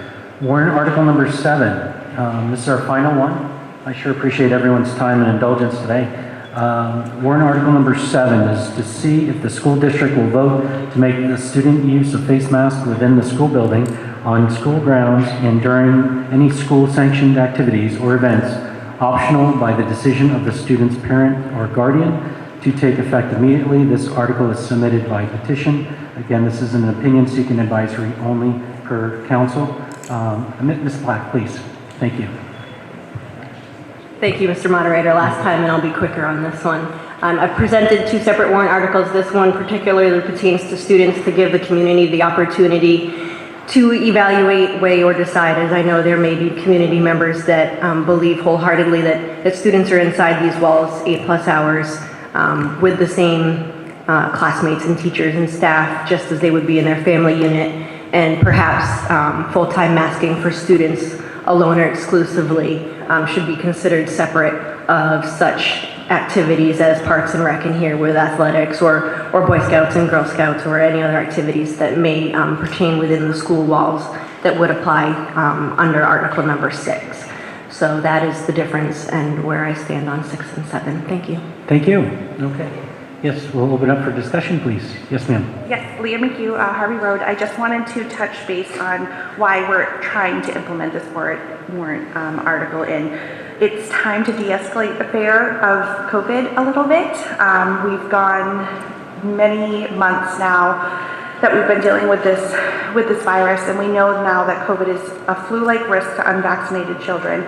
We now also have the vaccination in place for both children and adults, and the risk to vaccinated healthy children is extremely low. The need for normalcy at school is urgent at this point, and as you know, many of the surrounding schools in New Hampshire and our neighbors are switching over to no masks. It's just that we're really trying to push the normalcy and understanding that we need to de-escalate the fear around COVID. Thank you. Thank you. Is there any other comments, concerns? I just would like to mention that Ms. Black did put up some placards over here on a table. So before you leave, I know she put a lot of work into that. If you'd like to take a look to get more information, that's over there as well. Ms. Brown? Just a question is, for the attorney, did you confirm that this warrant article, if it passes, would be advisory only? Yep, advisory opinion seeking only. Thank you. Okay. Any further comments? Okay, so we're going to go ahead and place this article on the ballot by the school district clerk. Can I have a motion to adjourn? So moved. Second? All in favor? Meeting adjourned. Thank you so much today, folks. Have a good rest of your day. We'll see you on March 8th for the election.